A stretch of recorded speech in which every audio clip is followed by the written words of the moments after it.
particularly within the highly ideological milieu of the agogoi and communal institutions. Yet, the political resonance of Heracles within Sparta only underscored the limited impact of genealogical ideology beyond the borders of the city-state. The Macedonian intervention that culminated in the Battle of Selassie in 222, in which Antigonus Thoson crushed Cleomenes' forces and imposed Macedonian oversight, demonstrates the extent to which Macedonian kings prioritized strategic concerns over any notional kinship-based obligations. No appeal to shared descent from Heracles could influence Macedon's response to Spartan resurgence. On the contrary, the very fact that Sparta appeared capable of challenging Macedonian authority heightened the need for intervention. Selassie, which effectively ended Sparta's role as an independent military power, illustrates that the ideological capital of Heracles, however potent within Spartan society, had little bearing on Macedonian calculations. Macedonia's broader contact in the Peloponnese reinforces this interpretation. Throughout the 3rd century, Macedonian kings, first the Antagonids and later Philip V, sought to dominate southern Greece through a network of allied leagues, garrisons, and diplomatic agreements. Interventions in the social war, support for the Achaean League, and direct involvement in internal Peloponnesian politics all formed part of a consistent strategy to contain rival powers and maintain regional stability under Macedonian guidance. In none of these interventions did the shared Heraclean bond between the Macedonian dynasty and the Spartan kings moderate Macedonian strategy. If anything, the genealogical link featured primarily as propaganda, thus reinforcing the notion that Macedonian kings possessed a legitimate place within the Greek world. This discrepancy between ideological kinship and political practice highlights an important dynamic in Hellenistic diplomacy. Mythic ancestry provided a common cultural language, but it did not constitute an actionable diplomatic principle. Mythic kinship was invoked in ceremonial contexts, deployed in political rhetoric, and used to enhance prestige, but it rarely shaped practical decision-making.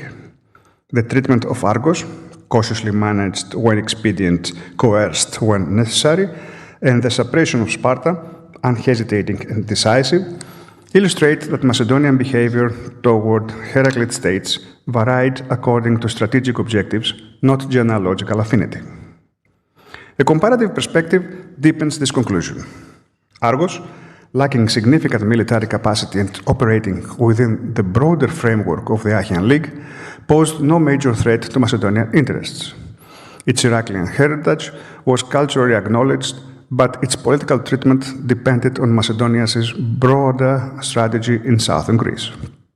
Sparta, by contrast, represented an ideological and military anomaly in the Peloponnese. Even weakened, it possessed a formidable martial tradition, and its capacity to disrupt league politics and regional alliances was really effective. When Cleomenes III attempted to revive Spartan power, Macedon reacted not as a king-state, but as a hegemon confronting a potential rival. So Macedonian kings acted out of pragmatic necessity, demonstrating that the ideological value of Heracles did not translate into material preferential treatment. The relationships among Macedonia, Argos, and Sparta reveal the complex interplay between myth ideology and political pragmatism in the Hellenistic world. Heraclean ancestry was a mutable resource invoked by rulers and communities to reinforce legitimacy, craft narratives of continuity with the heroic past, and situate themselves within the wider Hellenic cultural sphere. Its symbolic power was considerable, but its practical constraints were minimal. Macedonian kings made extensive use of genealogical rhetoric in legitimizing their rule, but showed no hesitation in undermining or subjugating other Heraclid states when strategic circumstances demanded. The cumulative evidence suggests that while shared mythic ancestry could enrich diplomatic language and reinforce cultural cohesion, it did not generate binding obligations or materially shape interstate contact. Myth and genealogy were essential components of Hellenistic political culture, but their influence operated primarily in the symbolic realm. The logic of realpolitik, territorial security, alliance maintenance, and balance of power considerations dictated the actions of state. Even the most evocative claims to heroic descent could be overridden when circumstances required decisive intervention or coercive action. In this sense, Heracles offers a fruitful lens for examining the broader dynamics of Hellenistic politics. He was a unifying figure whose myth spanned the Greek world, a legitimizing figure whose image bolstered monarchic authority, and a cultural figure whose narrative permitted civic identity. But he was not a diplomatic actor, nor did his lineage impose obligations on his purported descendants. Thank you.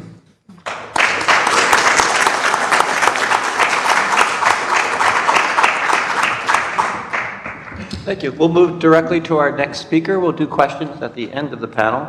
Our next speaker is Panayotis Yosif, who comes to us from the Museum of Cycladic Art, and his talk today is titled Between Leuctra and Chaeronea, Boeotia as Middle Ground Between Macedonia and Sparta, a Prelude on Things to Come. Say welcome to Professor Bishop. Thank you.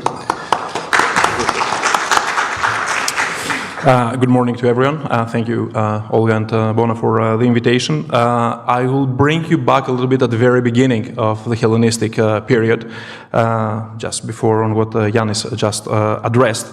At this moment, which appears to be kind of crucial in what, or at least I will try to show that it was crucial in what followed for the Hellenistic world. I would begin with a deceptively simple observation that will shape our discussion today. Chaeronea occurred once on a single early August morning in 338 BC. However, it has been fought countless times since. Each time, someone has endeavored to remember, commemorate, or derive meaning from it.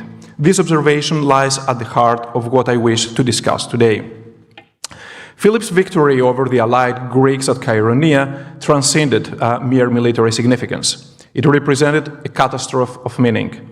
The entire Greek world seemed to have collapsed within a single day. This old order did not decline gradually or faded gracefully. It seemed to have ended abruptly. Yet, a profound puzzle animates this presentation. How does one memorialize the demise of an entire political system and the birth of a new world, the one that we call the Hellenistic? How does one commemorate not merely a military defeat, but the termination of the political structure through which one understands oneself and one's community? To contextualize the discussion, it is important to note that Chaeronea was not the first military defeat for Athens or Thebes. The Greek world had endured military reverses before. However, Chaeronea was categorically different from previous losses. In the aftermath of a battle, one can regroup, rebuild, and mobilize forces for another attempt. The political structure persists and the identity of an autonomous political community endures. Yet, when one loses the very possibility of independence, when the entirety of one's political system collapses, how does one navigate the loss through memory? How does one continue to exist as a coherent political and cultural entity when the structures that once defined the identity have been irrevocably shattered? My exploration of this question will engage with one of the most profound theoretical challenges in understanding ancient Greek history, the question of how the polis itself persisted after Chaeronea. John Ma's monumental recent work on the polis provides essential scaffolding for understanding this transformation. Rather than viewing Chaeronea as a simple terminus, Ma's framework allows us to understand how Greek city-states underwent what might be termed a fundamental reorientation. Ma argues compellingly that the polis was fundamentally defined not by military independence alone, but by a distinctive mode of governance characterized by autonomy and participatory decision-making. This is crucial for what follows. because it suggests that while Philip's victory ended Greek political independence as a system, it did not automatically extinguish the institutional and social practices through which communities understood themselves. The polis persisted in its structural features, its territory, institutions, or civic culture, precisely because these were embedded in daily practices and memorial performances, not solely in military capacity or absolute sovereignty. This is what Cheironeia contributed, the reorientation of structures and polities. Ancient sources provide tantalizing glimpses of the immediate psychological and social devastation that ensued the Macedonian victory at Cheironeia. The crisis was existential. Cities that had narrated their histories through democratic deliberation and autonomous decision-making suddenly found themselves subordinated to a foreign power.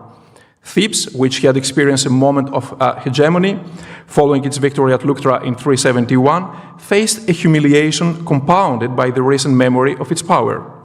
What truly captivates my interest is what transpired after the initial shock.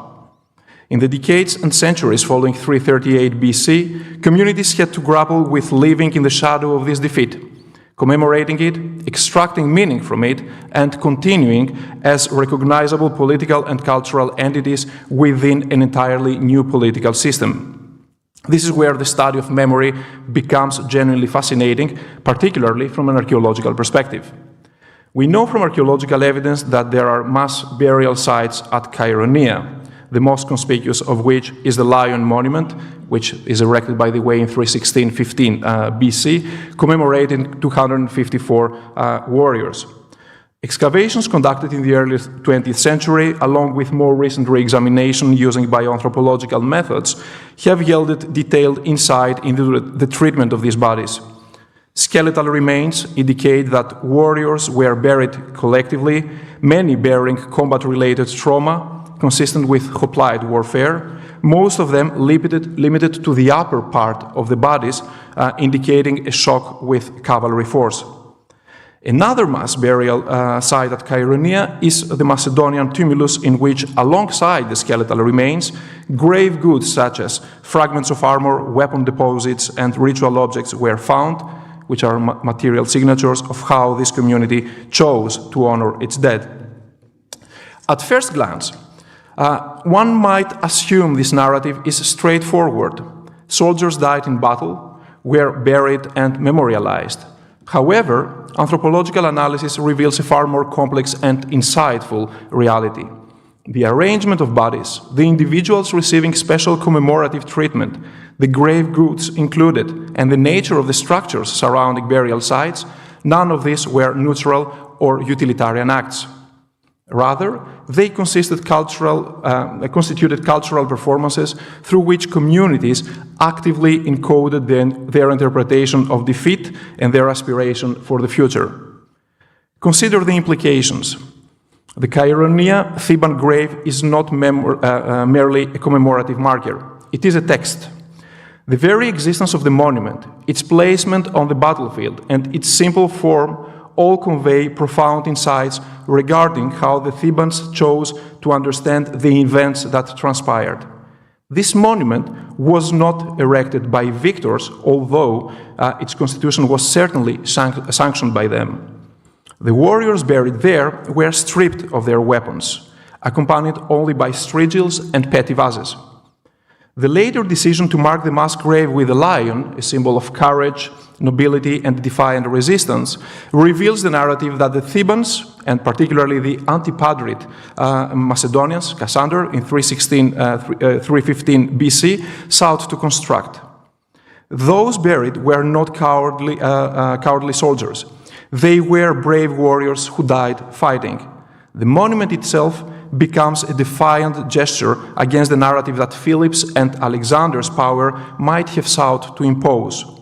Ancient sources describe this site as receiving ongoing ritual attention. Conversely, the Macedonian tumulus conveys the perspective of the victor. A warrior buried with weapons tells a radically different story than one buried with nothing, as was the case for the Thebans under the Lion Monument. The recovered weapons signal that these deceased were regarded as warriors, their martial identity preserved even in death. They were honored as heroes by their king, some of whom, at least 40, as we showed recently, were buried under or incinerated under the tumulus, receiving this cremation, an honor at this period reserved exclusively to the members of the royal family. The archaeological layers reveal another crucial aspect. The lion monument was continuously reused and reinterpreted. Excavations indicate that the lion monument underwent damage and restoration multiple times through the Hellenistic and Roman periods. Each restoration represented an act of commemoration, an occasion when a later community approached the site and undertook the work of maintaining it, actively choosing to sustain its memorial significance. Each generation's decision to restore or rework the monument constituted a memorial act. In contrast, the Macedonian tumulus appears to have faded from collective memory, becoming a simple mound with minimal impact on the memorial formation of the Macedonians. By the way, this is the case as well today. If you visit the site, there is no indication where the Macedonian tumulus is as opposed to where the lion monument exists. To clarify what rendered Cheironeia uniquely challenging in this regard, I will briefly reference Leuctra, the earlier battle of 371, where Thebes triumphed over Sparta. Historical accounts record this as a stunning upset, one of those rare military moments that seems to rewrite the political landscape. It shattered the myth of Spartan invincibility. Communities commemorated it, celebrated it, and drew lessons from it. Yet, here lies a crucial distinction. Leuctra did not change the Greek political system. City-states persisted exactly as they were before. Democratic and oligarchic deliberative structures remained intact. The Greek world retained its recognizable form. What was renegotiated after Leuctra was the hierarchy of power of a polis within the existing system. Cheironeia, on the other hand, was categorically different. It did not merely rearrange the existing system or establish new power hierarchies. It obliterated the system itself. The classical polis structure was supplanted by a hierarchical system dominated by Macedonian royal power, a power of a new scale. This created an unprecedented memorial dilemma. How does one commemorate the death of an entire political world? How does one develop commemorative practices that honor the fallen, maintain cultural continuity, authentically grieve, and simultaneously accept an entirely new political reality? This is a complex challenge, and the answers were far from simple. This brings me to the theoretical framework of the title, the concept of the middle ground of Hellenistic commemoration. I'm adapting this concept from recent work in memory studies and applying it to how Greek communities navigated the meaning of Cheironeia in the years and centuries following the battle. The middle ground, in its original formulation by historians and anthropologists studying contested colonial and frontier spaces, describes environments where competing groups renegotiate meaning through creative adaptation, pragmatic compromise, and continuous renegotiation. Within a middle ground, no single group simply imposes its narrative interpretation. Instead, multiple narratives coexist in productive tension, enabling communities to work across differences without necessitating final resolution or assimilation. What Cheironeia has created was precisely such a contested space, not through colonial contact between European and indigenous populations, but through the collision of Greek political autonomy with Macedonian hegemony. Within this middle ground, I propose to identify three overlapping, yet genuinely competing ways that Cheironeia was remembered and commemorated. These three regimes did not replace one another sequentially. Instead, they coexisted, occasionally in tension, throughout the Hellenistic period and beyond. Understanding these three modes illuminates the complexity of how memory functioned in this contested space. The first mode might be termed the elegiac heroic. the endeavor to preserve Greek virtue and honor in the face of military catastrophe. Communities developed commemorative practices through funerary speeches, inscriptional programs, literary references, and oral traditions that transformed military disaster into moral endurance. The narrative that emerged was as follows: yet we suffered a military loss. Philip's forces were superior, of course. We were defeated on the field, yet we maintained our virtue. We fought for Greek freedom. We upheld justice. We preserved our dignity even in defeat. This was not merely victimization rhetoric or a lamentation over loss. Rather, it was an active process of meaning-making, a deliberate cultural choice regarding how the battle would be understood. These communities asserted, Cheironia may have ended our independence, but it cannot diminish our character. It cannot erase who we are. This elegiac mode allowed communities to grieve authentically, acknowledging loss without succumbing to despair. The bodies were honored and the site became sacred. Future generations would be invited to participate in rituals of commemoration and mourning at this location. The second mode I refer to as the pragmatic political. The interpretation advanced by Macedonian authorities and later Hellenistic monarchs. Their commemorative narrative emphasizes a very different theme. This outcome, the defeat of the Greeks, was inevitable. The Greek world required unity. The old system of competing city-states was unsustainable. Philip brought at the end order and stability. This political narrative reframed Cheironia itself. It was not merely a defeat, but a necessary catalyst for Greek unification under Macedonian leadership. This mode was not primarily about mourning or honoring the dead, as the elegiac mode was. Rather, it was about legitimizing the new political order and suggesting that Greeks should embrace, rather than resist, their position within it. The Macedonian interpretation of Cheironia implied that resistance was futile and unwise, while cooperation was rational and advantageous. This is the speech of the whole Hellenistic world. This mode played a significant role in constructing a new political reality, yet it was not universally accepted or internalized.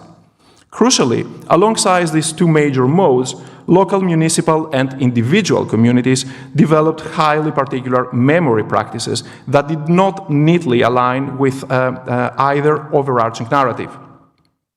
Some cities emphasized their unique heroes at Cheironia, developing commemorative practices that highlighted specific families or individuals. Other communities created local rituals that simultaneously honored the dead and acknowledged Macedonian power, maintaining this in productive tension. Still, others may have sought to forget Cheironia entirely, engaging in a form of memorial resistance through deliberate silence. These localized practices occupied what I term the middle ground.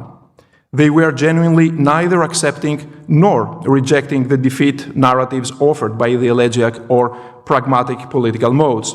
Instead, they continuously negotiated between them, resisting singular resolution. Greek cities navigated subordination to foreign power while maintaining what might be called plural overlapping memorial regimes. The identification of the three overlapping commemorative modes directly mirrors this reality. Multiple competing narratives coexisted within Hellenistic communities without necessarily resolving into singular unifying meanings. But how did this middle ground operate in practice? How did these competing memory regimes interact with the material and social landscape? One intriguing dynamic was the reuse and reinterpretation of monuments. Communities did not demolish all monuments or systematically erase previous inscriptions. Rather, they layered new meanings onto existing structures. The Theban Mount monument exemplifies this perfectly. This is a very hypothetical reconstruction of the very first phase of the monument, since we are terribly lacking archaeological data for this period. This monument was initially erected in 338 BC, just in the aftermath of the battle, carrying meaning appropriate to that moment: fresh grief, defiant commemoration, and the assertion of Theban honor. 2 decades later, in 316-15 BC, it was adorned with a monumental lion, likely commissioned by a Macedonian king seeking to rewrite the past, namely Cassander. However, as centuries passed, these restorations made more evident and the moment of rededication of this monument. This simple preservation of the monument underscores its enduring memorial functions. Yet, each observer, each generation brought new interpretative frameworks. This is the practice of the middle ground in action. Communities simultaneously preserved older commemorations, honoring the dead and maintaining continuity with the past, while introducing new ritual frames that reinterpreted significance in the present. Beyond the material world of monuments and burial sites, we can trace this middle ground through ancient texts and testimonies, particularly through speeches, historiography, and descriptional rhetoric. Here, too, we find evidence of this productive tension and continuous renegotiation. Consider the rhetorical challenge faced by Athenian orators and politicians in the years and the decades following Cheironeia. Demosthenes, of course, is the most obvious case. They stood before their fellow citizens, addressing a community that had experienced catastrophic defeat. What could they possibly articulate? They could not simply mourn. Doing so would suggest weakness, dishonor, and the permanent collapse of Athens' identity and significance. They could not merely celebrate Macedonian victory. This would alienate their audience, imply collaboration, and undermine the continued assertion of Greek dignity. They faced an impossible rhetorical dilemma. How do you address your fellow citizens after their world has ended? What emerged were complex, ambivalent narratives that simultaneously held multiple truths. Historical sources preserve orations from this period that honor Greek resistance while acknowledging Macedonian superiority, critique past failures while defending Greek character, and grieve for lost independence while suggesting paths forward within the new political order. This is not inconsistency or confused thinking. It is middle ground rhetoric, the deliberate practice of maintaining apparently contradictory positions in productive tension, refusing singular narratives that would necessitate choosing one truth at the expense of another. Similarly, historians who wrote about Cheironeia decades or centuries later could not arrive at a single interpretation. Some emphasized Philip's strategic genius, while others stressed the fragmentation and political failures that led to Greek defeat. Still, others highlighted the nobility of the fallen and the enduring significance of Greek resistance. The historiographical record reflects this same refusal to settle on a singular interpretation. Even in textual commemoration, we witness the middle ground. No dominant narrative silencing all others. Multiple interpretations coexisting and each generation reinterpreting. However, we must also consider an often overlooked aspect in discussions of memory and commemoration. Not all memory is commemorative. At times, the most significant memorial practices involve deliberate forgetting or silence. The memorial landscape following Cheironeia was not solely populated by monuments, ceremonies, and speeches. It was also constructed by these absences, silences, and deliberate non-commemoration. The case of the Macedonian tumulus illustrates this well. Some sites where battles took place were never formally marked. Certain casualties were never publicly mourned. Some losses are too profound for public treatment, leaving the wound open. This means that the narrative is not yet settled enough for official commemoration. The invisible memorial practices would have vastly outnumbered the public monuments we can now observe in the archaeological record. In conclusion, the central argument regarding Cheironeia and the middle ground of Hellenistic memory is that Cheironeia created a memorial crisis that was never fully resolved. The middle ground was not a stable compromise or final settlement. It was a perpetually contested, continuously renegotiated space. Why was it never resolved? Because fundamental questions remained structurally unanswered. Was Cheironia a strategy or a necessity? Did it extinguish Greek independence or transform it into new forms? Should Greeks perceive themselves as mourning victims or pragmatic participants in a new order? How does one maintain cultural and political identity under foreign rule? What should be conveyed to future generations about their identity? Each generation of Greeks confronted these questions anew. Evidence from monuments and literary sources reveals shifting memorial practices throughout the Hellenistic period. Each ceremony presented opportunities for reinterpretation. Each monument could be rededicated. And here is my son rededicating the monument. The lion monument itself stood as a silent testimony to continuity. Yet, each ritual performed around it, each generation of visitors could imbue that ritual with fresh meaning depending on contemporary circumstances. Thus, my final argument. Cheironia never became history in the sense of a settled, completed past.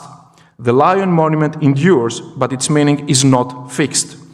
It presents a continually relevant challenge, something communities had to confront repeatedly, reinterpret and renegotiate across decades and centuries.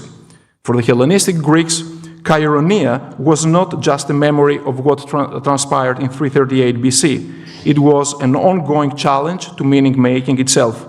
How does one maintain identity after catastrophic loss? How does one honor the dead while accepting new political realities? How does one preserve agency when one's old world has ended?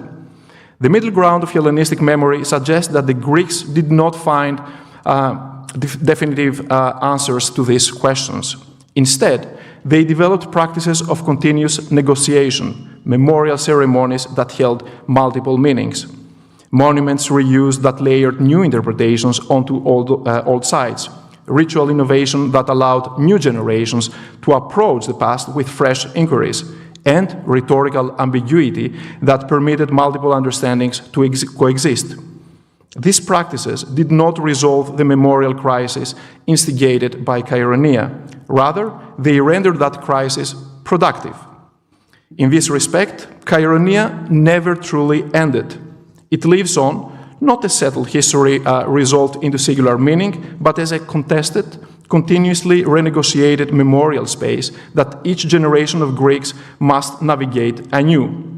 The marble lion remains standing on the battlefield, mute and enduring, inviting each generation to interpret, remember, grieve, and derive meaning from what has been remembered. Perhaps this offers us crucial insights into how societies endure catastrophe, not by resolving the meaning of loss into a singular truth, but by creating space for multiple, competing interpretations to coexist and be practiced, allowing communities to grieve, resist, accept, and transform all at once without necessitating false unity or simplistic closure. Welcome to the Hellenistic world, a world of continuous negotiation, a world in the middle ground. Thank you.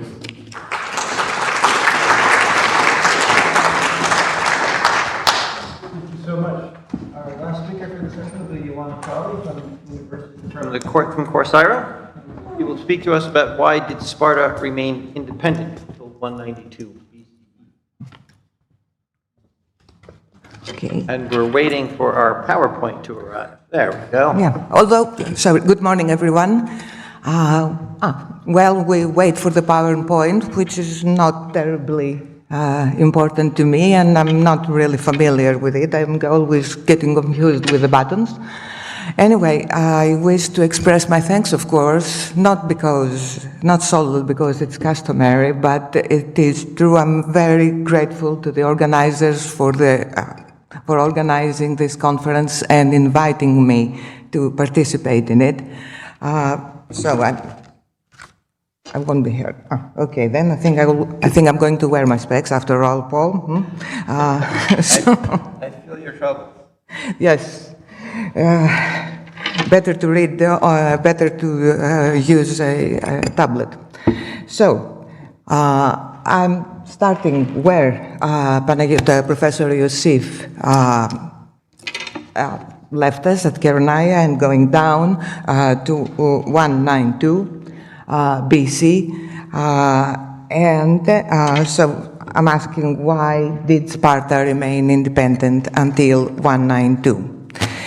And I should add to the title that not only did it stay independent, remain independent, but also that no enemy set foot in the city itself before 222. What do I mean by independent? Or what do we mean by independent? Free of control by an external power, largely Macedon in our case, via an imposed regime, and or a foreign garrison comes to mind first. But independence for Sparta, at least, is also translated into not being part of a larger entity, in our case, the Achaean Confederacy. The first factor that we have to take account, always, is the sheer size of the Laconian territory, even after 369 and the creation of independent Messenia, and the morphology of the region, that is, the mountains providing Sparta with a natural barrier. And now I'm going to try my luck with that. Okay. Grand success. That's Google Maps. Sorry. Next thing, there was no precedent of an enemy getting into Sparta itself. The Thebans, who had defeated the Spartans at Leuctra in 371, invaded Laconia a year later, even crossed the Eurotas with no less a leader than Epaminondas, but did not manage to set foot in the city itself. However, Epaminondas changed the political map by cutting off Laconian territory and creating the independent Messenia. And this policy was later on endorsed almost fully, by Philip II. And this had far-reaching results. So, the first question is, in which cases did the Spartan state, or Laconia, come close to being conquered or controlled by a Macedonian ruler? This question involves the Argeads, the Antipatrids, if I may use the term, as well as the Antigonids, plus Pyrrhus of Epirus. And it does take us down to 222 BC. So, our cases. The aftermath of Keronaya. The war and defeat of Agis III, 331 to 332 BC. The period during the clash between the successor of Antipater to the regency, Polyperchon, and Cassandros, Antipater's son. That is 319 to 315. The attack against Laconia by Demetrius the Besieger in 294. The invasion of Laconia by Pyrrhus of Epirus in 272 BC, the Cremonidian War, and the aftermath of Cleomenes' defeat, Cleomenes III defeat at Sellasia in 222. So, Keronaya first. It doesn't. Yeah, okay. You can see it's from Graham, an article by Graham Sibley, 369, 322. The Spartans had nothing to do with the Battle of Keronaya, but nevertheless, they were regarded as a potential source of trouble for Macedonian control over the Peloponnese.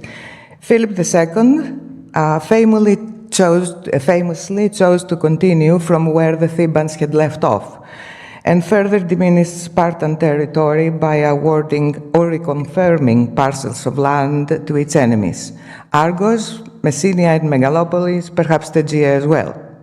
Notably, he delegated the task to a tribunal, possibly the newly founded by him League of Corinth, the Synedrion itself, or part of it. Wasting material and human resources to subdue Sparta was not an option for Philip, especially in view of the forthcoming campaign against Persia. For Philip II, and every king of Macedon after him, holding Corinth and keeping garrison at Acrocorinthos was their topmost priority regarding the Peloponnese. Argos was also, after Corinth, for different reasons, of course, a priority. Plutarch's Moralia offers us a small but significant series of Laconian apophthegms created after or long after Cheronaia regarding alleged Spartan interactions with Philip in the aftermath of the battle. The most famous are via letters. The emerging image is one of Spartan contempt towards the threat of an attack and ultimately of a determination to die.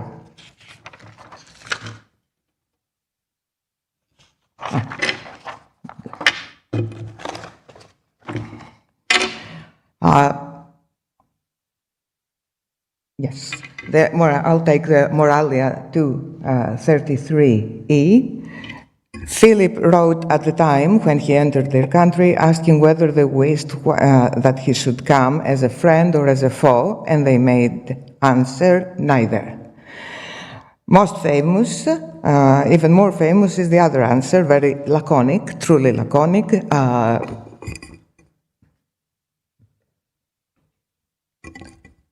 Okay, 235, Moralia 235b. When Philip of Macedon sent some orders to the Spartans, and we ignore what the orders were, they wrote if this letter was ever written, they wrote in reply, what you wrote about, no, When he invaded the Spartans' country, and all thought that they would be destroyed, a reminder that whatever we study is with the benefit of hindsight. They thought that they would be destroyed. Philip had no such intention, apparently. He said to one of the Spartans, what shall you do now, men of Sparta? And the other said, what else than die like men? For we alone, of all the Greeks, have learned to be free and not to be subject to others. The Spartans did not become members of the League of Corinth in Philip's time. There is some possibility that Alexander from Asia sent them orders too after 330, but if he did, that was to no avail. But in any case, Alexander did hold a grudge for the non-participation of the Spartans in his campaign, hence his epigram on his dedication of 300 shields from the Battle of Granicus. Alexander, son of Philip, and the Greeks, except the Lacedaemonians. And later on, Alexander's comment of the war of Aegis III against Macedon is also significant. He did describe it as myomachia, the Battle of Mice, but he nevertheless chose to comment on it. Anyway, as it turned out, Philip's policy was very risky, at least in the short run.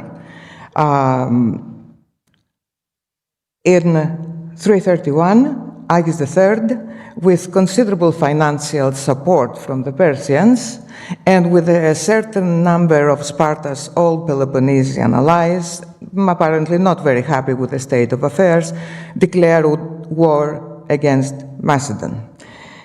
He was killed in the famous or infamous, depending on the viewpoint, Battle of Megalopolis, the last major Hoplite battle for almost a century. One would expect the Macedonian regent Antipater to punish the Spartans severely, if for no other reason than because it had taken 40,000 men and a grand Hoplite battle to defeat them. Yet, his punishment was rather mild, considering the options he had at his disposal. He received 50 boys as hostages. Not unexpectedly, the Spartan tradition framed this demand as a cause worth dying for.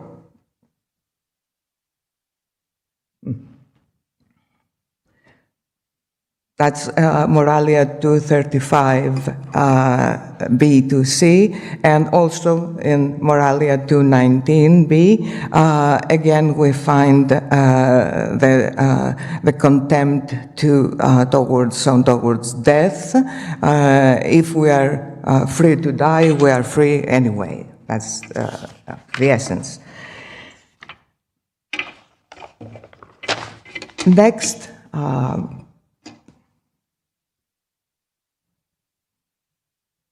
Almost enemy, a would-be enemy, between 319 and 315, during the clash between the new Macedonian region Polyperchon and Kassandros, Antipater's son, the Peloponnese became theater of military campaigns, but neither contender bothered with Sparta.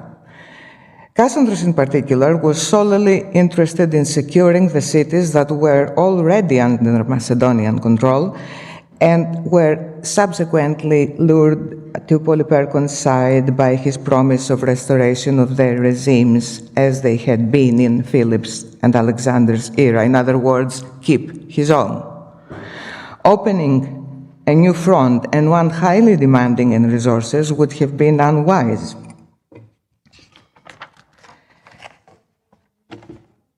And the Antigonids. Sparta and Laconia as a whole did not figure in the plans of Antigonus the One-Eyed to liberate the Greek cities from Cassandros' rule. The famous declaration at Tyre in 314. Laconia was free from Cassandra's control, so it could not serve Antigonid propaganda of freedom and autonomy for the Greeks. Sparta was free, unlike Athens, which, according to Plutarch, carried a tremendous symbolic value along with the Piraeus harbor, we may add.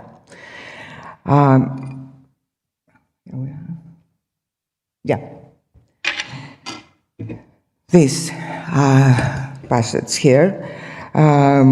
As soon as father and son determined to sail against Athens, one of his friends said to Antigonus that they must keep that city if they took it in their own hands. But Antigonus would not hear of it. He said that the goodwill of the people was a noble gangway which no waves could shake, and that Athens, the beacon tower of the whole world, would speedily flash the glory of their deeds to all mankind. Whether he said it or not, in reality, it's important, of course, that Plutarch thought that his audience would believe it. And it's not that this was not true given the fame of Athens, but still, it was going to be liberated. Additional glory, not conquered. But Sparta in the Taygetus did not offer that opportunity. And of course, this passage here does not mention explicitly that the Piraeus had a tremendous importance to Antigonus the One-Eyed, to Demetrius the Besieger, to every single other ruler of Macedon, until 229, precisely because it was right in the Aegean. Demetrius Poliorcetes did try his hand against Laconia in 295, early 294.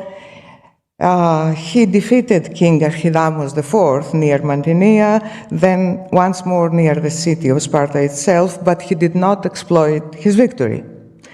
The prize of Sparta, a city never taken, Analoton, was a lesser issue than the loss of his possessions in Asia Minor to Lysimachos and the loss of Cyprus minus Salamis to Ptolemy. And before anyone would know, the besieger was king of Macedon, became king of Macedon, taking advantage of the opportunity.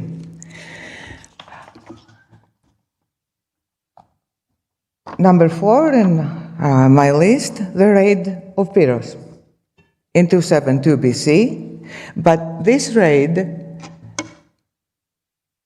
did not have as a primary aim to conquer Sparta. The primary aim was to undermine the position of Antigonus Gonatas, still not quite settled on the Macedonian throne, and Pyrrhus was, of course, a contender, by making Sparta his base of operation in the Peloponnese against regions held by the latter, that is, Corinth as well as Argos. Once he was met, though, with surprisingly successful resistance, and nota bene, here we have information about Gonatas, about sending people from the garrison at Corinth to help the Spartans out. Anyway, once he was met with resistance, Pyrrhus made his way to Argos as soon as he heard about conflicting factions, one of which was supported by the Macedonian king. Ironically enough, then, Argos, once upon a time rival of Sparta, was far more important than Sparta and Laconia as a base of operations, and because Antigonus Gonatas held by then a firm control. In the Chremonidian War, 268 to 261 BC, Sparta under Areus, along with its allies, Athens and Ptolemy II, joined forces against Antigonus Gonatas. Areus was killed a couple of years before the end of the war, and perhaps this early exit can explain partly why Gonatas made no attempt to punish the Spartans. But still, I think that he did have Philip II's policy in mind. He left Sparta untouched. He tightened his control over northeastern Peloponnese by taking advantage of stasis and supporting tyrannical regimes. Okay. Number 7, Antigonus III, Doson, Polybius' favorite. The real great victor at the Battle of Seleucia against Cleomenes III, he was the first enemy to enter Sparta and furthermore to install a garrison. It only stayed for a couple of years. He was also the first foreign ruler to intervene in the Spartan constitution, albeit this was a partial return to its traditional constitution, not an overthrow. He restored the ephorate, annihilated literally by Cleomenes III, but it seems that he did not restore the dual kingship. In other words, he left Spartan elite quarreling about that. And as was by that time customary, he diminished Laconian land further. Graham Shipley has got them all in one page. We can observe in the treatment of Doson, we can observe the same respect shown to Athens by its own enemies. Devastation of a glorious city was not part of his agenda. Not that necessarily the Spartans knew that. It was not the case with lesser rivals like Mantinea, which was razed to the ground. However, Doson left Sparta in a hurry to face an invasion by Macedon's northern neighbors. His priority was evidently Macedon's northern border, all the more so since he was now in control of the Peloponnese via the Κοινή Συμμαχία he had created, in which the Achaean Confederacy had become a member. The Spartans were forced to become allies of Macedon after 222, but it is uncertain whether they also became members of the Κοινή Συμμαχία. Whichever was the case, in 220, the beginning of the so-called social war, the Spartans decided to side with the Aetolians against the Συμμαχία. It was during this war that Philip V in summer 218, raided southern Laconia and got as near as Menelaon. Conquest of Sparta, though, was not his aim. He was used to doing that, demonstration of power, imposing fear, and especially undermining whatever plans the Aetolians had. Perhaps surprisingly, given their poor record before 222, on the battlefield, it was the Achaean Confederacy, the enemy from within, under the leadership of the Megalopolitan Philopoemen, that deprived Sparta from its dependence, with a little help from their friends, the Romans. At first, and for quite a while, Aratus of Sicyon had never attempted to coerce Sparta into becoming a member of the Achaean Confederacy. Renowned for his diplomatic abilities as well as the lack of military skills, he clearly had shown his fear of Spartan leadership. Things changed dramatically when the Megalopolitan Philopoemen, and I think his origins did play a grand part, anti-Spartan by birth, forcefully emerged on the scene in the last couple of decades of the 3rd century.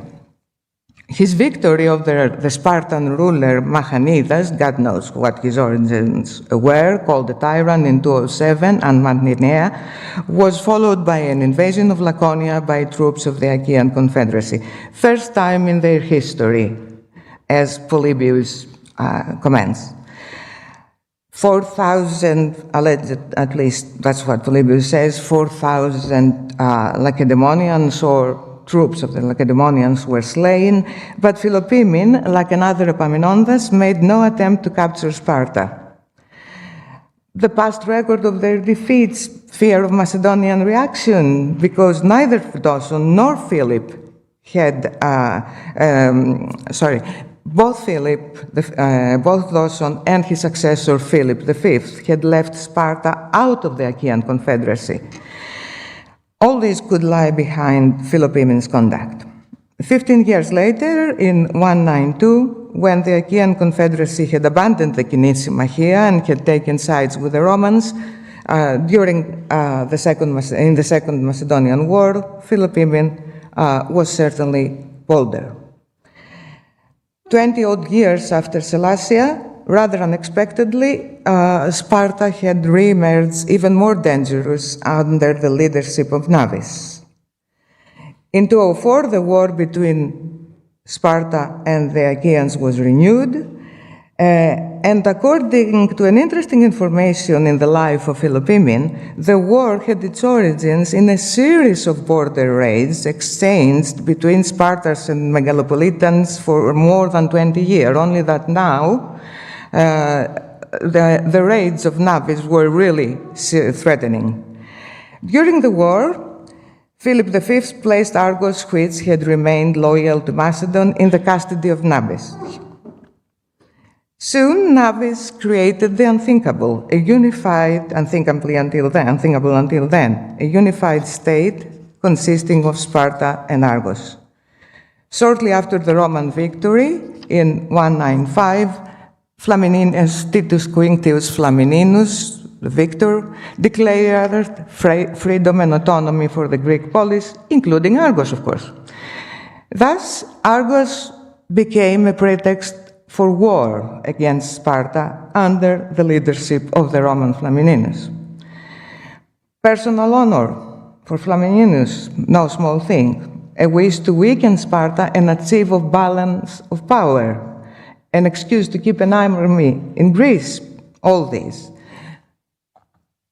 Plutarch here, in his life of Flamininus, says that he, Philopoemen, unfortunately they have missed that in the ancient text, was extolled by the Achaeans as much as Titus and equally honored in their theatres. This annoyed Titus, who thought it out of keeping that a man of Arcadia, who had held command in small border wars, should receive just as much admiration from the Achaeans as a Roman consul, well, actually proconsul in 195, who was waging war on behalf of Greece. The most important achievement of the Romans, joined by Achaeans, to be truthful, was the capture of the Perioecic towns. Yithion, the most important of them. And subsequently, Nabis had to face a siege by a force of 50,000 troops. Nabis had definitely built a wall. The largest army, the 50,000 troops, were the largest army ever to invade Laconia. Retrospectively, this shows that the Macedonian rulers had assessed correctly the situation when they refrained from directly engaging in war against Sparta. Nabis capitulated, at least at first, and among other things, he agreed to remove his garrisons from Argos and the Argolid. The incorporation of Sparta was the result of Philopoemen's readiness to take advantage of opportunity, and Polybius uses a very Spartan catchword, keros. In summer 192, Nabis was murdered by Aetolians, to whom he had turned for help. Amidst the chaos, Philopoemen hurried to Sparta with just a small force, just his guard perhaps, and thinking of that, much easier to get into Sparta almost on your own. He convinced the leading citizens to make Sparta a member of the Confederacy, a miraculous deed, as Plutarch comments in the life of Philopoemen, and I'm coming finally to the conclusions. The Macedonian rulers found it more useful to weaken and contain Sparta than to occupy or integrate it. Thus, they applied the principle of minimum waste of resources and energy. Undeniably, they aspired to glory, but not at the expense of pragmatism and feasibility. Sparta and Laconia were not strategically important for them. Corinth, Acrocorinthos, and Argos were. The ancestral the ancestral country of the Argeads, to whom the Antigonids posed as their legitimate successors. On the other hand, like Athens, Sparta was too important to be destroyed. In contrast, the Achaean Confederacy, under the leadership of Philopoemen, viewed Sparta as an enemy worthy of annihilation. Very old-fashioned, actually. Traditional clash between city-states almost. And perhaps here, apart from the very real danger that Sparta represented for the Confederacy, we can also discern the long-standing hostility between the two cities, an attitude reminiscent of old rivalries between city-states. And city-states, from the Peloponnesian War onwards, had no scruples, basically, or hegemonic city-states to annihilate another city-state. Thank you.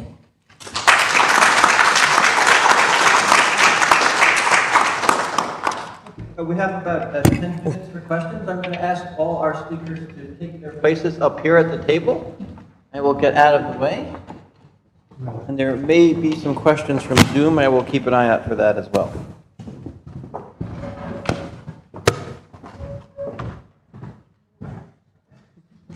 Plenty of room for everyone. It's protocol we are trying to stop.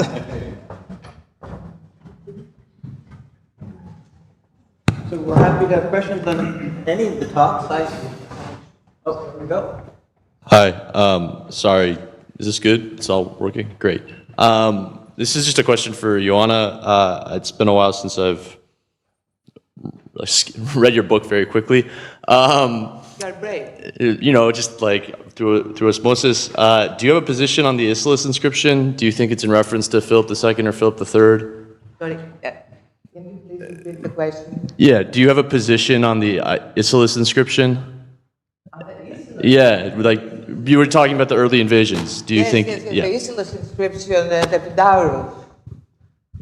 Yeah, I do have a position, but the position would be like to have, by the way. I think it is dated in the 280. It does have to do with the King Areus. Other than that, I'm not sure I understand the question. Well, it's just that it's like more direct evidence than Plutarch. Oh, yeah. So I deliberately left Areus out because, well, basically lack of time, because the campaign of Areus in 280, everybody, there is a consensus that his campaign to Aetolia, for that time, in that time, allied to Macedon, that it was directed towards, against the Macedonian king, against Macedon, against Gonatas, who was trying to establish himself on the throne. So I left it out, basically, because there was no consequence. He never, so Justin, which supplements this, is full of unfounded numbers. I think it was something small, actually, enough to remind the people, remind of the people, and make a propaganda out of it. You know, here are the Spartans again, but not terribly important at the time. Sorry, look, because I don't have the other specs, so I have to. So,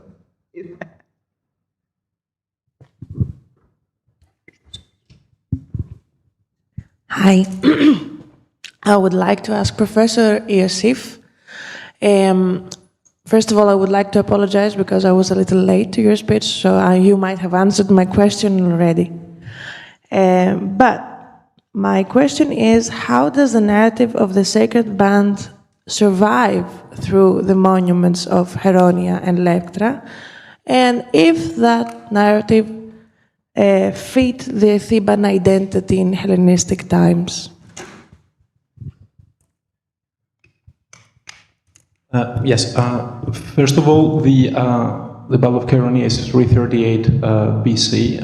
There is a monument that was erected there, one I hypothetically represented and restored based on the very problematic and very few archaeological information that we have.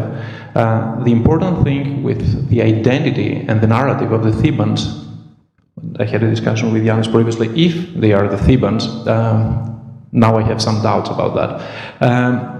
The narrative is imposed by the Macedonians, because what we see as the monumental phase of the lion is Cassander. The whole monument was erected in 316, 315 BC, and this is a Macedonian lion. If I adopt something that I recently wrote, but now I doubt, we have to say that Cassander was trying to erase, in a sense, the memory and the deeds of Philip and Alexander. Whatever Alexander did in the area, he was there to remove it. Alexander destroyed Thebes. Cassander was the one who restored the city. Alexander defeated personally the sacred band. Cassander was there to honor them. So there is a very problematic narrative, depending on which angle you are ready to understand and attack it. What I wanted to say with my talk is that memory is, Chaeronea is just an excuse. The Battle of Chaeronea is an excuse because it is important in what is going to shape afterwards. But the important thing is to see how these communities were dealing with these competing sometimes memories, and there is no single trajectory.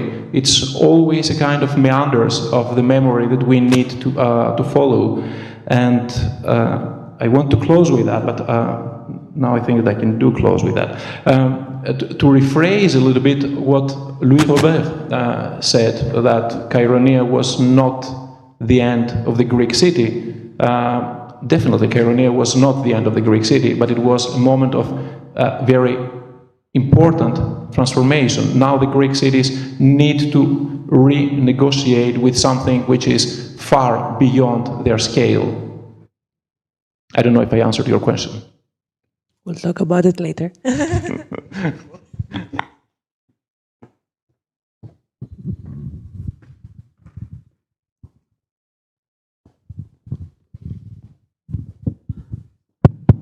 Again about Heronia, a question out of ignorance. You mentioned constant restorations and therefore re-evaluations of the monument. Does that also involve the Roman period? And the reason I'm asking is that these kinds of local memory tropisms, if you wish, reflect different needs in the imperial period, as you know. So are there also signs of a reimagination of Chaeronea in the imperial period, as far as the monument is concerned? Yes, but not in a direct way. We have Plutarch who's mentioning the battle, he's mentioning the site, he's not mentioning the monument per se, he's not referring to a lion, but he's referring to a site where the sacred band received honors. On the other hand, you can ask yourself and say, how can you miss a lion like that next to Chaeronea? Good question. There, like all the way near the door. Just trying to take them in order. Yes, thank you very much. It was very interesting. However, I would like to ask you something. You said about a hypothetical, of course, reconstruction of the first phase of the... You mean the question? Yes, No, for thank you. Well, a hypothetical reconstruction of the first phase of the monument. Do you have any evidence for this, or just really hypothetical with nothing? No, it's not out of the blue. We have, first of all, we have the excavations by Stamatakis at the beginning of the 20th century. And Stamatakis, he's mentioning large grave there. Sorry, I forget the name, the term in English. Lakos, he's mentioning a bit. And in that case, we know that at this period, you probably saw the reconstruction that we did recently. All bodies are arranged within this pit in a very regular order, imitating, if you we accept the hypothesis that this is a sacred band, imitating the way that they were displayed on the battlefield. There was a mount. We have enough information based on Stamatakis' diaries that there was a mount covering the whole thing. We know nothing if there was, I reconstructed hypothetically, a wooden stone temenos, perivolos, yes, around it, which makes sense. And the stelae were restored based on, Yannis knows that from the very close monument in terms of geographical terms of Thespies. So it is hypothetical, but it's not impossible, let's put it that way.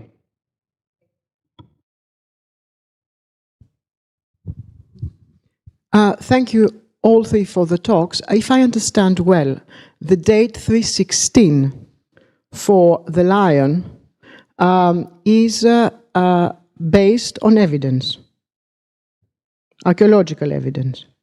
Okay, so you think that this is part of Cassandra's plan to erase the memory of Philip II and Alexander III. I could agree with this very partly because at the same time, Cassandra's two of the three sons were named after Philip and Alexander. The heir of Cassandra was Philip after the Mitropator, and the youngest son was Alexander. Cassandra also rebuilt Olynthus. You will say it was a city that was destroyed also by Philip II. However, the cynicism and rebuilding of cities was part of not only Cassandra's policy, but also of other kingdoms of this area, and this was a way to reorganize the territory. So necessity is, I think, present more than the will to erase memory. It was very, Celine, you saw that I didn't mention that in my talk. This is not something that I will adopt or write down in that sense. But Cassandra, at least in Boeotia, he seems to act as the reflection of whatever Philip and Alexander did. He's undoing what they did. First of all, I will agree about Thebes and the rebuilding of the cities. Obviously, this makes sense in the larger policy of the Hellenistic kings. With the lion, I'm even more skeptical to what I said about Cassander, because I need to be sure that on the identity of the people who are buried there. We adopt, and I wrote about that this is the sacred band. We have no proof. The number of 254, 252 bodies and 2 cremations buried there fits closely the 300 of the sacred band. But other than that, we need excavation. I'm sorry to say that. We need to re-excavate the whole monument from the beginning. We need to see whatever we see there. And one other thing that we need in that interpretation, and it goes towards what you said, is the restoration of the lion. When you see the lion today, it looks very much alike the one in Amphipolis. It's not a coincidence that those two were restored at the same time. And when you take the evidence and you see the original fragments that survived today in both Amphipolis and Cheironeia, it's less than 20%. All the other is our interpretation or reinterpretation of the past. But the 316, 315 about the building is based on very solid archaeological evidence. Well, I'm going to keep it there just in the... I did want to just close by asking Professor Sidopoulos one question, which was, I have a whole series of questions for you, but I was curious about the relationship with the Antipodes and especially the Antigonids with Heracles. Obviously, the Argeads had built a whole mythology around their connection to Heracles, but how did the Antigonids plug themselves into that tradition? Well, actually, they were forced somehow to move themselves into this tradition. They never admitted that they were directly from the Argead lineage. However, they used it as a political instrument in order to get more closer to the southern Greek city-states. And they used it as, I repeat, a diplomatic element in order to achieve their aim. And this is also something that has to do with everything that we've heard today from all 3 speakers, that the use of memory has to do with the need for creating a collective memory. Collective memory is something that a community needs to remember. So this is perhaps, this may provide some explanations, not only for the monument at Cheironeia, but also for the use of the Antigonids of this Heraclid lineage. And thank you so much. Let's say thank you to all.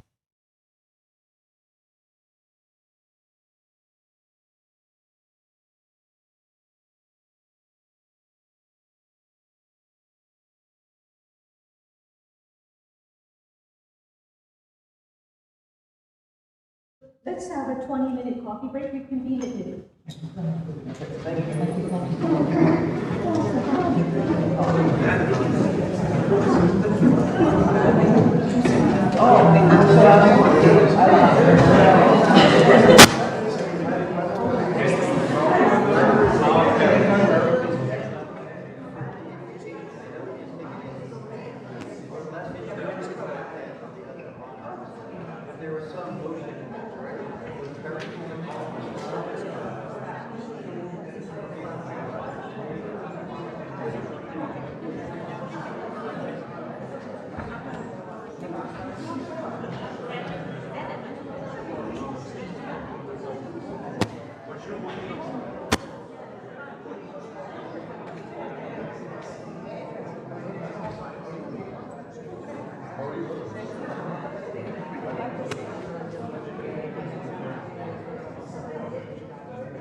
And in the Near East, was the connection to Hurricane reinterpreted as a connection to Melkor, or okay, so that could be reconfigured in such a way. Right. Right. Okay. Well, that was super helpful. Thank you so much. Okay. It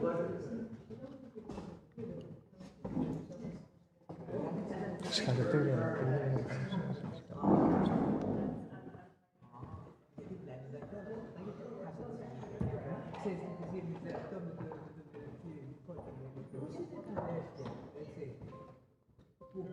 Έχουν μια κοινή καταγωγή, έτσι, και κάποια στιγμή φτάνουν να σκοτώνονται για διαμέρισμα, για γη, για τέτοια.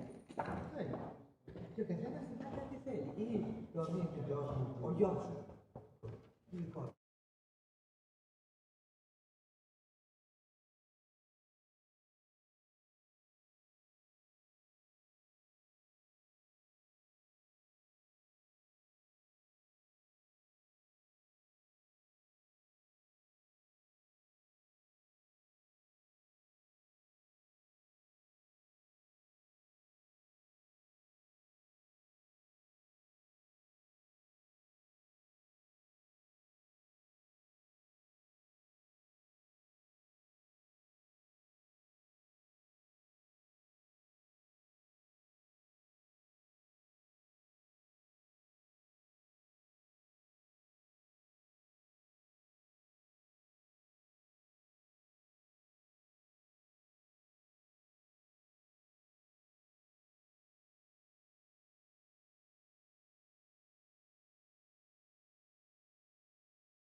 Σαντινέ, εδώ είμαι.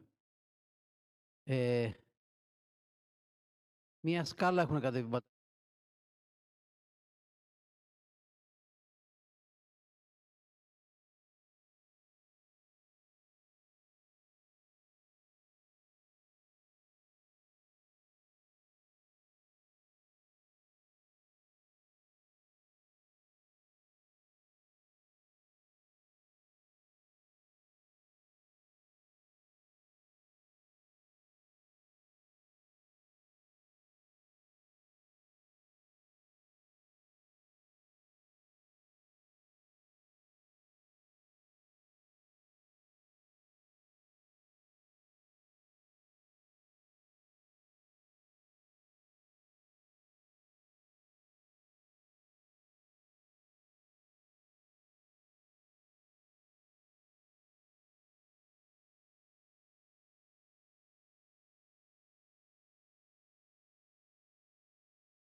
With AI, you can create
So I guess we can start. Waiting for the signal from the metro master of ceremonies. Hello to the second session of this morning. Our first speaker is Manolis Voutiras, Professor Emeritus at the Aristotelian University of Thessaloniki, who will talk to us about a very intriguing monument, the Serapion, the spread of the cult of Isis and Serapis in Macedonia.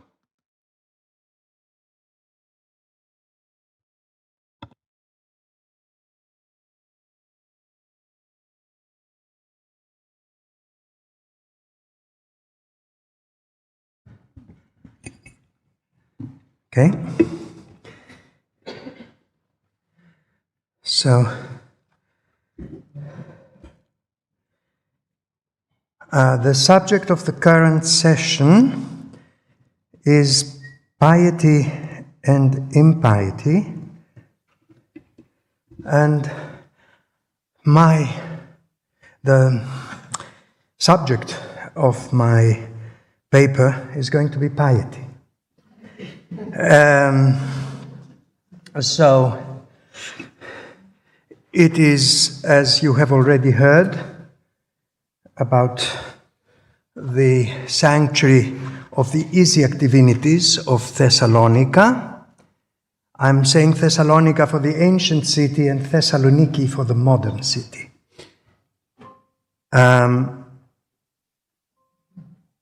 Okay.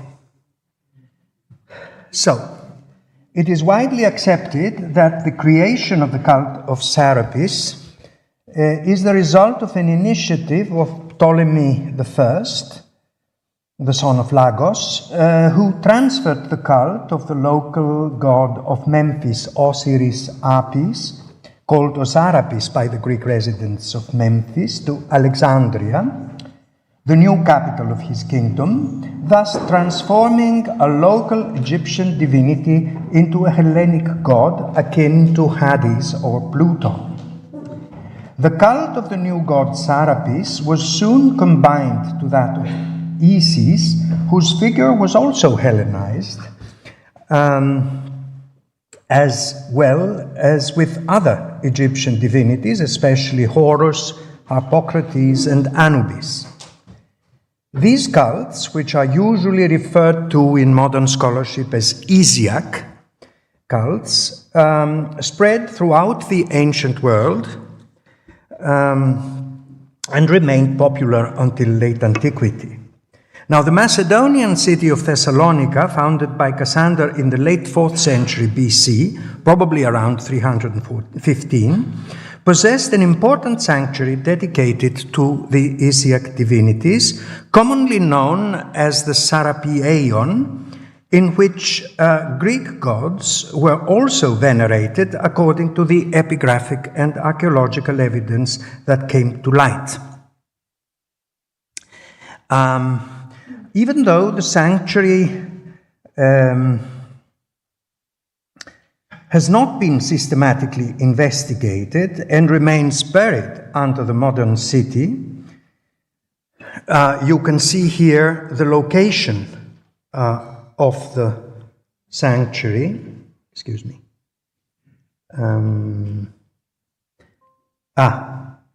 Pardon.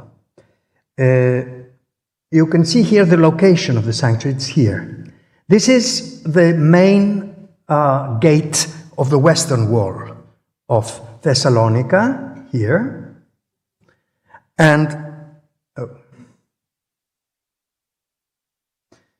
so this is the main western entrance of the city from the west, and this is the area of the Serapieion. This is the plan of Thessalonica drawn by Ernest Hébrard in the 1920s.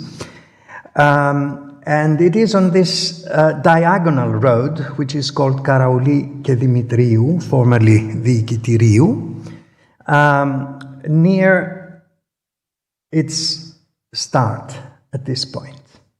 And there you have hypothetical reconstruction, which is based on partial plans of two rescue excavations that were carried out there in this sanctuary from 1921 to 1924, the first, and again in 1939. The first was carried out when the new plan of Ernest Hébrard was being laid out, the second when the foundations for a large building at this point here, at this point here, were laid. These excavations brought to light numerous finds, including inscriptions, sculptures, and architectural remains. I show you here some of the most impressive sculptures found there as they are on display today in the Archaeological Museum of Thessaloniki. And all these finds document its importance and its monumental character from its foundation in the early Hellenistic period well into Roman imperial times. More finds pertaining to the Sarapia Aeon were unearthed in 1957 in a plot close to the one excavated in 1939. There is indeed evidence that this sanctuary was one of the earliest dedicated to the Isiac divinities outside Egypt. Most noteworthy in this respect are two heads of Thasian marble, one feminine and one female and one male,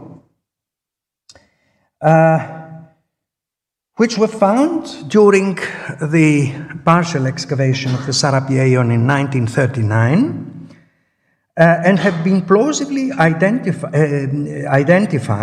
already by their discoverer, Haralambos Makaronas, as those of Isis and Sarapis.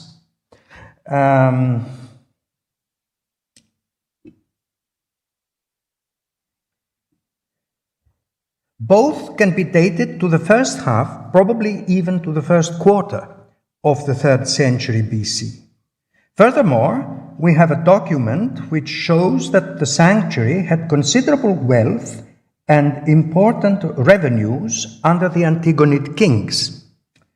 An inscription found in the first rescue excavation and published by its excavator Pelekidis contains an ordinance, the Agramma, of King Philip V, dated to the year 187 BC, which prohibits the appropriation of the money and the resources of Sarapis by the civic magistrates of Thessalonica without the authorization of the king.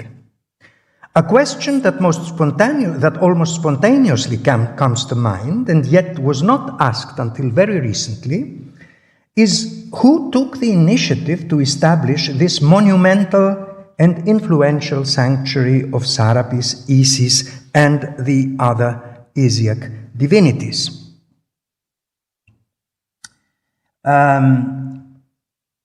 In Thessalonica, and where its apparently considerable fortune came from.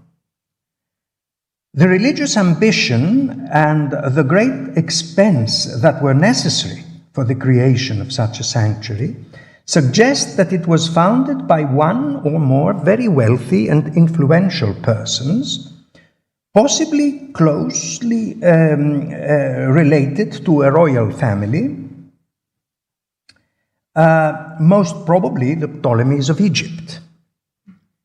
The first attempt to formulate a hypothesis along these lines was made by Despina Ignatiadou, taking as a starting point the careful reconsideration of a richly furnished burial of a woman excavated in 1958 by Manolis Andronikos in Neapolis, a suburb of modern Thessaloniki, about 2 kilometers northwest of the city center. Based on a detailed analysis of the grave goods, Ignatiadou convincingly dated the burial in the second quarter of the 3rd century BC, which is considerably earlier than the date proposed in the first publication by Alexandra Dafa-Nikonan.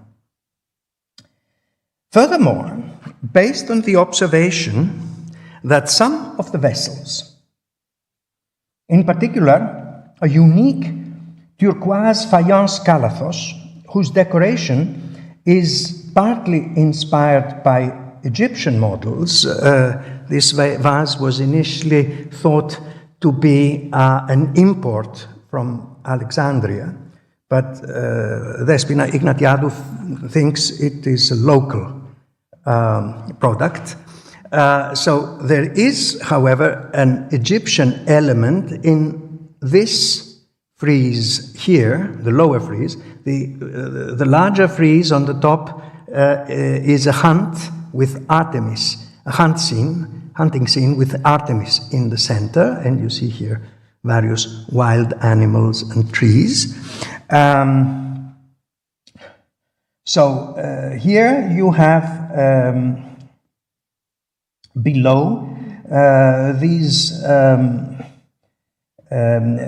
frieze, which is inspired probably by Egyptian models, having aquatic birds and stemmed lotus flowers, which you can see here.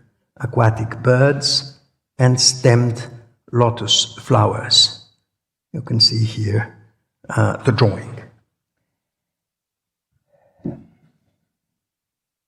And Eperiama, you can see it on the left,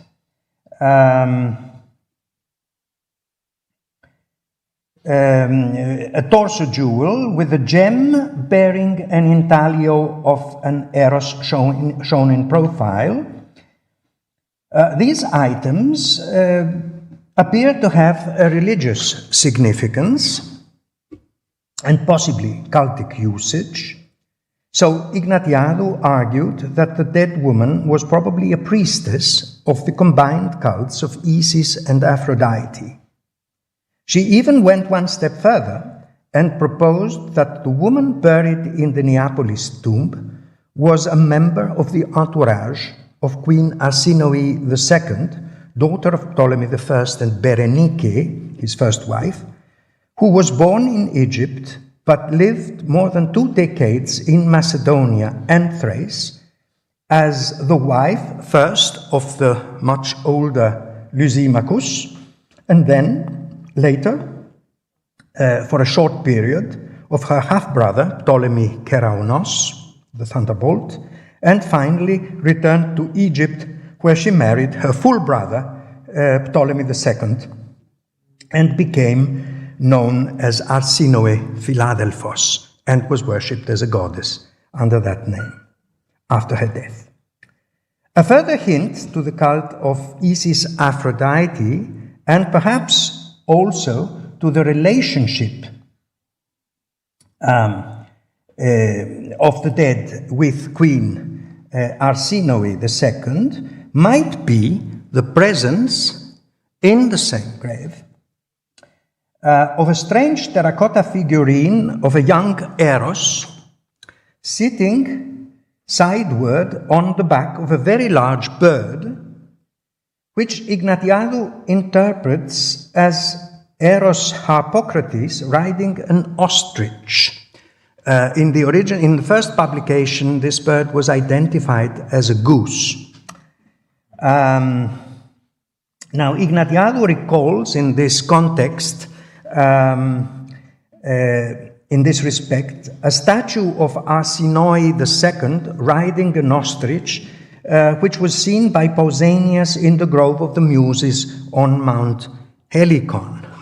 Now, the size of the bird is quite compatible with its interpretation as an ostrich, but I have some reservation in view of the fact that I would expect a somewhat taller neck for the figure. Be that as it may, the information we have about Arsinoe II is that she was a remarkable woman who lived an adventurous life, full of conflicts and adventures. She experienced periods of great power, political influence, and moments of grave danger for her life. Arsinoe also controlled great wealth throughout her life, being the daughter and the wife of Hellenistic kings.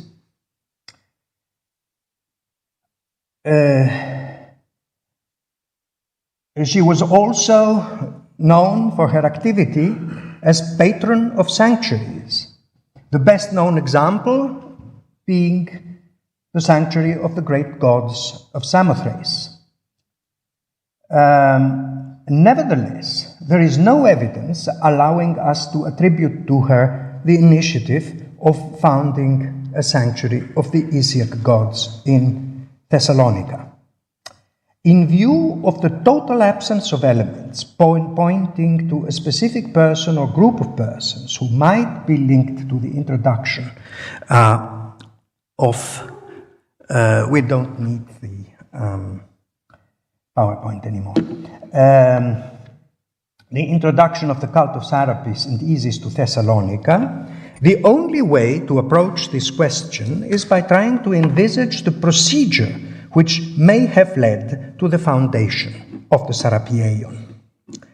An interesting testimony coming from the sanctuary itself illustrates the way in which the cult of Serapis was usually propagated in the Hellenistic period. An inscription of the 1st century AD, reproducing an earlier account written in dialectic Greek and probably in the 3rd or 2nd century BC, narrates the introduction of the cult of Isis and Serapis in the Locrian city of Opus. A man named Xenainetos, had come to Thessalonica from Opus on a diplomatic mission, kata presbeian, and during his stay, Serapis appeared to him in a dream and urged him to announce upon his return to Eurynomos, a leading citizen of Opus, that he should welcome the god and his sister Isis to the city and to give him a letter which was placed by the god under the sleeping man's pillow. Xenainetos was embarrassed by this order because Eurynomos happened to be his political opponent. But he decided to obey the god nevertheless after he saw the same dream a second time. Now, Eurynomos initially was reluctant to believe Xenainetos' story because of their dispute, but he was finally convinced by the letter and accepted the cult of Serapis and Isis in Opus. This inscription allows us to conclude that the Serapieion of Thessalonica functioned as a dream oracle and was influential enough to engage in political affairs. This activity was clearly very lucrative.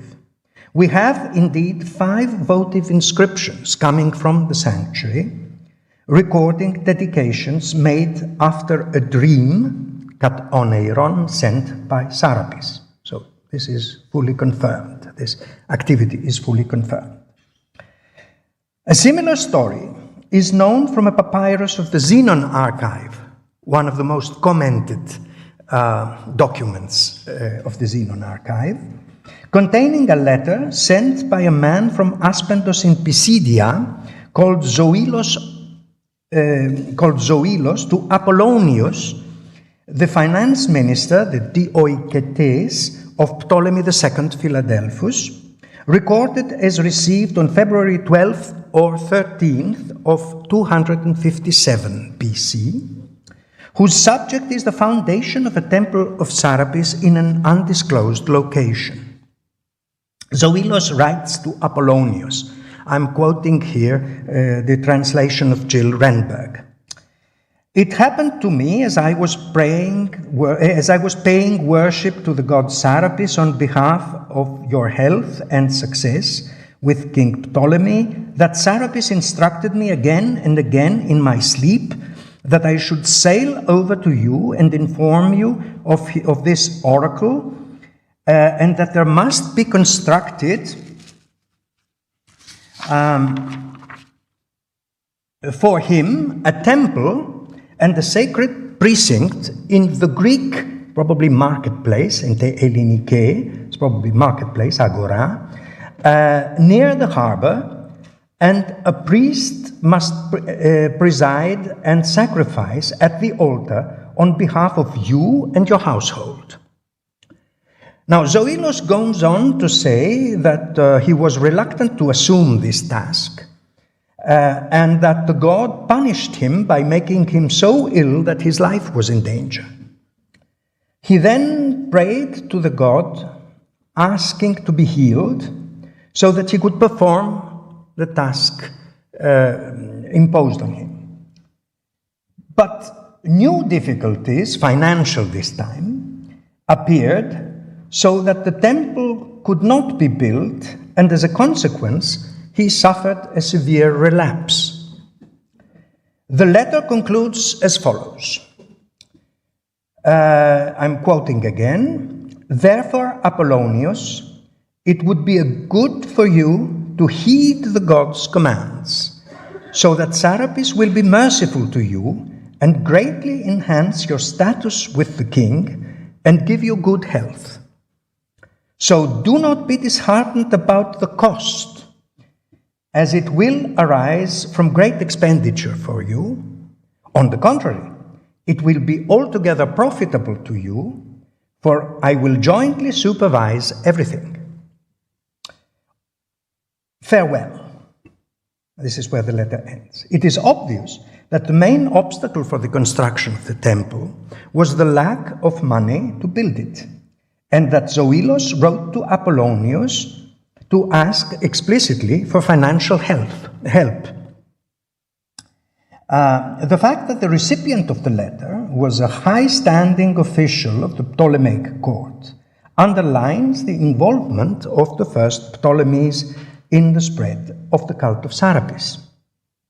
Now, the two documents, which have often been studied together, I must say, reveal the existence of a pattern concerning the foundation of sanctuaries of Serapis. The god, in both cases, the god communicates by dream his order to found a sanctuary dedicated to him, thus converting the chosen persons into cultic agents transmitting the divine will to further individuals and communities. Both stories remind us of the founding myth concerning the transportation of the Pluto-Serapis statue from Sinope, which is transmitted with slight variations by Tacitus and Plutarch. The statue purportedly appeared to Ptolemy Soter in a dream, ordering him to transport it to Alexandria. And this dream was repeated again and again. One should also take notice of the fact that the letter of Zoilos, asking for financial help in order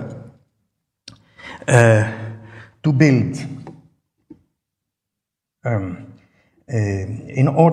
the sanctuary, to build a temple of Serapis, is addressed to a very influential and wealthy official of Ptolemy II, Philadelphus. It is indeed very likely that the earliest propagators of the cults of Isis and Serapis were linked directly or indirectly to the Ptolemaic monarchy. Their behavior had established in some way a foundational model of new Isiac communities that can be detected in later examples.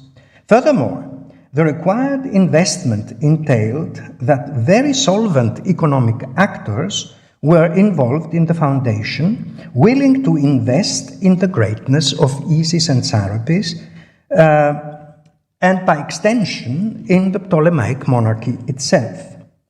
I am therefore tempted to formulate the hypothesis that the monumental and well-endowed sanctuary of the Isiac divinities in Thessalonica, first and foremost Sarapis and Isis, was founded by an individual who was founded in the first quarter of the 3rd century BC by an influential individual, probably of local origin, who had strong ties to the Ptolemaic dynasty. It is important to stress in this connection that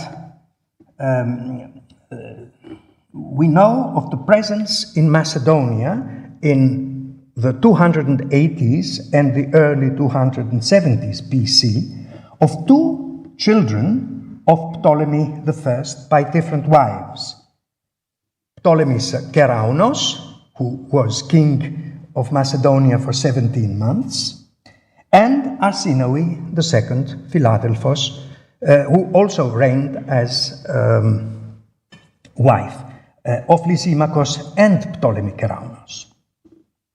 It is difficult to decide, of course, which one of these 2 may have been solicited in order to provide the financial means for the foundation of the sanctuary. So I will leave that open, but I will add that an involvement of Arsinoe seems to me, on balance, likelier. Thank you.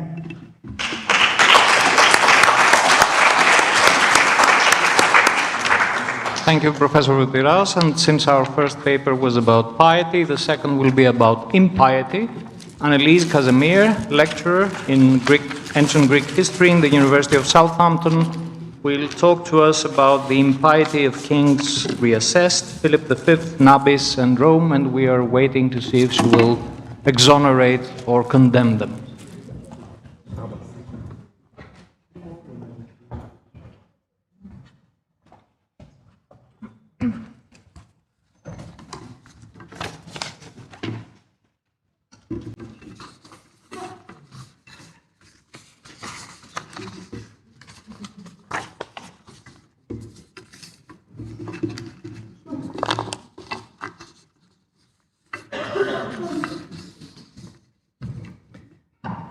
Yes, you stole my line there, Paschalis.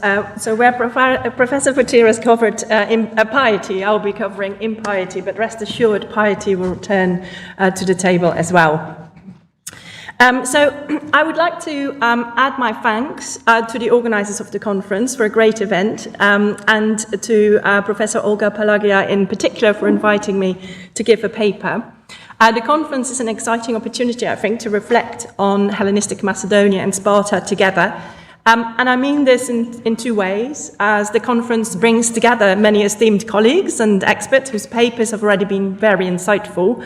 And at the same time, it offers an opportunity to consider Macedonia and Sparta together and to reflect on their nature as kingdoms and their place in the wider Hellenistic world. Now, when deciding on the topic of my paper, I thought a comparative angle on foreign relations with religious cults and sanctuaries might be fruitful in this setting. Whether indeed it is, you will of course have to be the judge of that. Right.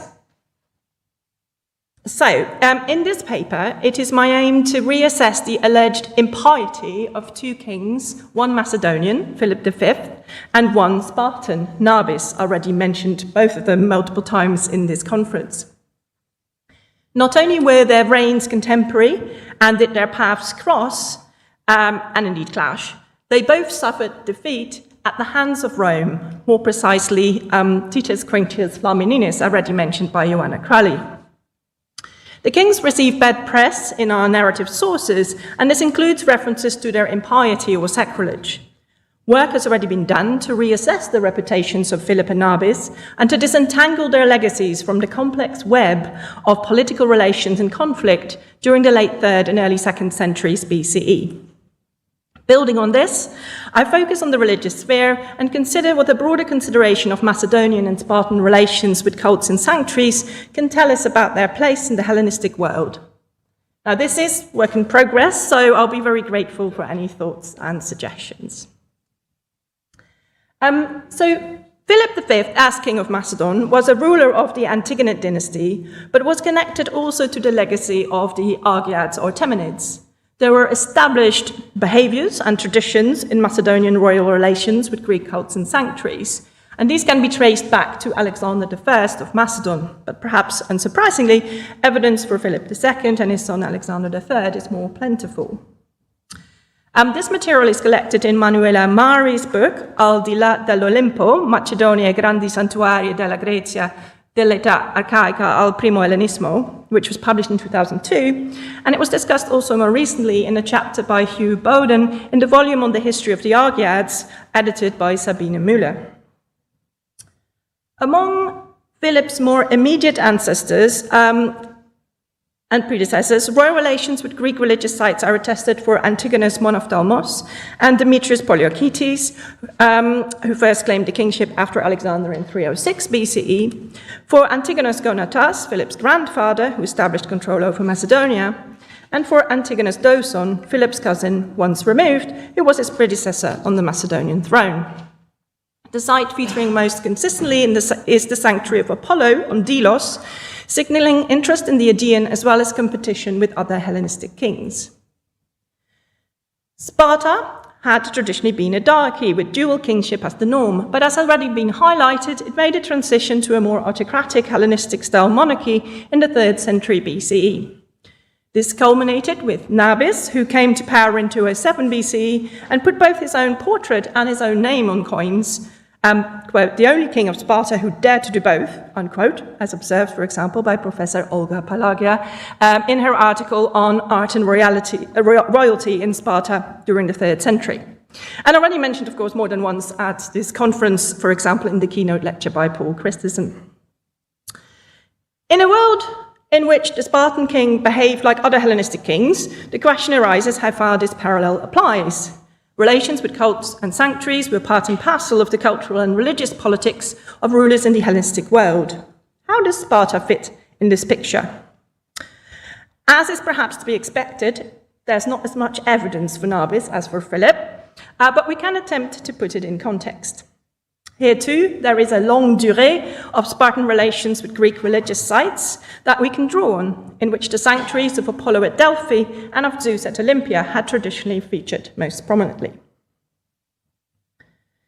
Themes of piety and impiety and sacrilege in the context of conflict and war were prominent throughout Greek history, but they became hotly debated, particularly in the last few decades of the 3rd century BCE and into the 2nd century BCE, perhaps not coincidentally, the period in which Rome got more closely involved in Greek political affairs. Let us first consider Philip and the accusations of impiety made against him. These concern 3 specific moments in his reign, most prominently his attack on the sanctuary at Thermon in Aetolia in 218 BCE, and subsequently, in the run-up to the Second Macedonian War, his destruction of altars and temples in the territory of Pergamon during the campaign in Asia Minor in 202-201 BCE, and his treatment of sacred sites around Athens and Attica in 200 BCE. Our main sources for the events are Polybius, followed by Livy and Diodorus. The attack on Thermon in 218 BCE is described in Book 5 of Polybius' Histories. Philip's troops arrive at Thermon late in the evening. After destroying the surrounding villages, they looted the houses in Thermon itself. On the next day, they removed the suits of armor, which had been dedicated in the colonnades of the sanctuary. They made a selection of items to take and set fire to the rest. So far, Polybius writes, all was done rightly and justly according to the laws or conventions, the nomoi of war.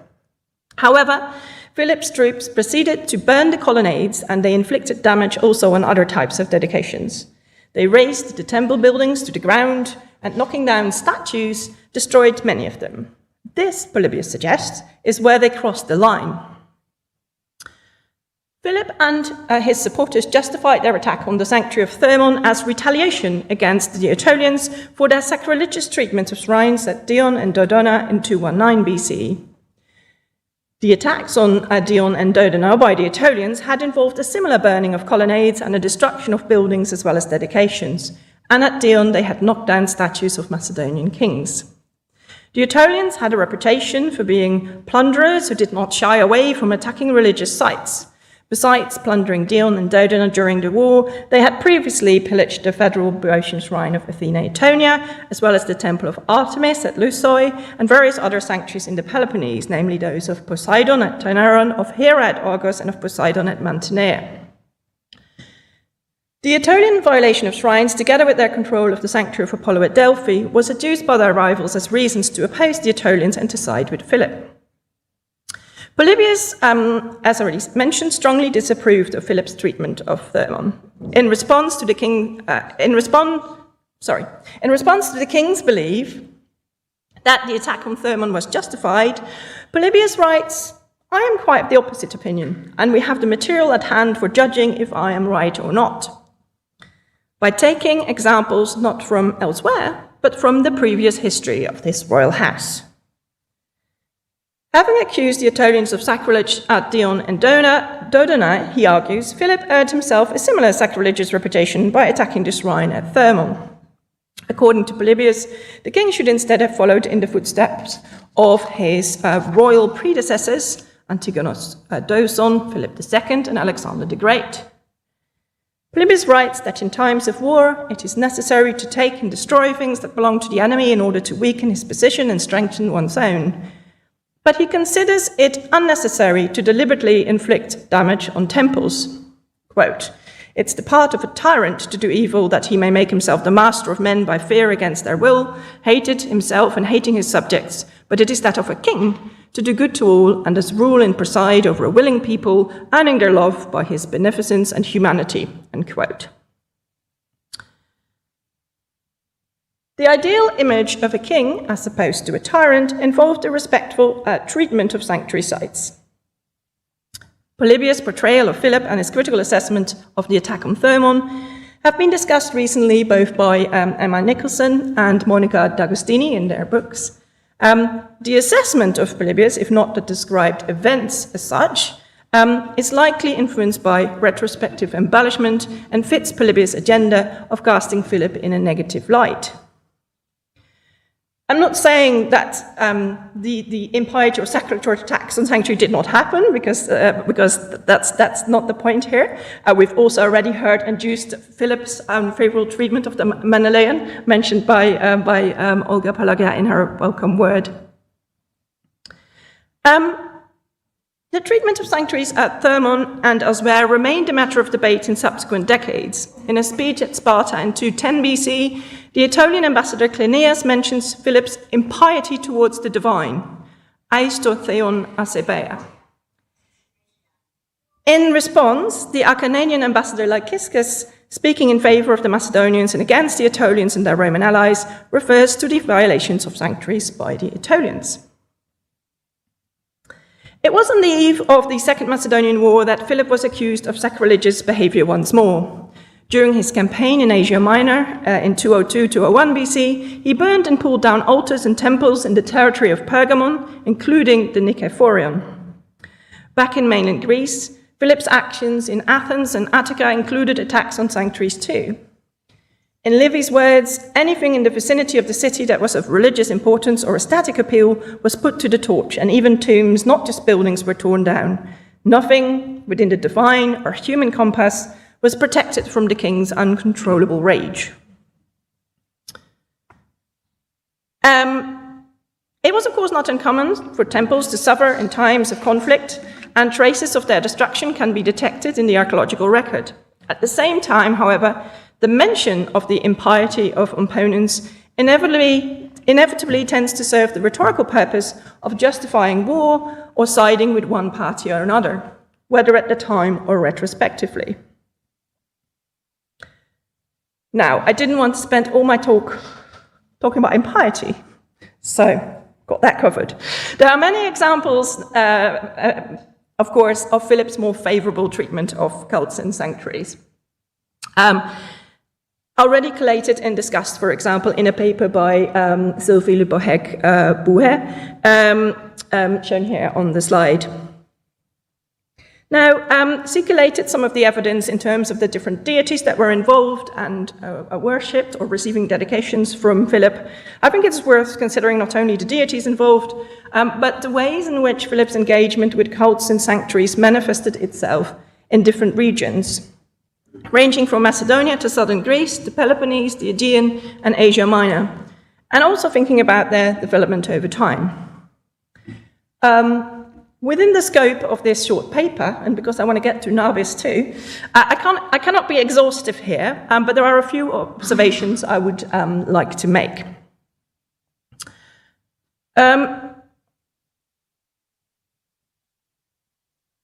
We'll come to that. In mainland Greece, the social war of 220 to 217 BCE saw Philip cast himself as protector of Apollo at Delphi, for he and his allies aimed to recover for the Amphictyonic Council its ancient laws and its authority over the Delphic temple, of which it had been deprived by the Aetolians. There are several instances of Philip moving through the Peloponnese in the context of the social war where he is making sacrifices to the gods. For example, when passing Olympia in 219 BCE, he is said to have offered a sacrifice there, presumably to Zeus. And important to mention in the context of this conference is also that we hear from Polybius in his book 5 that Philip, when reaching the site of Salacia, where the battle between his predecessor and the Spartan Cleomenes had taken place, when he reached that site, he encamped there, and next day, after inspecting the field, he sacrificed to the gods on each of the hills near the site, and then resumed his march. Later on, we hear that in 209 BCE, Philip presided over the celebrations of the Heraia at Argos, as well as over the Nemean Games. And he was not just the first Macedonian to do so. Now, turning to the epigraphic evidence, nothing quite matches Philip's investment in Apollo on Delos, where the Stoa, which he dedicated, flanked the entrance into the sanctuary, and where he made additional dedications too. Some of them dedications made after a victory, one referring to a victory on land, and the other thought to have referred to a victory at sea, although that's a restoration. And we find also on Delos, in the inventories, the mention of a dedication by Philip of a gold fiale. We find the mention of a Philippaea festival, and we also hear of gold crowns being presented in his honor, as well as the statue set up in honor of Philip too. And here it's worth noting that, in fact, before Philip, Antigonus Doson had made a dedication on Delos after the Battle of Salacia.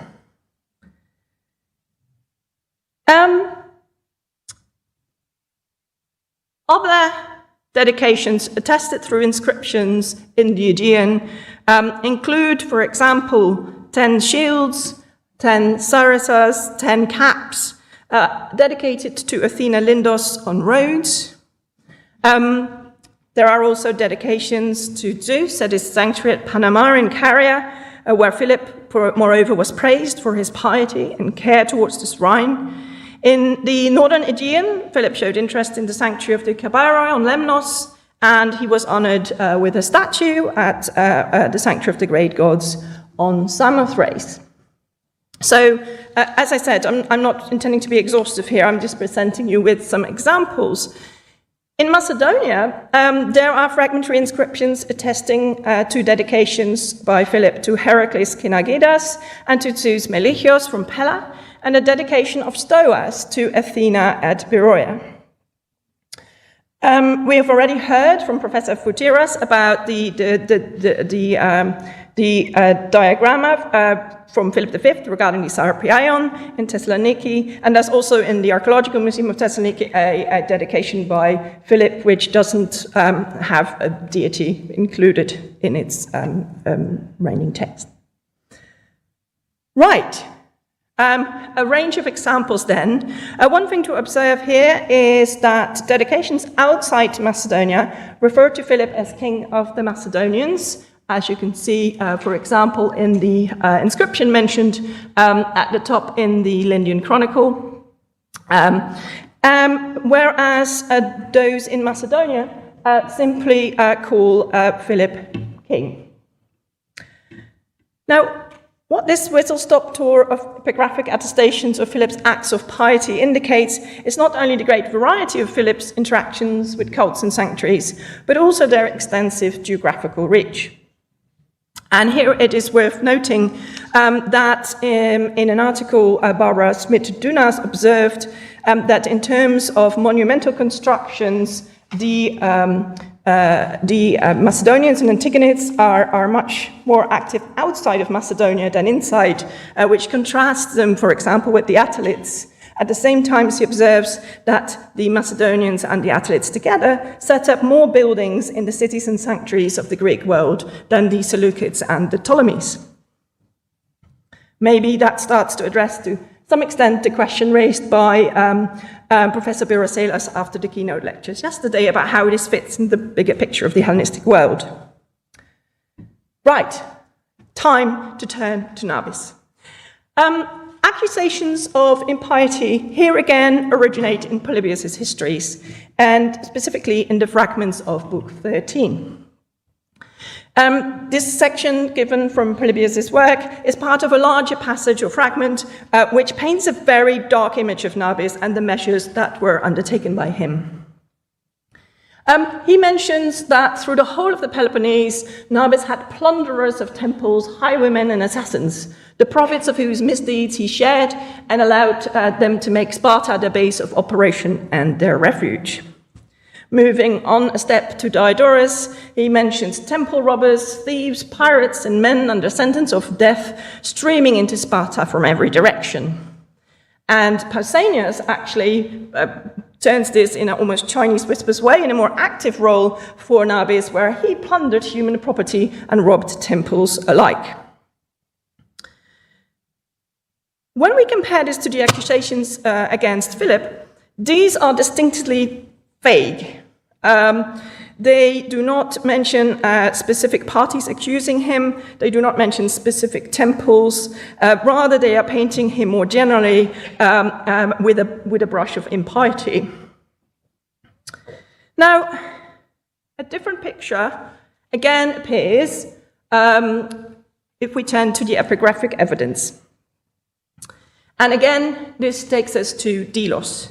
For it was on Delos that we find set up an honorific decree for Nabis, where he is referred to as someone with good intention towards the sanctuary and the people of Delos.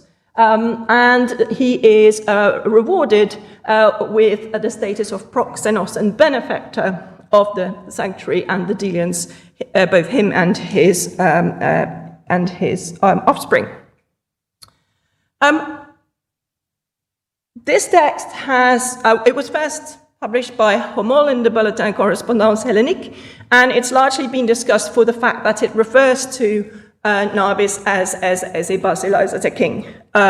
So you see that marked up there. And this is often put together with evidence from roof tiles from Sparta, where we also find references to Nabis as king, as opposed to the tyrant he's been painted at in the narrative sources. This can be contrasted with dedications made by King Eumenes in Pergamon, where we just hear him referred to as Nabin ton Lakuna. Now, we don't have an awful lot of material to go with for Nabis, as already stressed, but we can, again, place this in a longer-term picture of Spartan relations with Greek religious sites. I already mentioned previously that in the classical and earlier Hellenistic period, both the sanctuary of Apollo at Delphi and that of Zeus at Olympia featured most prominently.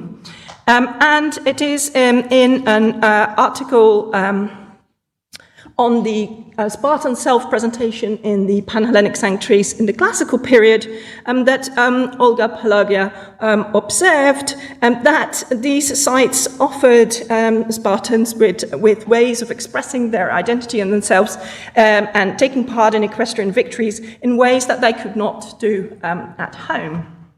And this is particularly at Olympia.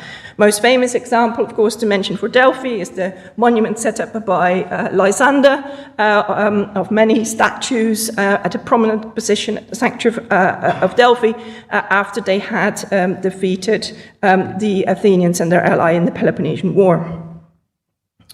However, if we trace that story of Spartan relations with sanctuaries, it is Anne Jacquemin who's argued that actually, as we move from the 4th through to the 2nd century, it seems that the place of Sparta in the relations with the sanctuary is not as prominent as we move through this period. However, there are some examples in which we can adduce some ways in which the kings of the Lacedaemonians appear at, in this case, Olympia. And this fits with the Tale of Three Kings, I suppose, already mentioned in one of the keynote lectures. For we have here a statue of Ares dedicated to Zeus Olympius by Ptolemy II, and another statue by a Ptolemaic king, Ptolemy III, of Cleomenes, also dedicated to Zeus Olympius.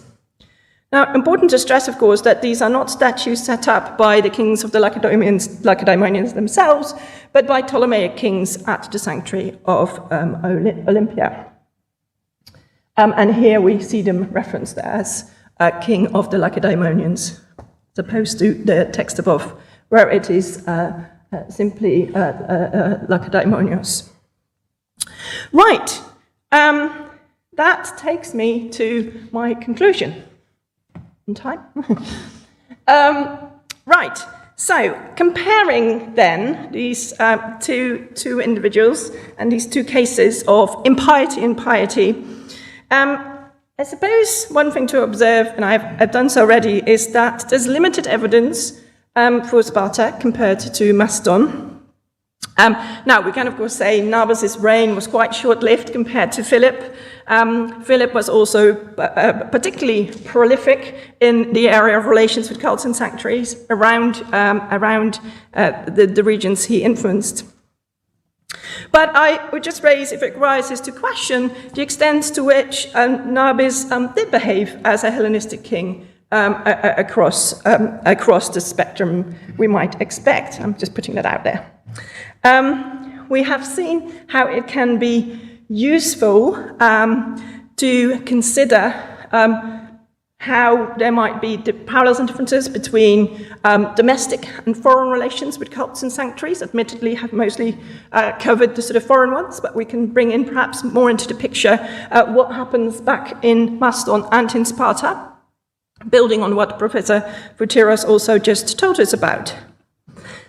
Finally, there is the legacy of both kings, and in the case of Philip and the Antigonids, their impact on the way the Romans would, at least initially, interact with cults and sanctuaries in response to what happened before.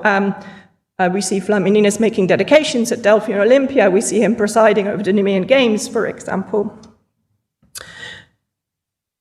But that would be the topic for another paper. So thank you for your attention.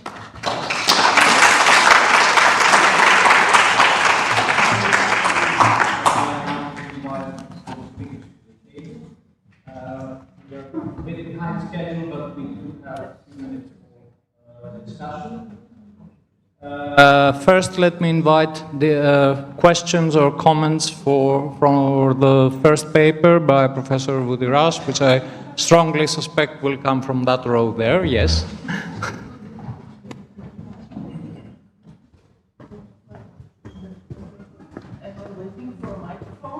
Yes, I think so. It's coming.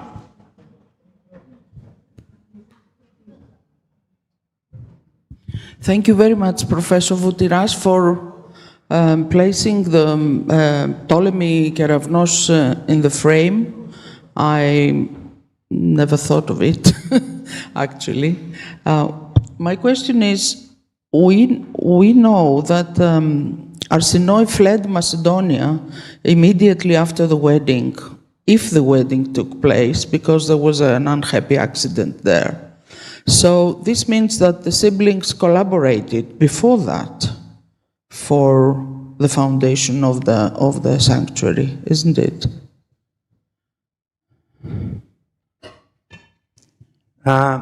Yes, it is a possibility.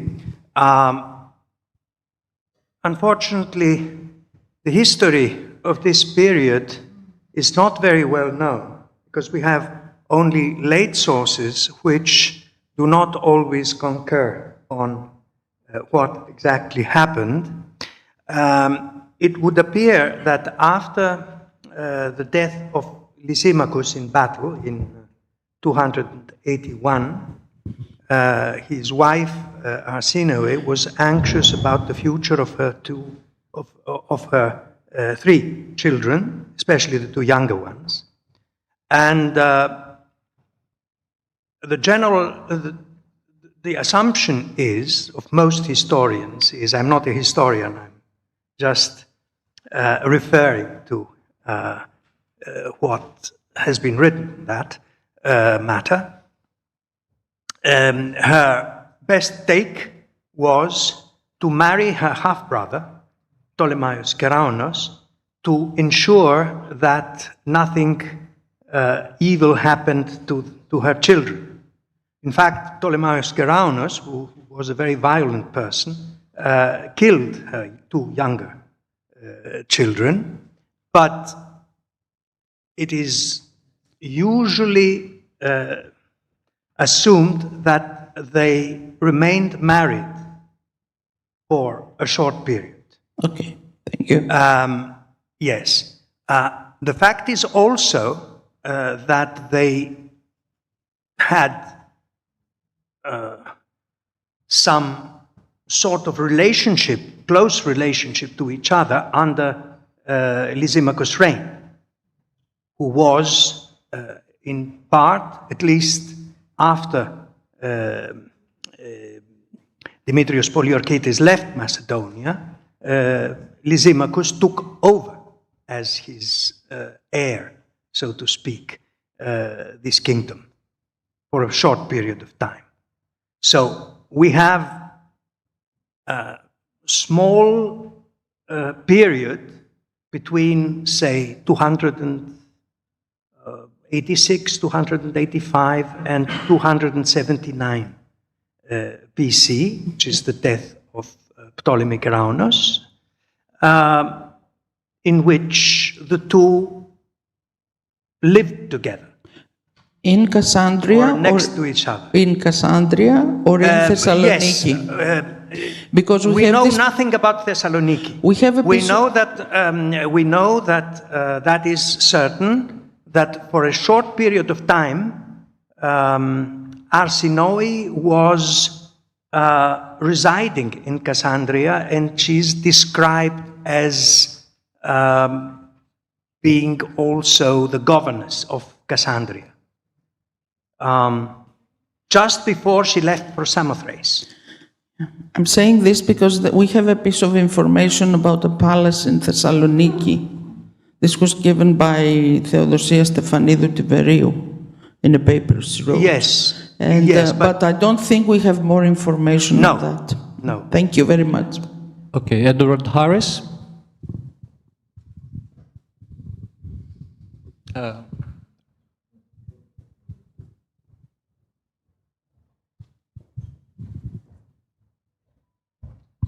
Great. Thank you very much for both your papers. My question is for Dr. Casimir. You did a very interesting comparison, actually, of, again, the accusations against Philip V and, again, his record of dedications, which actually seem to kind of contradict this picture of impiety, and also, again, for Nabis. I just wanted to suggest another kind of continuation of this, kind of in the same theme, but I pose this as a question. We know that Philip V's successor, Perseus, is also accused of impiety, and this famous incident, of course, where Eumenes goes to Delphi and rocks fall on him, and if anybody's been to Delphi, that often happens. But Eumenes claims that this was a plot, actually, by Perseus, and then he goes, and this is one of his claims against Perseus when he goes to the Roman Senate. And later on, there's a Roman, actually, on Samothrace, who says that your lieutenant can't come to the island because actually he's polluted because of attempted homicide. So, at any rate, we have a similar thing, exactly the same sort of pattern you kind of noted again for Philip V, these accusations of impiety, which often kind of lead to war. On the other hand, do we have for Perseus a kind of also record of his dedications to sanctuaries? And we know of one that he wanted to dedicate at Delphi, but it didn't quite turn out the way he wanted it to. But I was wondering if we have other evidence of his piety by dedications to other sanctuaries. So thank you very much for your paper. Thank you very much for that question. It was exactly the continuation of the story I was hinting at the end of my paper about being limited to 20 minutes. I couldn't quite go there. We do have dedications recorded in the Delian temple inventories for Perseus. So actually already before he becomes king, both he and his brother left dedications in the inventories. So yes, we do have that. And of course, he was preparing a monument to set up at Delphi, which Aemilius Paulus then took over. And there are examples of also casting his visit to Delphi in a different light from the impious way it is cast by both the Attalid king and by the Romans.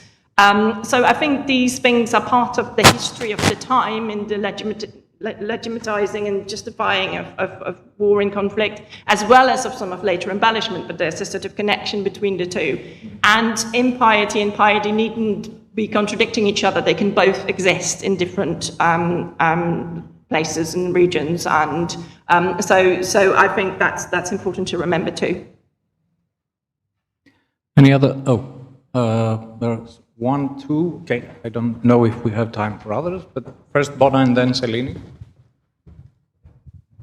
Well, thank you so much for both papers. My question is for Annelies, in that the instances of piety are reflected both physically in epigraphic record and also in monuments that are constructed. And the examples of impiety seem to be literary. But I was wondering, since they're so specific about Thermon and Pergamon, if anything has been teased out in an archaeological record that actually substantiates these accusations. Yes, that's a really good question, and I know there has been, or connections have been made. It's an area I want to explore a little further to develop this as well, because, like I say, I'm not denying that these things happened in conflict, in war. It's partly the portrayals that then make it part of the justifications. But I think everyone knew that these things happened, and the Romans, of course, get in all that as well. Yeah. Selini? Just that we have also evidence of the Zeus dedications from the Taropolion of Amphipolis. Mm-hmm. So this question, as you very well said, piety and impiety, is, probably it's a Roman thing. Antiochus IV was also, no? Say, Panos, you want to speak about that? Who was, no, a pious person.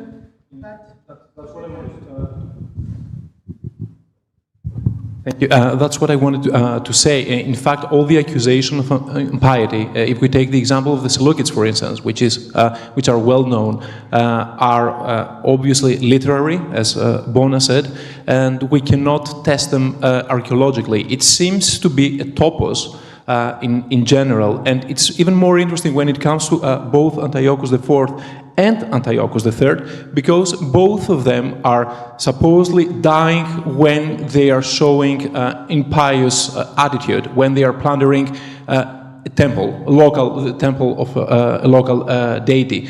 And this is very interesting, because for the case of the Seleucids, at least, we can trace this back to the tradition of the Babylonian kings, which is a kind of ritual plundering, in quote, using the wealth of given sanctuaries. And this turns out in a periodical circle.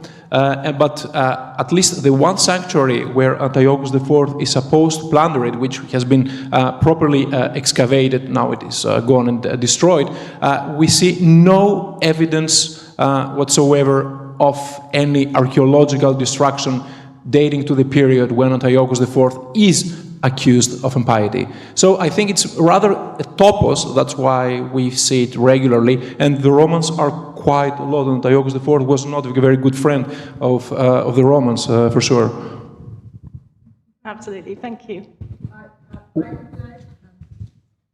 I would like to add something concerning the classical period. Two cases. The first case is Corcyra.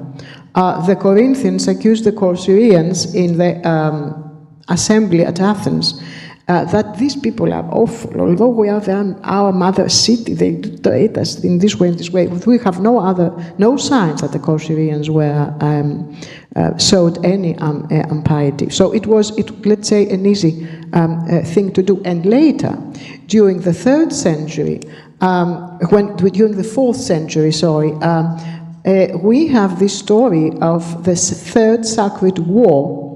And this awful focus that got all the money from the god, and that's why they were punished by Philip. And before that, these people distributed money to Athenians, Spartans, Achaeans, and others who were their allies. And this happens also in other. So you are really right when you stress that these stories are quite a little bit a topos, as Panos said. Thank you.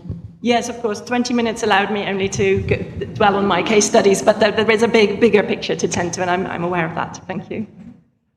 We are already running late. Maybe one just last question or comment, if yes, and then it's time for Bono to wrap this morning's session up. Thank you very much. This is a very small comment to add to what's previously been said about the topos of impiety, but it appears that kind of the presentation of the Cleomenes logos in Herodotus is a key filter through which kind of Hellenistic historiography must be working in terms of trying to fit the activities of Hellenistic kings into both the archetypal pattern of impious kingship, which is Cleomenes, and kind of that of classical historiography. So I just wanted to add that to the previous discussion. Thank you. So, Bono? Let's again congratulate both speakers. Thank you, all speakers this morning, for a wonderful pair of sessions. We'll convene again this afternoon. If everyone could come 5 minutes early at 2:25, then we can start right on time. But again, I thank the speakers and the audience and look forward to this afternoon. The speakers will come across with us to Loring Hall for lunch.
I congratulate everyone here for absolutely on time. So thank you so much.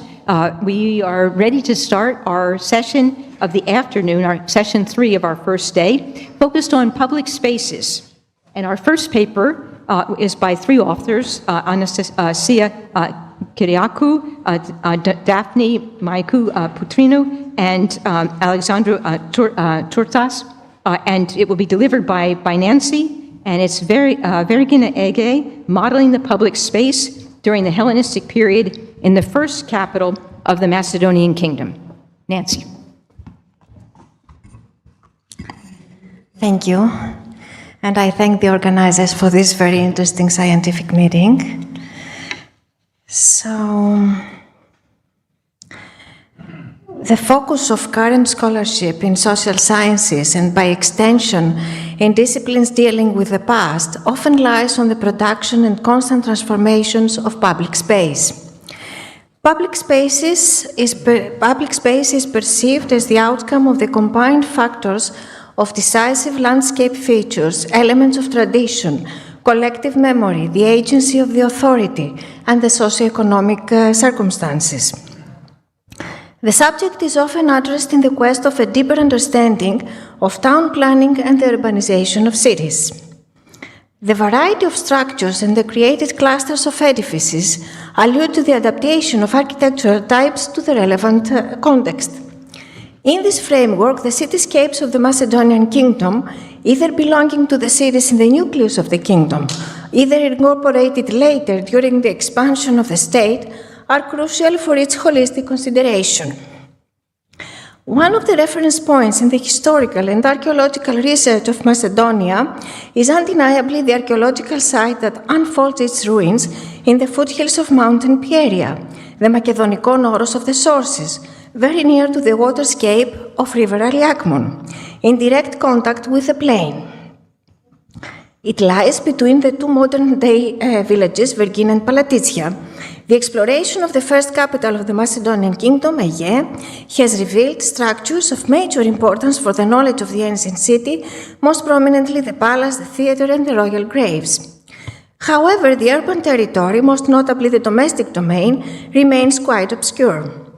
Additionally, the 4th century looms large at the expense of the previous or the subsequent centuries. By now, it feels imperative to manage to expand our inquiries towards other periods and other structures. So, in this paper, we focus on the archaeological sector known as the Sanctuary of Euclea. Since, given the current stage of research, it appears to be a site with impressively dense archaeological information concerning the public sphere that ranges from the archaic to the early Roman periods. Despite the lacunae in our knowledge of the city, the explored plots of land a few meters away from the palace and the theatre contribute decisively to our understanding of the layout of the city. It will be attempted to sketch out the evolution of the landscaping and the formation of the city in this area. The sloping ground with an inclination to the northwest, the deep creek on the west, and the commanding view over the plain straight ahead until the areas of Pella and Thessaloniki constitute the basic features of the landscape.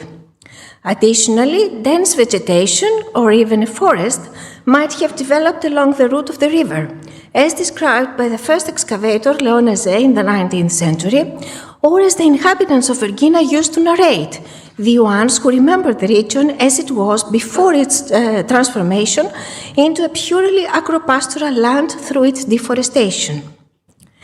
In the archaeological site in question, there is scant evidence of the early Iron Age and the Archaic period, as well as of the 5th century BC.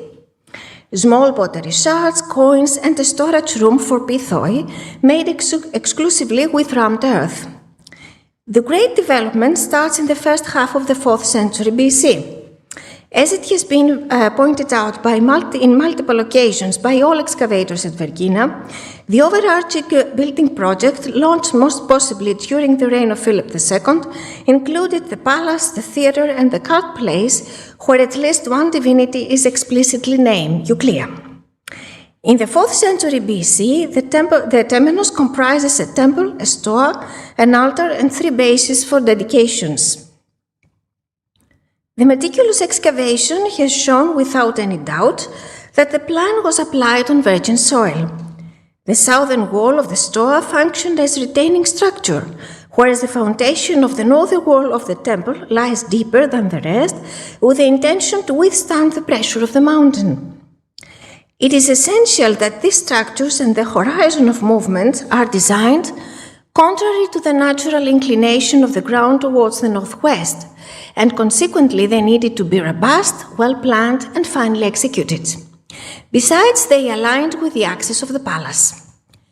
The symmetry and harmony of the cult structures underline their uniformity. All excavation data, materials, masonry, organization, and concept of space point towards a well-defined, homogeneous plan. The paved space, paved with small marble and porous flakes or ordinary gravel, between the altar and the dedications and the temple and stoa, albeit humble, accentuates the planning of the movement of people and the organized experience. The interaction with the public space further to the east might have been expressed in multiple ways. The argumentation put forward in relation to the entanglement of the sanctuary with the agora of the ancient city is quite convincing. The main access to the temenos was planned to be made from the east, and if there were processions during religious festivals, they would follow a route from that direction. Whether coming from the side of the palace and theatre or from the north, one would first reach the nucleus of the agora, a nodal point, and then move towards the temenos. The open space in the center of this major civic area of the agora quite possibly lies in the unexplored private plots to the east.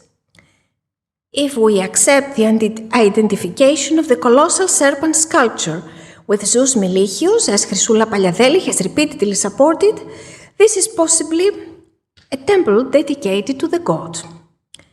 And Euclea, as autonomous deity, either daughter of Hephaestus and Aglaia, or of Heracles and Myrto, in both cases descendant of Zeus, was prominently co-worshipped in the sanctuary.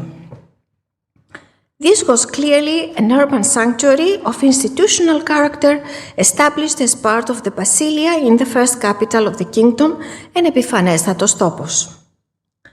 A question arises whether the complex of the cult structures stood alone in the 4th century. While we lack the comprehensive picture of the agora to the east, the surrounding space to the west is certainly not a void one. Brought to light first in the 60s by Manolis Andronikos and more systematically in the 80s by Chrysoula Paliadeli and further explored sporadically in the subsequent decades, a peristyle building adjacent to the fortification must have originally risen at a level a bit lower than the temenos, in a distance of approximately 10 meters. Although part of the complex lies under the modern road leading to the palace, the dimensions are known due to the first investigation before the construction of the road. It is almost square, with a side of 26 meters, with a double stoa in the front on the east, and features a colonnaded courtyard and a system of closed spaces to the north that can be reconstructed as 3 rooms. The complex shares with the temenos common principles of orientation, axis, and organization of space. It covers an area of 676 square meters, whereas the surface with the cult structures measures 444 square meters. The masonry of the complex, once again on virgin soil, employs a wide foundation made of fieldstones and porous blocks at least on the level of the tichobates, topped by mud bricks. The south wall against the sloping ground functions as retaining structure, and a definite clear cut on the natural soil has been traced along its length. Unfortunately, at some point the wall was dismantled and the gap was filled with material coming from the upper terrace.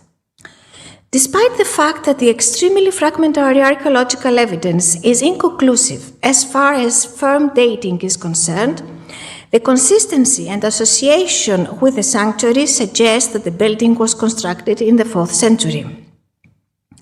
They were both created on a terrain exploited for the first time, and the material, at least as far as the travertine is concerned, was the object of a specific commission. It is evident, of course, that the foundations of the temple and stoa are much more robust, possibly in order to support buildings that consisted of ashlar blocks to a considerable height. It has been pointed out in scholarship that the type of the peristyle emerges in a quite pertinent way in domestic architecture, for instance in houses in Eretria around 400 BC. But at the same time, it finds its earliest form in public structures, such as the Pompeian of Athens and the Hestiatorion in the sanctuary of Hera at Argos, once again in the turn of the century. The type becomes more popular in the 4th century and especially in the second half. In many cases, they are identified as palestre and consequently belong to complexes of gymnasia, or they are identified as parts of banqueting spaces. However, this is far from exclusive, since they may have a different, still public character. Quite interesting is, for instance, the study on the quadrangular meeting halls of Hellenistic Epirus, located in many public areas in the urban layout. The architectural type is not exclusively related to a particular function. It rather serves the needs of gathering in the framework of either religious or civic activities. Needless to say that an impressively monumental version is unfolded in the palace. Based on the ground plan, it can be suggested that the peristyle building in Aegae housed gatherings related to communal meals. Whether in a religious framework twined with the cultscape or in a civic scheme, it is not easy to suggest. However, at least in the case of the one personified deity that was certainly worshipped in the temenos, Euclea, her civic political identity could seamlessly function on both levels.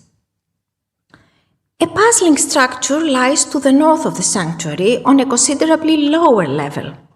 The working hypothesis identifying it as a cistern or some sort of pool derives from the fact that its use must have been water-related. Only the floor constitutes firm architectural evidence. The surface of the porous stones is meticulously covered with solid, thick, waterproof plaster. Although the orientation is not in accordance with the configuration of the sanctuary or the peristyle complex, the fine work, the dimensions of the ashlar blocks that recall the masonry of the temple and stoa, and the impressive plaster indicate the construction of the 4th century. It is worth of notice that in this case we have an easily recognizable activity of recycling valuable building material. In the end of the 4th century, the structure stopped being used, the travertine blocks were removed and the plaster scraped away. The space was filled with soil and all sorts of materials from the surrounding area all sorts of materials to be covered with a clay floor denoting a later structure. The 3 cremations in gold and silver receptacles were deposited in this very fill. The 3rd century is related to intense activity. During the reign of Antigonos Gonatas, possibly around the middle of the century, a second temple is erected and adjusted to the 4th century illustrious project. It could be the marked imprint of the king in combination with the creation of the great tumulus. However, the use of older material alludes to much different choices on a strategic level. Moreover, it is worth pointing out its novel orientation. We have put forward the interpretation that this choice derives from the intention to relate to the altar of the previous temple and actually share it. The spatial entanglement implies that this new pole of occult activity can only be considered as closely interlocked.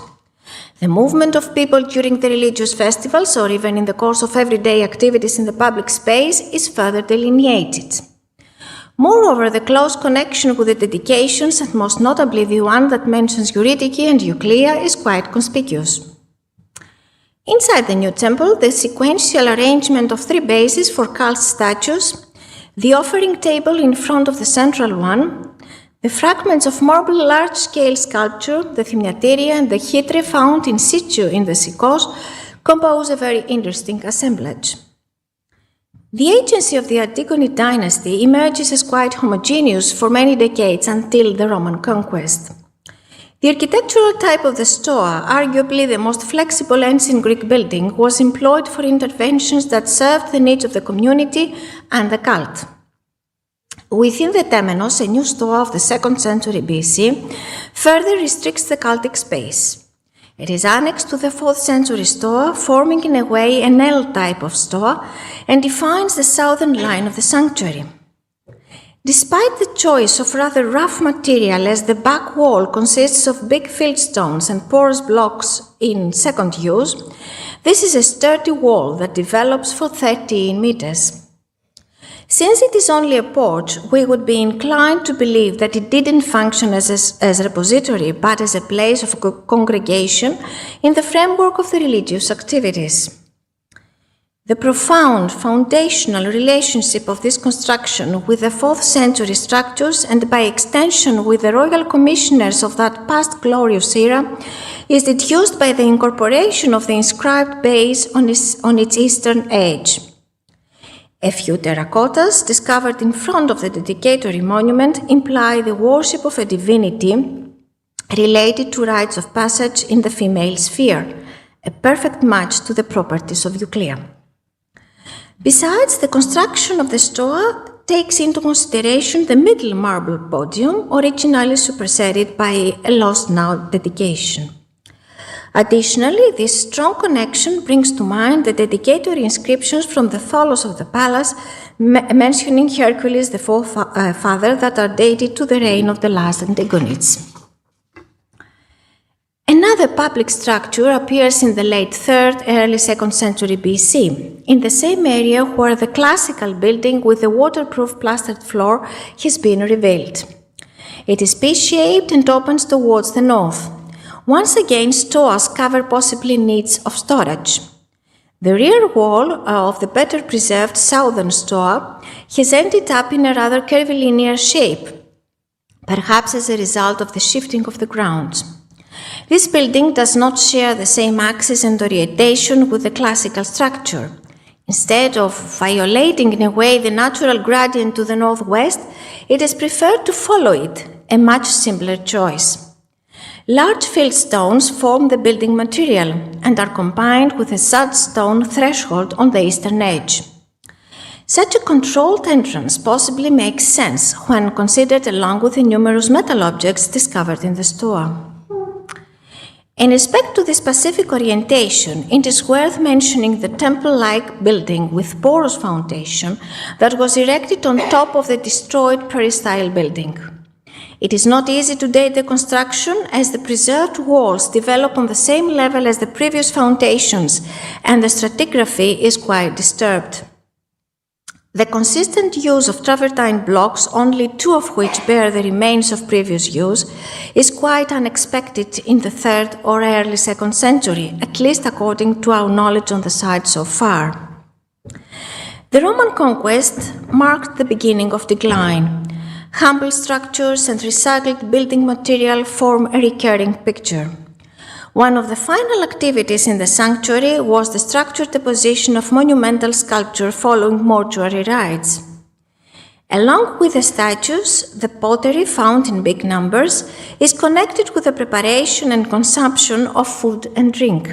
It seems that collective meals were an important element in the religious scape throughout its life course, throughout the life course of the cult place. To conclude, we have tried to trace the articulation and management of the public space in the western part of the city of Aegeum. The 4th century organized plan of the monumentalization of the natural setting is revealed rather effortlessly. The geomorphology of this specific part of the city serves the purpose, since the ground is more elevated than in the rest of the city, and most significantly, it hadn't been exploited before. Massive earthworks reinforced and expanded the natural plateau in order to sustain the construction of the palace. In terms of mechanics, technology, and funding, this was a major project.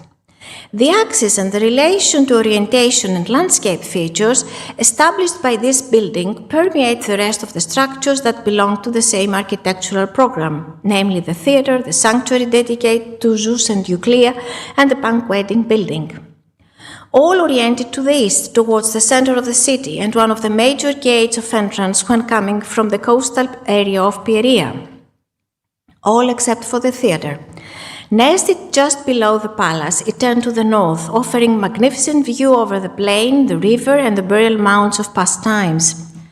In the planning and construction of these edifices, the royal agency is embedded, but at the same time, the expertise of the architects and technicians. The variations in scale in the adoption of relatively new schemes, such as the peristelion, adapted to different needs, are worth of notice. The target group shouldn't be left out of the picture. The citizens of Aie, the nobility, the official delegations in special events are to be considered as agents, along with the royal authority, the institutional validation provided by the divine, and most prominently the landscape. The buildings housed either royal activities or religious and civic performances, enhancing the status of the leader and the social coherence. The next periods witnessed the development of structures around the clusters of the 4th century. The structures dated to the Hellenistic period belonged to a dense layout showcasing a thriving city with multiple needs, albeit without the monumentality of the 4th century. We hope that through the thorough study of the finds and the combination of all excavation data, we will deepen our understanding of the ancient capital of the Macedonian kingdom. Thank you.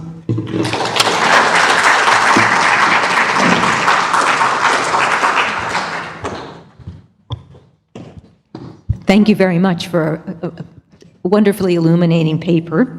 And we turn to our next paper in this session, which will be, got it on my right page here, by a group from Pella, Bettina Tsingarida, Lisa Nevitt, Stratos Nanavou, and David Stone. The paper will be delivered by Stratos, and it is entitled Hellenistic Pella as a Dynamic Urban Environment, New Investigations by the Effort of Antiquities of Pella, in collaboration with the University of Michigan. Stratos. Hello. Dear colleagues and friends, on behalf of all 4 of us, I would like to thank the organizers for including our paper into this interesting conference, and we do hope that our contribution will resonate with papers already offered or about to be offered. As already noted, Macedonia and Sparta have been approached as aberrant cases in comparison to the model that is Athens. This has led to looking for and finding evidence of practices comparable to the Athenian ones, only to find them lacking in relation to the original. Contrary to that, the description and research on Macedonian, and perhaps Spartan, although this contribution will focus on Macedonian practices, may be better served if we take a step back and acknowledge that institutions formed in Macedonia may have been slightly different from the ones elsewhere, not just because they tried to emulate the Athenians or other innovative agents and failed to do so, but because they were reworking traditions formed in their past, while also strategically negotiating what they encountered in their external relations. This certainly includes the ostensible pastoralist past of the Macedonians, which affected the institutions and their state form. One major pertinent point concerns the character of Macedonian cities. Our project addresses the urban character of the largest city of the Kingdom of Macedon, its capital after 400 BC, Pella. On the map, just a few other sites for reference. The project includes 2 components. One, a survey along with the geophysical prospection, and second, you can see part of our GIS database down, and the excavation of a building within the city of Pella. It incorporates an earlier surface survey with a more extensive geophysical prospection that was conducted by the effort of Pella, again in collaboration with Dr. David Stone, during 2017 to 2019. And you can see here the magnetometry prospection. It covers a large area, perhaps the largest at this moment for a single site in Greece. This presentation is about just part of our objectives and the results we have produced so far, but it concerns the very core of our research. We acknowledge, of course, that the view offered is based on a tremendous amount of legacy data which has been accumulated over decades of work at the site. One of the primary objectives of our project, is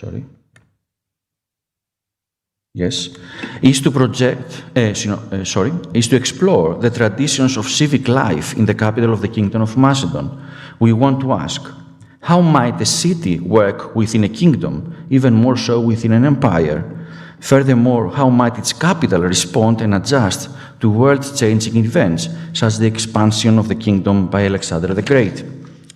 Our major focus is on the Hellenistic and early Roman periods, especially since the last and most well-preserved phase of the house of the building we are excavating is dated to the late 2nd century BC. But we will comment on earlier phases in order to highlight the traditions we refer to and call attention to possible trajectories for the choices made. Just a minute to see the slide and the basic stuff I'm omitting here. So, from the very start, our project aimed to understand several key aspects of the surroundings of Pella, including its extent and layout during different periods. A top priority was to explore the southern boundary of the city and the possible location of its shoreline and harbor. Magnetic prospection, along with earlier excavations conducted by Maria Akamati, has revealed a circular establishment at the southern edge of the area. You can see it just on the downside of the picture.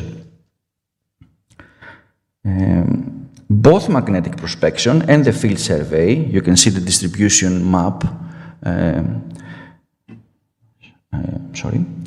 have indicated an area between the establishment and the city that is devoid of artifacts and features, which suggest that there was indeed an islet there, which is identified with Phakos.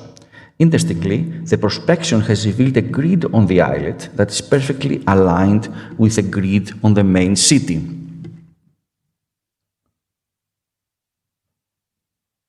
You can see the same orientation and on this here. That's Phakos and that's the grid of the main city. A feature that has come up with a prospection right at the southern limit of the magnetic traces of the grid is quite interesting.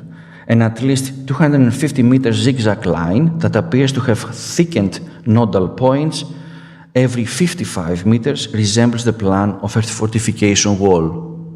This one here. There are issues with the configuration of this feature. For instance, the eastern line that has a direction of northeast to southwest, which goes to the supposed lake. However, given the lack of traces to the south of the feature, might we expect the southern boundary of the city to be here? Excavations on the northern border have uncovered a substantial fortification wall running east-west just north of the palace. It is not clear how massive the wall was on the western and eastern side. This is the north fortification wall excavated by Pavlos Chrysostomou. But work on the boundaries of the city suggests that there was a system of ditches outside the perimeter of the city. You can see here the remains that have been associated with the eastern fortification wall via excavation in the south, excavation conducted by Maria Akamati, and magnetometry in the north. And this is just for reference, this is a classical wall fortification. And you can see here the possible ditch, the feature we interpret as a possible ditch. We have conducted some trial trenches, and it is a ditch. On the western side, again, you can see the palace and the agora, and that's the western side. That's a tumulus. On the western side, again, the wall has been revealed via excavation in the south, while aerial photos suggest a much wider feature in the north. This is where the excavation has been conducted of the fortification wall, and this is the area where the aerial feature is located.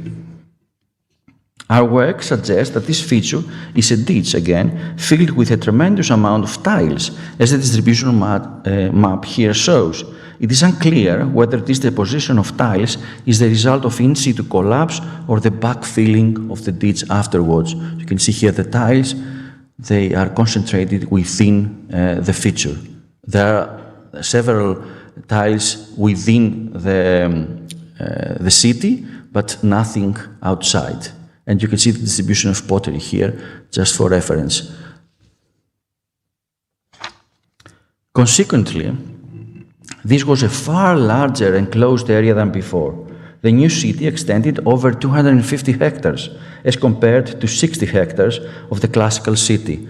That's an estimate, of course, for the classical city, including the palace, which is quadrupling its former size, 4 times the previous one.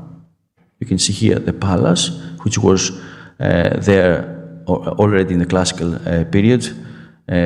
We do have the northern limit of the classical city because we have the classical wall. This is the area where the feature I showed you earlier is, and we can see with the magnetometry that's the southern limit of the city, both for classical and Hellenistic, and we are less accurate about the eastern and the western limit of the classical city.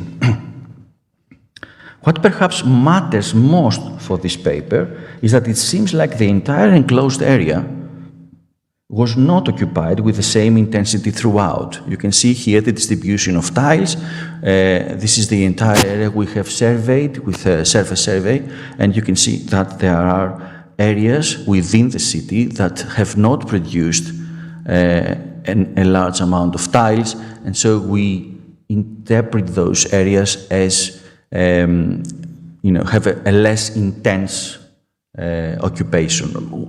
We're not entirely clear on that for the moment, but it is an indication.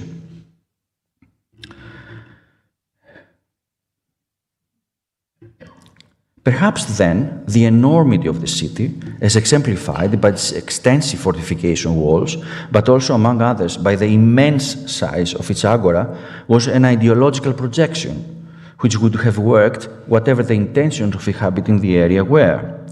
This was a planned extension of the city after Alexander's expedition and the expansion of the kingdom, when the wealth of the east reached Macedonia and when Pella was already the center of an empire, even if with contested borders and internal conflicts. As said, the expansion dates to around 300 BC, during the reign of Cassander. It was a mirror of the idealized kingdom that stretched through places unimaginable before. It certainly was a delimited place, one that projected self-sufficiency and self-governance, with its agora, its sanctuaries, its governing bodies, but also one that was the face of the kingdom, with its palace at one edge looking down over the city below.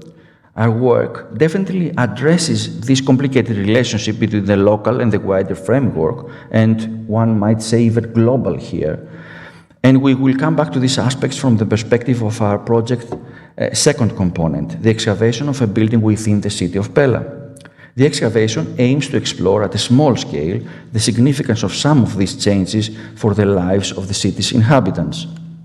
In 2022, we started the excavation in a field lying immediately south of the classical city gate of Pella and adjacent to the eastern boundary of the conserved site.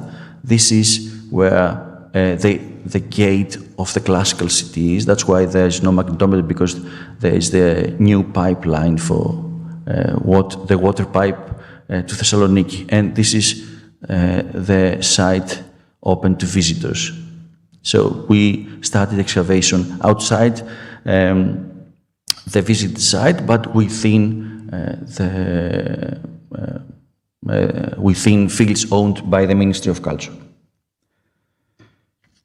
The building excavated was chosen based on an initial magnetometry survey which detected a continuation of the Hellenistic street grid here and hinted at the existence of buried structures, you can see here, especially in the southwest corner of the field, but did not provide coherent plans of buildings, probably due to the underlying geology. Our initial goal was to investigate both Hellenistic and classical layers, to compare both between different moments in the history of the site and to compare with Olynthos, which has been studied with the same methodology, with certain members being the same in the two projects. We want to stress our methodology, which is based on a contextual excavation, meticulous recording systems, and the use of online databases, the use of photogrammetry and wide sampling techniques, including soil morphology, and you can see some of the techniques here, and so on. Alongside the more traditional artifactual and architectural analysis, we are studying the pattern of activities and exploring how the residents constituted their social and cultural identities through their daily practice. For example, what foods did they consume? How were those foods stored, prepared, and served? What goods were available to them, including pottery, of course, but also commodities such as the wine and the oil that once filled the transport amphora we have found. Changes in these practices and preferences through time are being contextualized within the larger dataset recovered by the field survey, offering an indication of whether patterns are localized or reflect more general patterns in a neighborhood, a district, or the city as a whole. From 2023 onwards, the main focus of the excavation has been a Hellenistic building located in the southwest corner of the field. The structure lies in the northwest corner of an insula. Its total area is still uncertain, since the boundaries of the south and east sides are still unclear. But it must have occupied at least 500 square meters. Our objective thus far has been to expose and explore the final phase of occupation in its strengths. Once the full area of the building has been investigated, we will turn our attention to earlier phases. The building follows the plan of houses previously excavated at Pella with a central peristyle courtyard. Although no trace of columns or pillars supporting the roof was identified, the locations for rectangular wooden posts are indicated by smooth areas on the top surfaces of some of the stones of the stylobed. There are rooms around the courtyard and some evidence of the existence of a second story. On the west side of the courtyard, a wall that apparently represents the facade of a range of rooms on this side has come to light. Once the room, this one of the rooms, a rather long one, may originally have had an elaborate wooden door, since finds in this location included several iron and bronze bosses and a large iron key of Laconian design. 2 more keys were found at the western end of the same large room. This is at least 9 meters long. The exterior wall on the north side of the house appears different in the western trench, with ashlar masonry over here,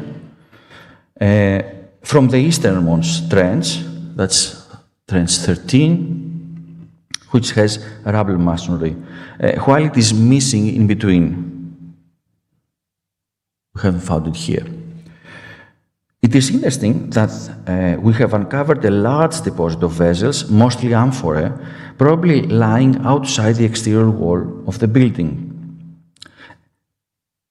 A range of rooms running east-west was discovered on the south side of the building in the extension of Trench 10. Here is the peristyle, and we're talking about these rooms over here, with doorways leading from the portico. There's one doorway here and another one here.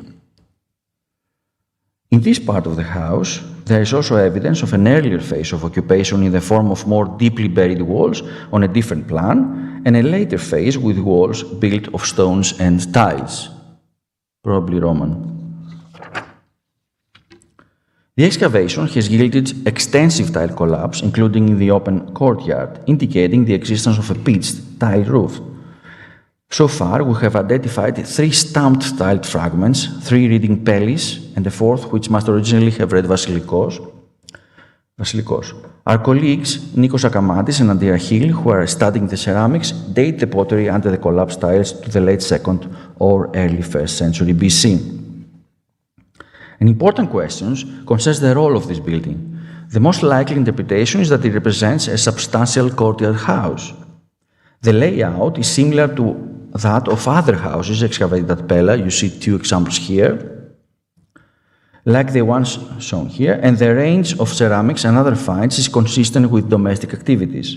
While the stamped tiles might perhaps be taken to imply that the building played a more civic role, comparable tiles have been found in the large houses excavated by Makaronas, the ones that were found just south of the Agora, among them the well-famed house of Dionysus. On present evidence, the building we are working in is smaller and less elaborate than the ones south of the Agora, covering a much smaller area and lacking the carved stone architectural elements found in those buildings, which date to about 300 BC. Nevertheless, this is a large structure, which we would place on the upper end of the scale. For the future, we envision further research on house variability according to the period of construction or based on the different neighborhoods. However, it is interesting that we have yet to encounter smaller, less prominent buildings in Pella, which is not to say that there weren't any, but brings forth the question of who was able to inhabit the capital. So, where does all that leave us with the city in Macedonia? Returning to our inaugural questions, how do we account for the city of Pella within the kingdom of Macedon? We see a decidedly planned city, which nevertheless follows upon distinctive traits of the classical period. The grid is there, a fortification wall is there, and the palace, although within the wall now, is still demarcated from the rest of the city. There are distinctive traits of self-governing agencies and places of assembling, and yet the palace looms large above the city just to the north. There are several threads we want to untangle in our research, and this is, of course, a very preliminary sketch of our goals and first results. However, we do want to argue that it seems Pella, contrary to Athens and other cities that had organically evolved from their initial settlements, was probably planned to serve as the capital. We thought that this planning entailed, both architecturally and politically. One might say it was reinvented as the new capital. It was planned to show it.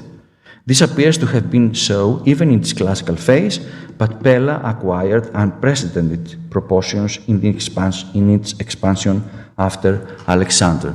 I want to thank you and just take a moment to look to our sponsors and our team, which is a great team overall. Thank you.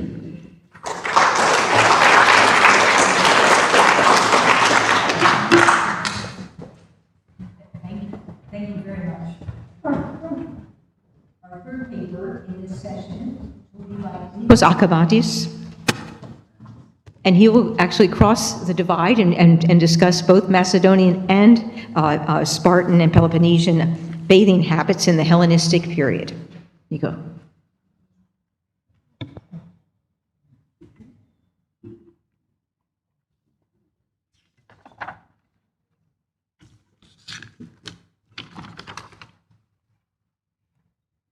Okay, so hello everyone.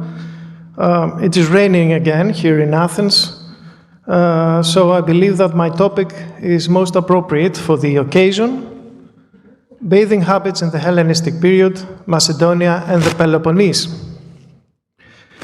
The timeless need to clean the human body, whether for practical or religious reasons, is already attested from the prehistoric period. Rooms with bathtubs or floors made of hydraulic plaster have been discovered in Mycenaean palaces, while bathing is also attested in ancient literary sources. The case of Telemachus, son of Odysseus, who was bathed in Pylos by Polycaste, the daughter of Nestor, is one early example. In antiquity, most people bathed in rivers and streams. However, urban development led to the construction of bathing facilities that accommodated an ever-growing number of people. From the classical period onwards, bathing spaces are found in houses and public buildings, mainly in gymnasia, palestre, and in sanctuaries. Further, public baths, the balaneia, also appear in growing numbers. This lecture will focus on the organized public bathing facilities in Macedonia, that remain largely overlooked in modern literature. This will be compared with the baths of the Peloponnese in an attempt to understand bathing habits in the Hellenistic period. One of the most important bathing facilities in ancient Macedonia was the Ballaneion, the public baths of Pella. This building came to light next to a pottery workshop at the northeastern corner of a town block, south of the agora and the houses with the mosaic floors. Following the excavation, the baths were conserved and restored and are now accessible to visitors of the archaeological site of Pella. In its first architectural phase, dated to the last quarter of the 4th century BCE, the public baths had a rectangular plan. The early remains of the baths are few and highly fragmentary. The plan of the building in this period followed the basic principles of domestic architecture. It was organized around a central open courtyard with rectangular rooms at the back. During this phase, there was at least one entrance from the street to the north. The presence of a shallow rectangular immersion pool in the western part of the complex clearly indicates that the building was used as a bath. To the south of the pool, a trapezoidal room was unearthed, possibly an apoditerium. Next to it, there was a well. Another feature that allows us to identify the building as a bathing facility is a partly preserved pipeline that belonged to its water supply system. The second architectural phase, that is dated to the second quarter of the 3rd century BCE, is of major significance, as it involved extensive alterations to the layout of the building and a different use assigned to almost all the rooms. In this phase, the entrance was relocated to the eastern part of the baths, leading to a large room. A narrow corridor allowed access to the most important bathing facilities: a circular room, a tholos, for bathing in hot water, in which 5 hip bathtubs came to light, a square room with 18 hip bathtubs for bathing in tepid water, and a smaller rectangular room between them. Bathing in cold water probably took place in the immersion pool or in some other room. Very close to the eastern exterior wall, a cult area with a small eschara, a rectangular construction for performing libations, was established. One of the deities venerated was Zeus Milichios, as attested from the inscribed dedication on a bolsal. Numerous finds came to light around the eschara, especially fragments of figurines and vases that could have been dedicated to the venerated deity or deities, or could even have been used in symbolic or cult activities. The most important change that occurred in the 3rd phase of the baths, that is dated after the Roman conquest of Macedonia, in the last quarter of the 2nd century BCE, was undoubtedly the construction of an underfloor heating system. An underground furnace was built between the tholos and the square room with the hip bathtubs. In front of the combustion chamber, an underground room was excavated, probably the propnygeion, the auxiliary room where the wood and charcoal necessary for the firing of the furnace was stored. The eastern part of the combustion chamber was connected with a long subfloor heating duct for the heated air that ran beneath the floors, providing secondary heat. Further, the use of certain spaces changed. In the tholos, the hip bathtubs of the 2nd phase were covered, and the room was probably used as a laconicum, a steam room. Between the tholos and the square room with the hip bathtubs, above the underground combustion chamber, there was probably a pool for bathing in hot water, the caldarium. The square room with the 18 hip bathtubs remained in use as a tepidarium, a room for bathing in tepid water. Bathing in cold water would have taken place either in the immersion pool or in the frigidaria, the rooms at the eastern side of the baths.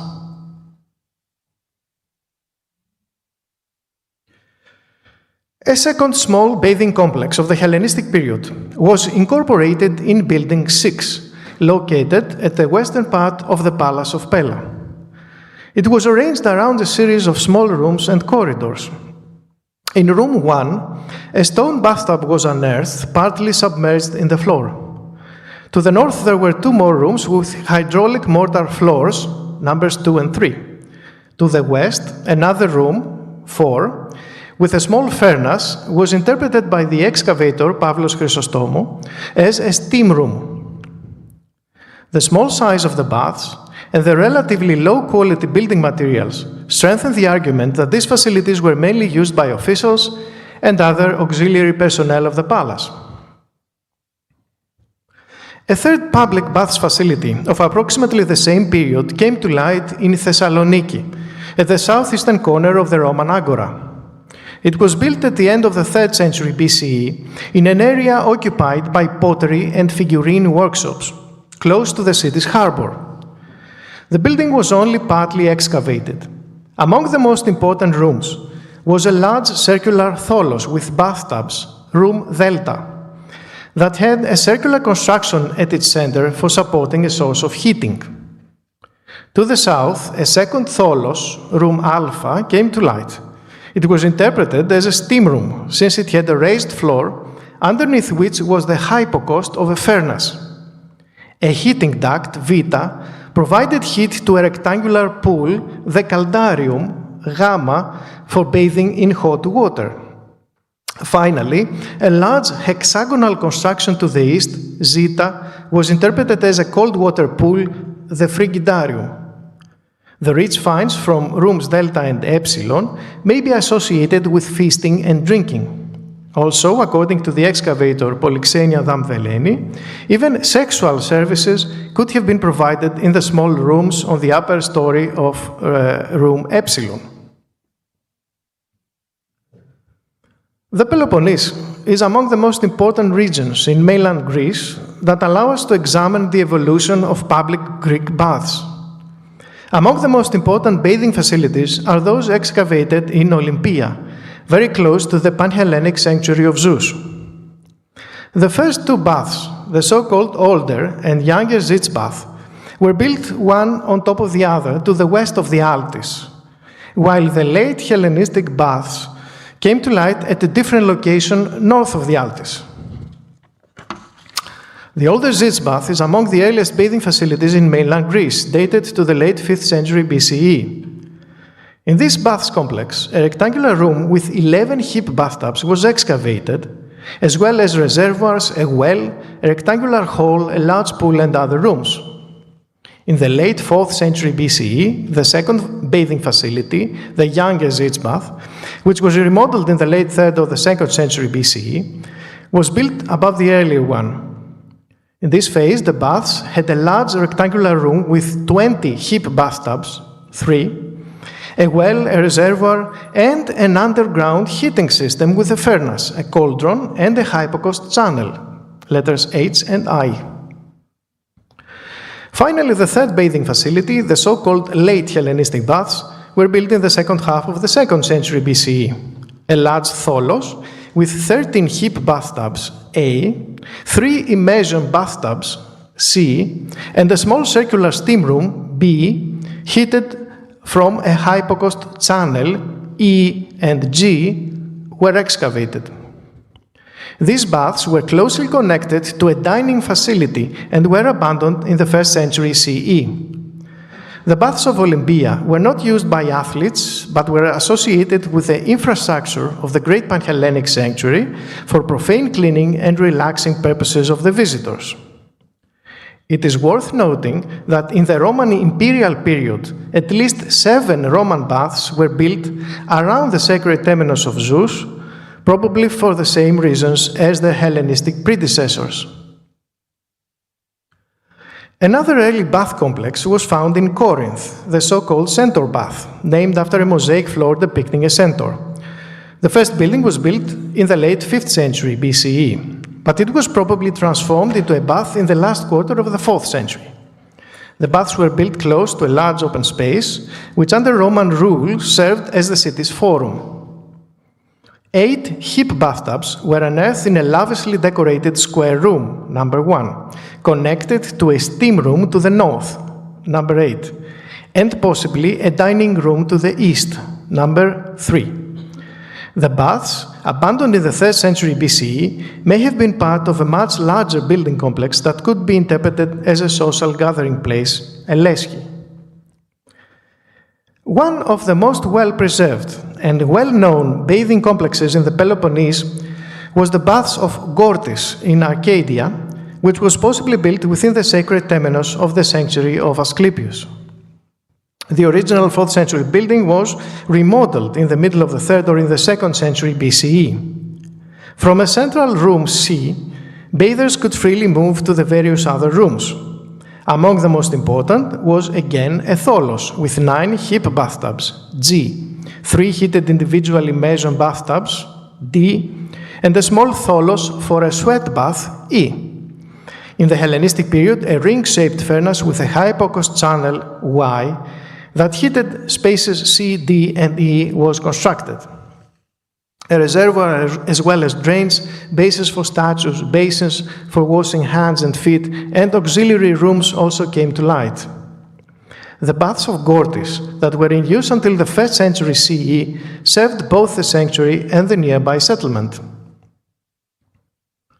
In Nemea, in the sanctuary of Zeus, a bathing facility was built in the last third of the 4th century BCE when the Nemean Games were revived and the sanctuary was embellished with new buildings. The bath was located close to the Xenon, relatively far from the temple. 2 hypostyle halls with a cold water plunge pool and 8 basins for cold water ablutions were unearthed. These facilities were most probably used by the athletes who trained in the Nemean Games or for the athletes, trainers, and other people who visited the Xenon in the Hellenistic and Roman periods. In Messini, a bathing complex was excavated south of the sanctuary of Asclepius. The original baths of the 2nd century BCE were structured around a central peristyle with rooms at the back.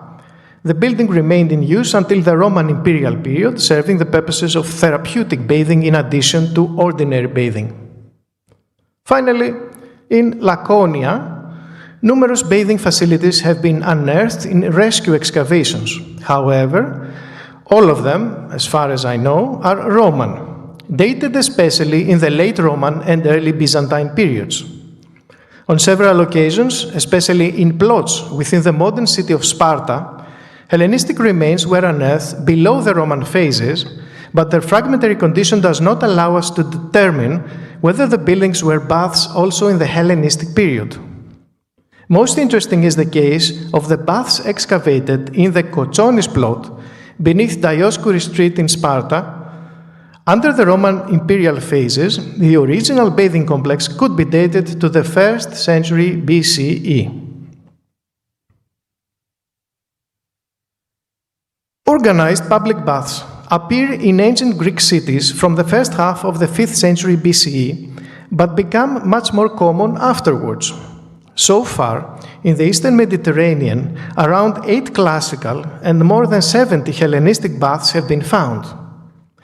Athens must have played an important role in the birth and diffusion of the public baths in mainland Greece, not only evidenced by the actual bathing facilities discovered there, but also due to the city's democratic regime that favored collectivity and may have encouraged the practice of communal bathing.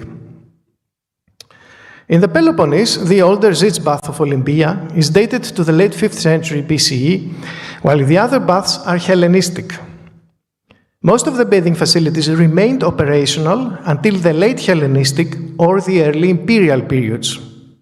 In Macedonia, the public baths of Pella are dated to the late 4th century BCE, while the baths of the Palace of Pella and the baths of Thessaloniki probably in the 3rd century. The baths of the palace were abandoned with the rest of the buildings of the palace hill after the Roman conquest in 168 to 7 BCE. The public baths of Pella were destroyed in the early 1st century BCE because of the earthquake that devastated the city. And finally, the baths of Thessaloniki became obsolete after the construction of the Roman agora in the Vespasianic period. The decline of the Greek bath type in the 1st century CE is possibly due to the evolution of the architecture and technological advancements in the imperial period, as well as emerging needs, particularly the necessity to accommodate more people in larger and more elaborate bathing facilities. The location of the public baths was not fixed. Usually these facilities were built in high traffic areas such as harbors, main intersections, and rarely in the city center, close to the agora. In the Peloponnese, most of the baths were found close to sanctuaries, usually outside the boundaries of the sacred temenos. Such is the case of the baths of Olympia, Nemea, Gortys, and Messini, that are situated in the vicinity of the sanctuaries of Zeus, Asclepius, and Apollo, respectively. In Pella, the public baths were built within the city at a crossroads next to a pottery workshop.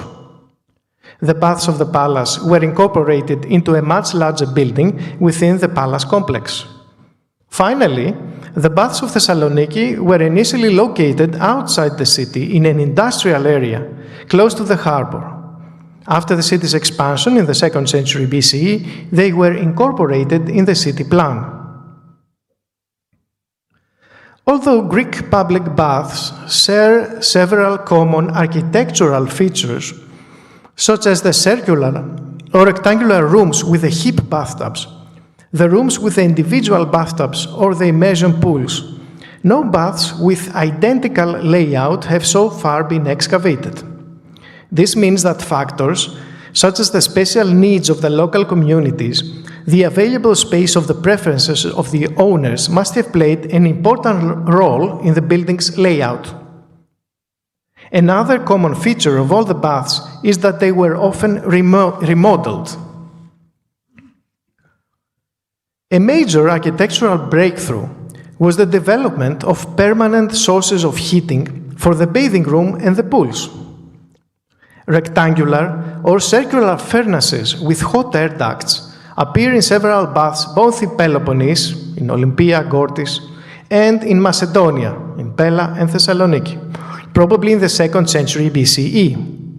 These underground heating systems were probably first developed in the Italian peninsula, and after the Roman conquest, became widespread in the Greek mainland as well. Characteristic is the comparison of the furnace of the underground heating system of the female alveus of the baths of Fregele in Latium with a similar system of the baths in Pella. Based on the typology of the public baths proposed by Monica Trümper, the baths of Olympia, Gortys, Thessaloniki, and Pella belong to type A, or the complex type, which is the best equipped complex with individual immersion bathtubs and a communal round sweat bath with a hypocaust system. Other Hellenistic bath types include type B, the simpler form with hip bathtubs next to immersion bathtubs without a hypocaust system that is mainly found in Egypt. And type C, the predecessor of Roman baths in the West, in Sicily and South Italy, with hip bathtubs supplemented by a communal pool heated by a hypocaust. Visitors mainly came to the public Greek baths to clean their body and relax. However, several other activities must have taken place, such as athletic exercises. A large immersion pool and a bathing room were unearthed in Building 5 at the Palestra of the Palace of Pella. And a similar room with marble bathtubs came to light in the Gymnasium of Amphipolis. Furthermore, the baths of Nemea have also been associated with the athletic activities of the Nemean Games. Athletic activities in Balaneia are also attested in literary sources.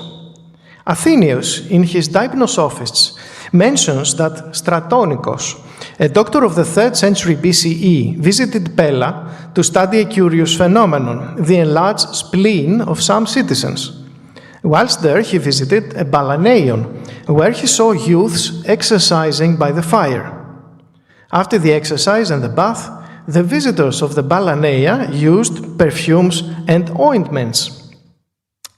In the baths of Pella, hundreds of sets of unguentaria, perfume vases, came to light. In the public baths, cult activities also took place. In Pella, the cult of Zeus Melichios is epigraphically attested, and in Thessaloniki, several figurines probably allude to the cult of Aphrodite. In the Peloponnese, most of the baths were built close to sanctuaries to accommodate the needs of the worshippers. Also, the finds allow us to conclude that feasting and drinking took place within the bathing facilities. A major question that arises is when and under which circumstances do public baths appear in Macedonia? From the current data, the earliest facilities are dated to the early Hellenistic times, a period of prosperity, growth, and urban renewal connected with the political, economic, and military capacity of the kingdom after the conquests of Alexander the Great. The tradition of communal bathing and the public baths as an architectural complex were probably adopted from the city-states of southern Greece, either directly or via the colonies of Chalkidike or Aegean Thrace. Many questions also remain unanswered regarding the gender and the age of the people who visited the baths and their social status. Further, we do not know if the baths were owned by individuals, as was probably usually the case in South Greece, or if they operated under royal patronage. The discovery of public bathing facilities in the future, and most importantly, the publication of those already discovered and of the new finds, are of the utmost importance and will hopefully solve some of the questions that nowadays remain unanswered. Thank you very much for your attention, and always remember, Bene Lava.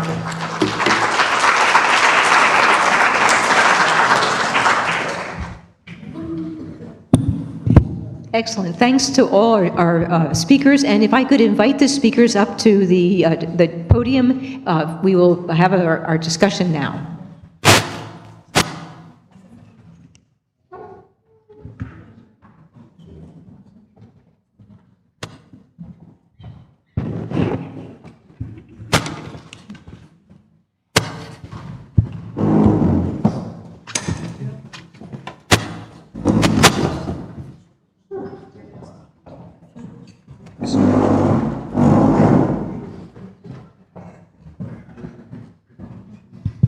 I think it might be easiest if we just open the floor, because there's so many interconnections we can discuss as well. So Olga has her hand up, so we'll begin with Olga.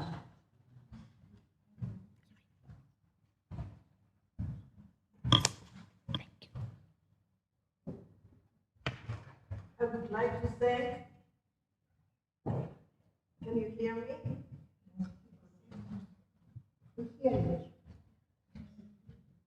Well, I would like to thank all the speakers for their very interesting papers, and I would like to ask each one of them a question.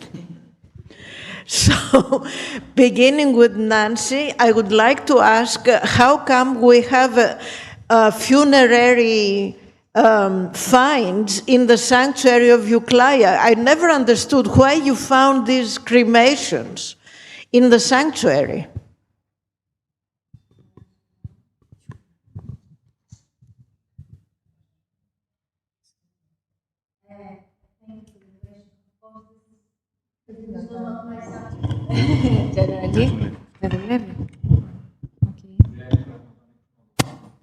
Τώρα. Σε ποιο, εδώ, όχι, εδώ ακούγουμε. Okay, thank you for the question, but this was just a minor thing. I just wanted to show where these burials were found in order to put you in the topographical, in the topography of the area. Well, why these were found, we have all written about this. We think this is a deposition in the late 4th century BC, all three burials. The fill of this construction that was decided to stop being used is homogeneous. We have the same soil, the same finds.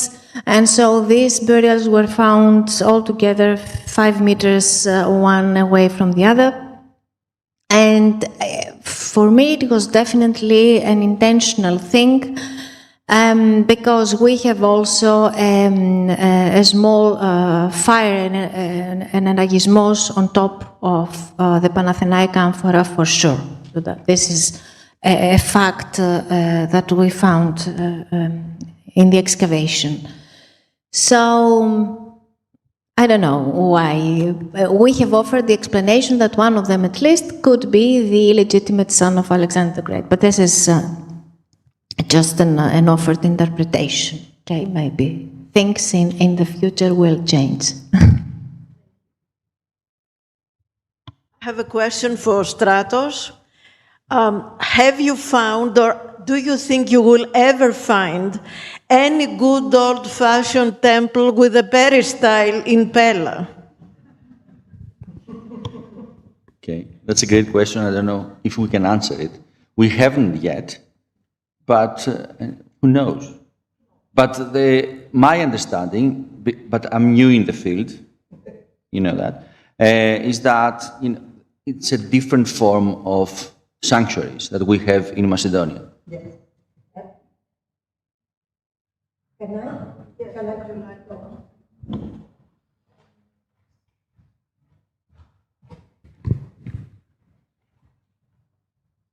Yes, I think that Stratos has already said it. It's totally different. And we have sanctuaries. Aphrodite, Daron.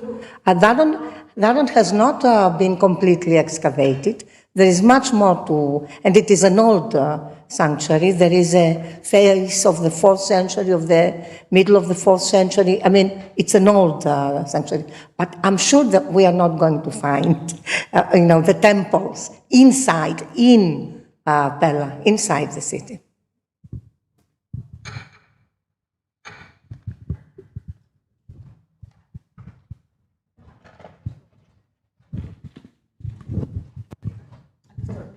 Oh, I'm very happy to hear this because this creates a parallel with Sparta. We do not have old-fashioned temples with columns. So it's the same situation. So there are similarities between the two kingdoms. And one question for Nikos. What is the date of the graffito, the Milihio, because it is misspelled?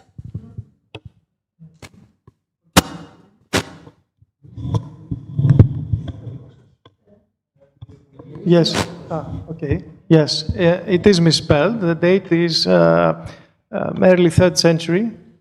We can date the graffito from the shape of the bolsal, late 4th or early 3rd century BCE.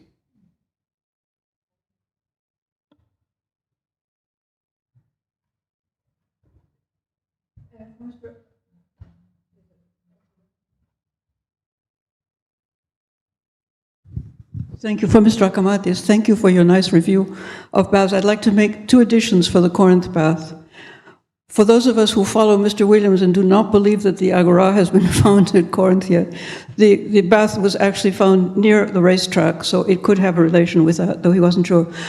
A second point that you wouldn't know because it hasn't been published yet is when you showed the plan of the bath, there's the room in which the water was heated, and next to it is a room with a well.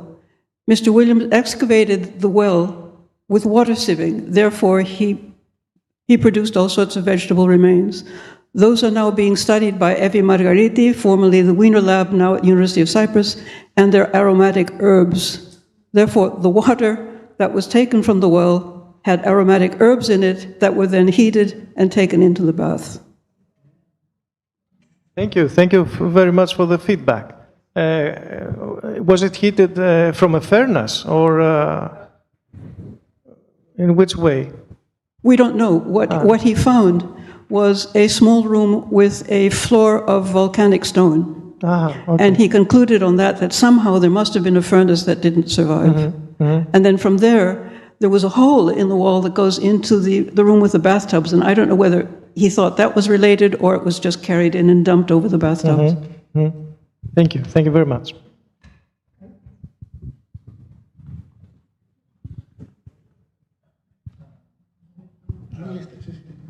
Okay.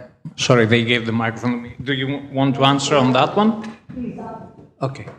I have a small comment about the Pelean team. Thank you for a wonderful presentation of your project. My comment is about size. I'm sure you are absolutely right that as far as the palace and the agora are concerned, size has an ideological function. I wonder, however, if as far as the area of the walled city is concerned, there's not also a practical aspect. As you know, the enclosed area needs to have empty areas for cultivation in every city, for cultivation, for things like that. And given that the presence of the palace requires a long-standing force, among other things, perhaps this area needs to be large as well. It's just...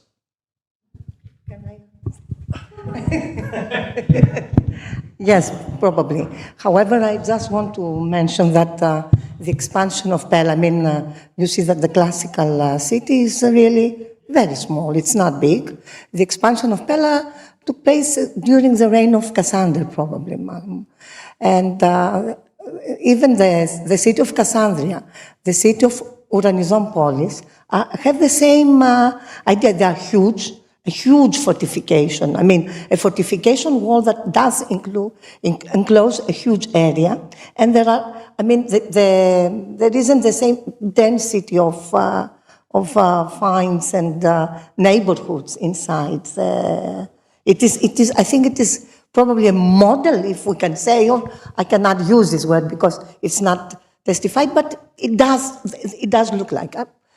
We don't know whether it's going to be, it was for agriculture or whatever, or just for the legumes, or because we have, it's really impossible to excavate the whole area. But up to now, you understand that we do intensify and we do excavate where there are finds mostly. This is it. And our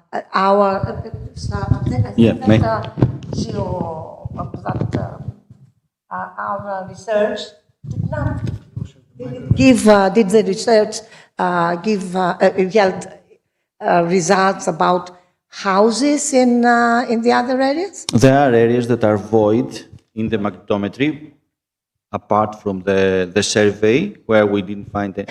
But some of them, are post-depositional because of paleo currents and so on. But some of them are not. And you are right. There are practical reasons for having a big city, but we want to stress the combination of all these things, and that project such an ideological image of the city. That we don't want to stay on one of those levels, but the combination of all these suggests that we have something that relies on its size and projects its size as something that has a value in itself.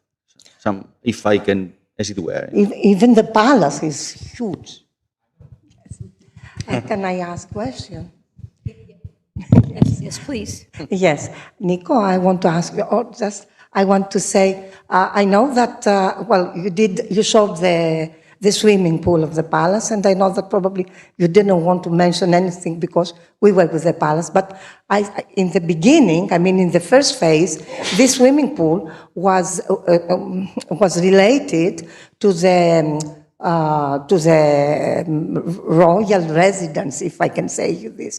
And there was an entrance, we found the entrance. It was related to the hypostyle chamber, a hall, as it is characterized by vasomisaelism.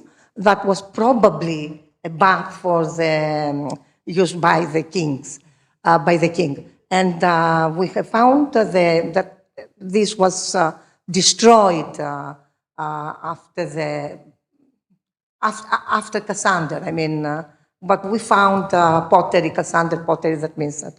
So we do have one more bath in Pella. I know that probably you didn't want to. My first thought, thank you very much for the remark. My first thought was to present here all the bathing facilities. And at first I incorporated also the two baths at the two corners of building 5, of the Palestra, and also the baths of the gymnasium of Amphipolis.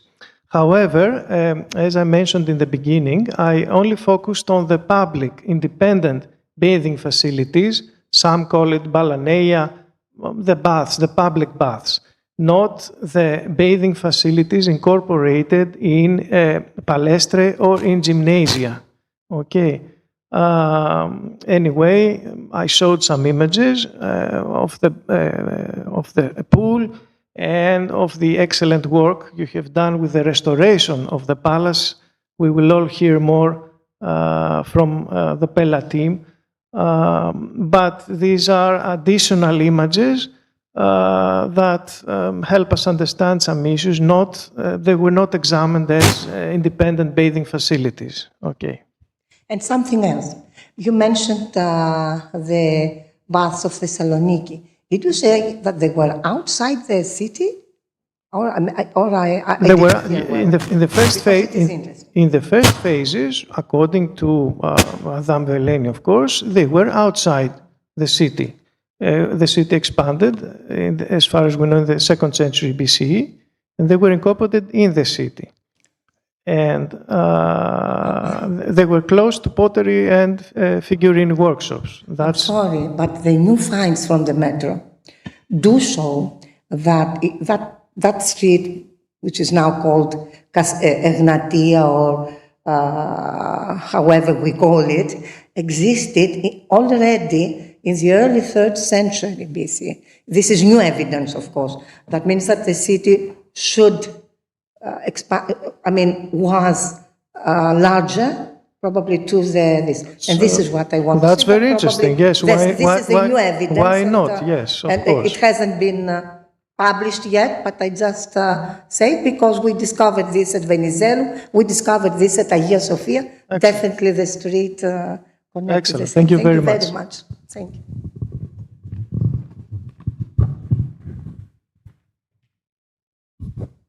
Thank you very much to all the speakers. I have a question for Nikos Akamatis, and thanks for an excellent presentation. I learned a lot.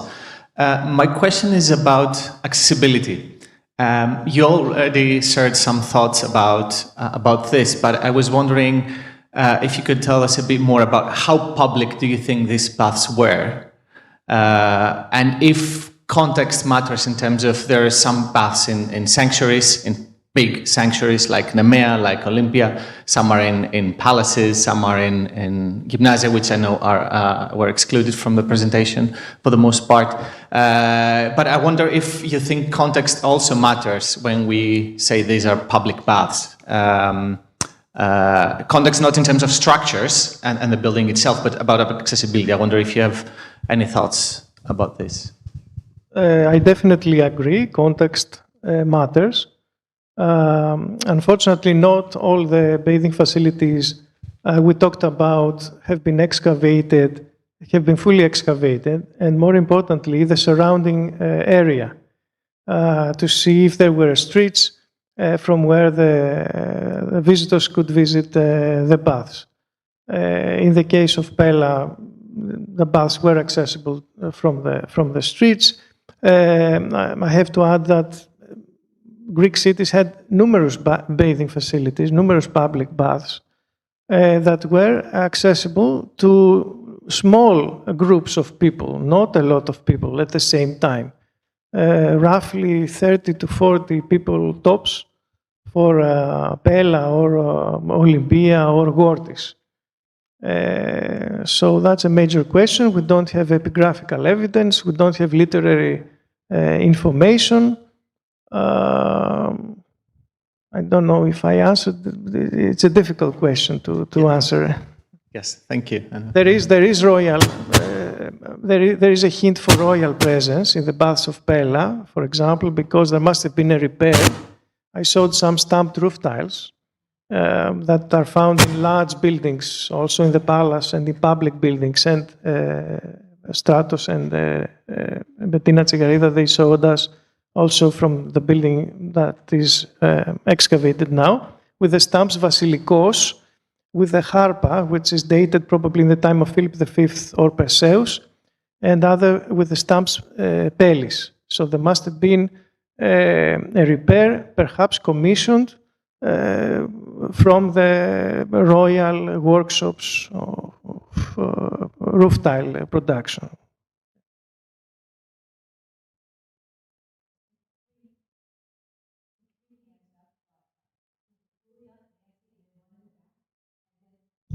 And then I'm going to jump in myself.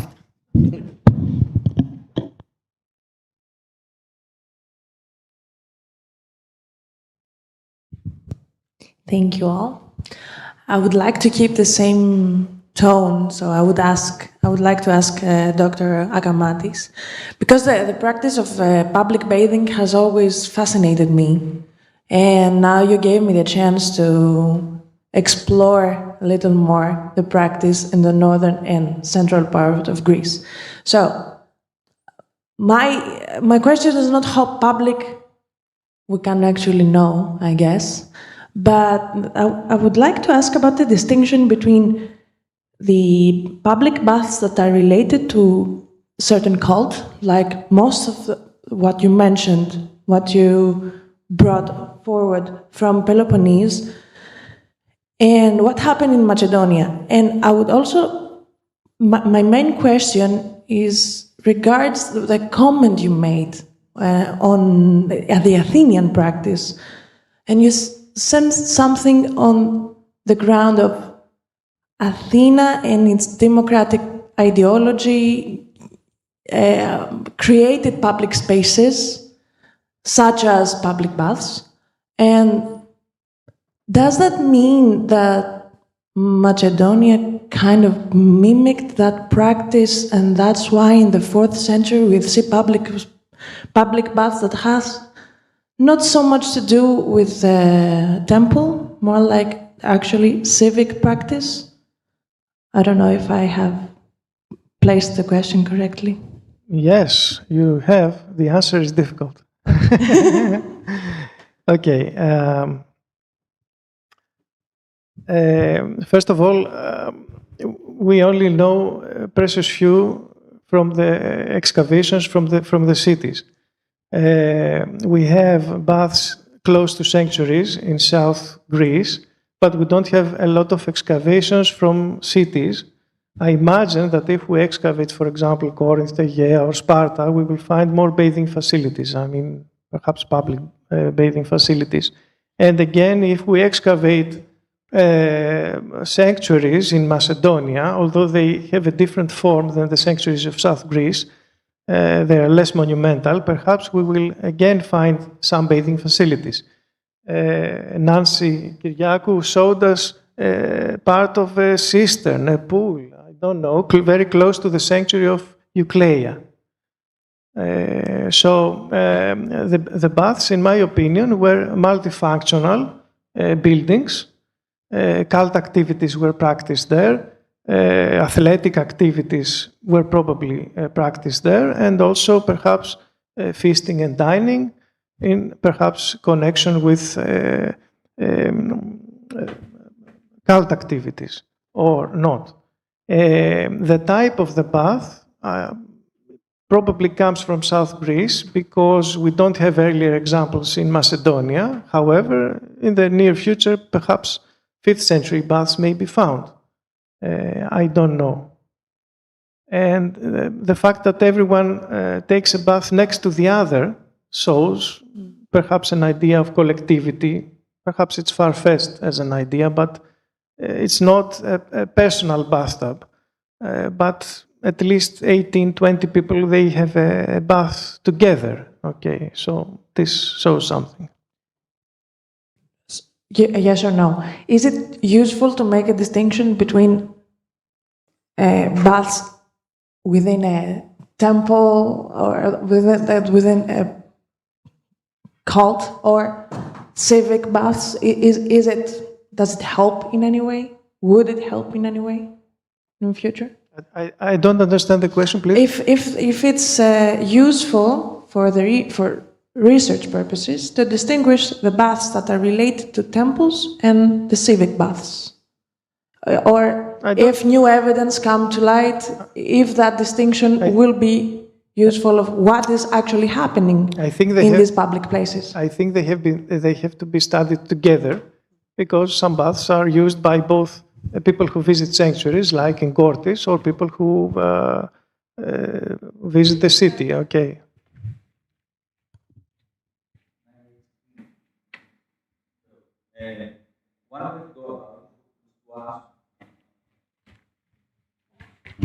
So is to ask whether something is public or not, and to use that binary as is understood today. But another way is to go and see how are these categories constructed, and whether there were similar but different categories in Macedonia, or in Athens, or in Sparta, or wherever. So we have to go into looking how categories are produced contextually, and whether public means the same in Athens and the same in Pella and so on. So that would be much more difficult, I understand that, but I think in the long run more fruitful.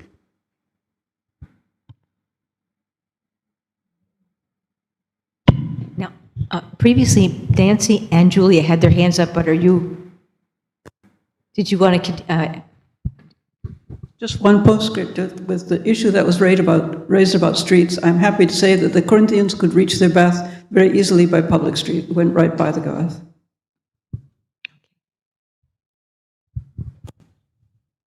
okay, so then maybe I'll weigh in, because I'd love to ask Nancy a question. First of all, I thought the articulation of the sanctuary in its different phases was really excellent, and I appreciate that greatly. And it made me think of where the boundaries are, because, and I wondered if expansion was free-form because there was not a distinction between the temenos and the city, or would this have just been defined by boundary stones?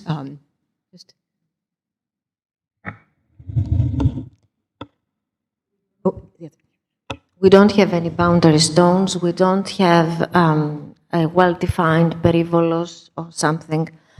However, what we have traditionally said about this area is that we have the cult place with the temple, the stoa, the dedications, the altar. So these form rectangular, let's say, so it is quite well defined. And we used to call it, this is the temenos, this is the areas there. However, with the better understanding of the excavation data and how we go deeper into that, maybe this peristyle building is actually part of the temenos. So we don't know exactly where the boundaries are. And we cannot say much about the later structures, which are not cultic, so they are not related so much with cultic activities.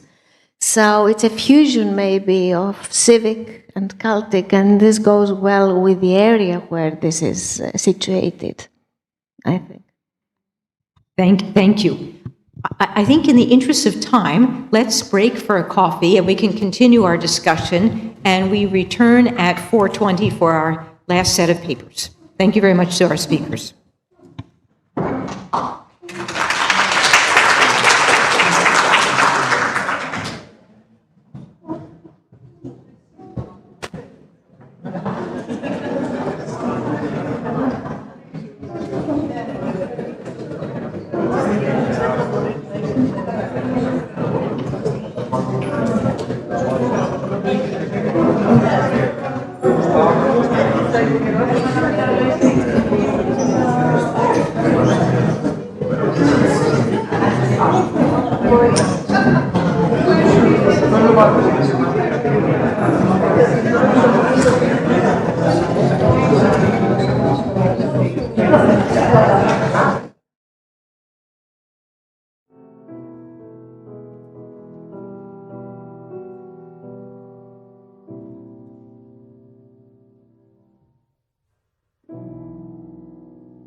We have two presentations, and both concern Hellenistic Laconia.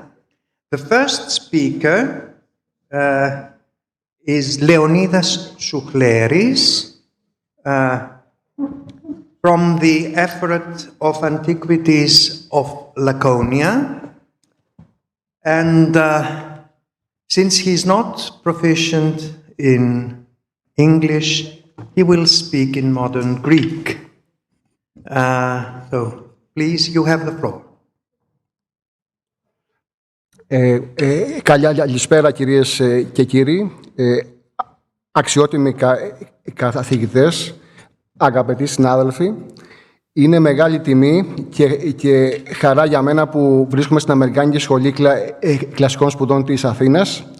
Πριν ξεκινήσω θα ήθελα να ευχαριστήσω τις καθηγήτριες κυρίες Μπόνα Γουέσκοτ και Όλγα Παλαλαγιά που διοργάνωσαν αυτό το πολύ σημαντικό συνέδριο για τη Λακεδαίμονα και τη Μακεδονία και για την πρόσκλησή τους. Και επίσης την προϊσταμένη κυρία Ευαγγελία Πάντου και την τιμματάρχη μου την κυρία Μαρία Τσούλη που μου έδωσαν την άδεια και τη δυνατότητα να συμμετέσχω στο διεθνές αυτό συνέδριο. Λακεδαίμονα, Μακεδονία. Η περιοχή που θα σας μιλήσω είναι η κοιλάδα του Ευρώτα και όχι η πόλη της Σπάρτης και συγκεκριμένα η Βόρεια Λακεδαίμονα, η οποία εκτός από την περίκηδα ακόμη της Πελάνας δεν είχε ανασκαφικά ευρήματα έως και το 2010, όπως έχουν η Σπάρτη και το Γήθιο και ιδιαίτερα η Ακρόπολη της αρχαίας Σπάρτης, η οποία ανασκάφηκε συστηματικά από το 1892 και αναφέρομαι στην ανασκαφή του λεγόμενου κυκλοτερές οικοδομήματος από την Αμερικάνικη Σχολή Κλασικών Σπουδών και από τους Αμερικάνους αρχαιολόγους Wellsting και Μίντερ. Τα τελευταία 15 χρόνια, στο πλαίσιο του έργου του νέου αυτοκινητόδρομου Μεγαλόπολη-Λεύτρο-Σπάρτη, οι αρχαιολόγοι της Εφορίας Αρχαιοτήτων Λακωνίας επέβλεψαν και ολοκλήρωσαν μεγάλο αριθμό σωστικών ανασκαφών και πραγματοποίησαν εκτενής επιφανειακή έρευνα στην Βόρεια Λακεδαίμονα, όπου εντοπίστηκαν σημαντικές αρχαιότητες και της ελληνιστικής εποχής. Τι γνωρίζαμε όμως και τι περιμέναμε να βρούμε στη Βόρεια Λακεδαίμονα και στον ποταμό Ευρώτα. Βόρεια της Σπάρτης, το βόρειο τμήμα της κοιλάδας του Ευρώτα, τουλάχιστον από τον 8ο αιώνα, καταλαμβάνεται από τα δωρικά φύλλα. Στην ουσία, η κατάληψη αυτού του τμήματος της κοιλάδας έφερε τους Σπαρτιάτες στην καρδιά της Πελοποννήσου και στην κοιλάδα του Αλφιού. Η προσέγγιση με τον Αλφιό φέρνει την Σπάρτη σε επαφή με τα αρκαδικά φύλλα αλλά και με τις οδούς που οδηγούν στην Ολυμπία, στον έφορο κάμπο της Μεσσηνίας αλλά και με την επικράτεια της Αιγαίας. Έχοντας σταδιακά καταλάβει και το νότιο τμήμα της κοιλάδας του Ευρώτα, οι Σπαρτιάτες, θέλοντας να κατακτήσουν και νέες καλλιεργήσιμες γέες, θα στραφούν εναντίον των γειτόνων τους και μέσω της κοιλάδας του Ευρώτα θα διεξάγουν για 200 περίπου χρόνια μεγάλες στρατιωτικές επιχειρήσεις εναντίον των Μεσσηνίων και των Αρκάδων.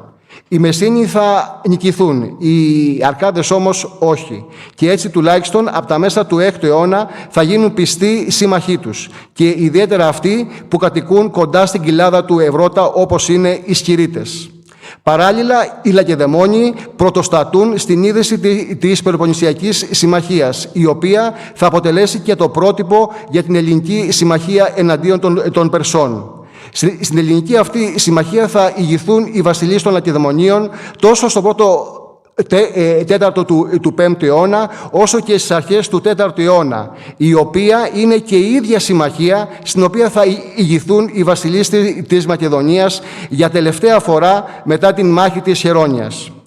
Για να μπορέσει λοιπόν ο κράτος των Λακεδαιμονίων να ελέγξει την μεγάλη επικράτειά του για τα δεδομένα της εποχής, σχεδόν όλη την Νότια Πελοπόννησο, και να διαδραματίσει ηγετικό ρόλο στη συμμαχία, θα έπρεπε ανα πάσα στιγμή να μπορεί να επέμβει έγκαιρα με το στρατό του, και αυτό θα μπορούσε να συμβεί αρχικά με οργανωμένους σταθμούς συγκέντρωσης του στρατού και εφοδιασμού των στρατευμάτων. Αυτή την υποχρέωση αναλάμβαναν σε μεγάλο βαθμό οι δεκάδες οικισμοί πέριξ της Σπάρτης, οι περιοίκηδες πόλεις που χωροθετούνται από 12 με 15 χιλιόμετρα έξω από τη Σπάρτη, έως και τα βόρεια σύνορα με την Αρκαδία, αλλά και ως την Λακωνική, στα παράλια της Λακωνικής. Στην πραγματικότητα, τύχη από όπου εφορμούσε η Σπάρτη ήταν η χώρα της, όπου κάθε κόμη και πόλισμα αποτελούσαν ένα ενδυνάμει στρατόπεδο σε μικρογραφία. Αρκετοί τέτοιοι αγροτικοί οικισμοί της Λακωνικής έχουν εντοπιστεί τα τελευταία 25 χρόνια και εντοπίσαμε και εμείς στις ανασκαφές του νέου αυτοκινητόδρομου. Ένα δεύτερο όμως στοιχείο για την ικανότητα της Σπάρτης να μετακινεί με μεγάλη ευκολία τα στρατεύματά της, τουλάχιστον ως τα βόρεια σύνορά της και ως τις παραθαλάσσιες περιοχές, τουλάχιστον έως και τους ελληνιστικούς χρόνους, ήταν η ανάπτυξη και η οργάνωση ενός πυκνού οδικού δικτύου. Αυτό εντοπίστηκε και στις ανασκαφές στην κοιλάδα του Ευρώτα, καθώς οι Λακεδαιμόνοι χρησιμοποίησαν τις παιδινές εκτάσεις και τα περάσματα του ποταμού για να μπορέσουν χωρίς μεγάλες υψομετρικές διαφορές να κατασκευάσουν ένα οδικό δίκτυο, όπως φαίνεται από τις εντοπισμένες αρματροχές, και έτσι να φτάνουν με ευκολία τουλάχιστον ως τις βορειότερες πηγές του ποταμού και άρα στο κέντρο σχεδόν της Πελοποννήσου. Το εντυπωσιακό για μας ήταν ότι, όπως επιβεβαιώθηκε από την αρχαιολογική έρευνα, ο σύγχρονος αυτοκινητόδρομος χαράκτηκε ουσιαστικά επάνω στον αρχαίο δρόμο και συνέδε τις τρεις μεγάλες πόλεις της νοτιοανατολικής Πελοποννήσου, την Τεγέα, την Μεγαλόπολη και τη Σπάρτη, διασχίζοντας τις πλούσιες καλλιεργήσιμες εκτάσεις της έφορης κοιλάδας του Ευρώτα, που κατοικήθηκαν διαχρονικά. Άρα και οι σύγχρονοι μελετητές του έργου του νέου οδικού δικτύου προτίμησαν τις τοπογραφικές επιλογές των αρχαίων Λακεδαιμονίων. Στο πλαίσιο του έργου του αυτοκινητόδρομου διερευνήθηκαν τμήματα του αρχαίου αμαξιτού οδικού δικτύου, που συνέδεε, όπως είπαμε, την Σπάρτη με τη Βόρεια Λακωνία και με τη Νότια Αρκαδία. Τα αρχαιολογικά δεδομένα πιστοποιούν την αδιάλειπτη χρήση του οδικού δικτύου ή την επανάχρηση παλαιότερων δρόμων, κυρίως κατά την ελληνιστική και ρωμαϊκή περίοδο, επιβεβαιώνοντας τις αρχαίες πηγές σχετικά με την εντατική χρήση του οδικού δικτύου πλησίων του Ευρώτα, με την αναγραφή μάλιστα της οδικής αρτηρίας Μεγαλόπολης Σπάρτης διαμέσου του Ευρώτα και στην Τάμπουλα Πέντου και Ριάννα. Επιπλέον ερευνήθηκαν αρχαία τεχνικά έργα που σχετίζονται με τη λειτουργικότητα του οδικού δικτύου, δηλαδή αναλυματική τείχη και χτιστή και υπέργειη αγωγή ομβριών υδάτων, τα περισσότερα μάλιστα σε θέσεις όπου για τις ανάγκες του σύγχρονου αυτοκινητόδρομου κατασκευάστηκαν επίσης τεχνικά έργα. Μπορείτε να δείτε στην διαφάνεια το τεχνικό έργο και το αρχαίο. Το οδικό δίκτυο της Λακωνικής έχει μελετηθεί σε μεγάλο βαθμό και από τον αείμνηστο καθηγητή Ιωάννη Πίκουλα, και είναι σημαντικό ότι το οδικό δίκτυο στη Λακωνία δεν κατασκευαζόταν μόνο στις περιοχές των υδάτινων συστημάτων, αλλά ακόμα και σε μεγάλα υψόμετρα στα βουνά, όπως αυτό που έχει εντοπιστεί στη Βόρεια Λακεδαίμονα σε υψόμετρο 1600 μέτρα στη θέση Μαρά Λεβός, στην κορυφογραμμή του Ταϊγέτου. Επιστρέφοντας στις ανασκαφές της κοιλάδας του ποταμού, εντοπίσαμε αγροτικές, οικιστικές και εργαστηριακές εγκαταστάσεις με χρήση στους ελληνιστικούς χρόνους στη κτηματική περιφέρεια των περιοίκηδων οικισμών της Ελασσίας και της Πελάνας, που στη μεν Σελασία συνδέονται ως περιφερειακές αγρικίες που εξαρτώνται από τον ποταμό, Ενώ στην περίπτωση της Πελάνας θεωρούμε ότι επειδή οι ανασκαφήσεις θέσεις είναι κοντά στον αρχαίο οικισμό, ίσως αποτελούν και τα ανατολικά οικιστικά όρια της περιοίκηδας πόλης. Οι αγρικίες έχουν ως κύρια χαρακτηριστικά την περίκλειστη αυλή, τους πυθεώνες και τους αποθηκευτικούς χώρους, τα φρέατα πηγάδια, την ύπαρξη κεραμικών και μεταλλευτικών κλιβάνων, των χώρων υφαντουργίας, τα παρακείμενα νεκροταφεία και τα οικιακά ιερά. Τα ανασκαφικά ευρήματα μας οδηγούν στο συμπέρασμα ότι η αγροτική παραγωγή προσαναλωτιζόταν γύρω από τη λεγόμενη Μεσογειακή Τριάδα, δημητριακά αμπελοκαλλιέργεια και ελοκαλλιέργεια, συνοδευόμενη από την κτηνοτροφία, την υφαντουργία και την παραγωγή κεραμικών και μεταλλευτικών προϊόντων. Η αγροκτηνοτροφική και βιοτεχνική παραγωγή που παρατηρείται στις αγρικίες συνδέεται κυρίως με οικιακή χρήση, που ενδεχομένως όμως να διοχετευόταν μέσω του όμερου αρχαίου οδικού δικτύου εμπορικά και σε τοπικό επίπεδο. Επιστέγασμα της πλούσιας αγροτικής παραγωγής είναι και η έβρεση χάλκινων και ασημένιων νομισμάτων, παρόλο που η Σπάρτη έως και τον 4ο αιώνα δεν έχει δικό της νόμισμα. Παρ' όλα αυτά, εντοπίστηκαν σε ανασκαφές εκτός Σπάρτης, στο βόρειο τμήμα της Ελλάδας του Ευρώτα, χάλκινα και αρκυρά νομίσματα από τη Σικιώνα, την Κόρινθο, την Αίγινα, την Ιστιαία και την Χαλκίδα, που χρονολογούνται στον 4ο και 3ο αιώνα. Αντίστοιχα, στο νότιο τμήμα του Ευρώτα, την τελευταία πενταετία σε ανασκαφές στην περιοχή της Σκάλας έχουν βρεθεί ασημένια νομίσματα Άργους και Σικιώνας. Όπως και στο χειριτοϊρωμένο ελληνιστικό οικισμό του Γερακείου, όπου έχουν βρεθεί ασημένια νομίσματα από τις ίδιες πόλεις, αλλά και χάλκινες νομισματικές κοπές του Πτολεμαίου του Τρίτου. Εκτός όμως από τα νομίσματα των ανασκαφών, ακόμα πιο σημαντική είναι η έβρεση ενός νομισματικού θησαυρού στην Πελάνα, ένα σημαντικό νομισματικό έβρεμα από την ανασκαφή του πρώην εφόρου αρχαιοτήτων και προϊστάμενου της εφορίας αρχαιοτήτων Σπάρτης, κύριο Θεόδωρο Σπυρόπουλο. Είναι ένας νομισματικός θησαυρός ασημένιων νομισμάτων από τη θέση Παλαιόκαστρο Πελάνας, όπου και η θέση της ελληνιστικής περιοίκηδας πόλης. Στον θησαυρό υπάρχουν νομισματικοί τύποι του Αλέξανδρου Γάμα και του Λυσιμάχου, αλλά και νομίσματα της Αίγινας και της Σικιώνας.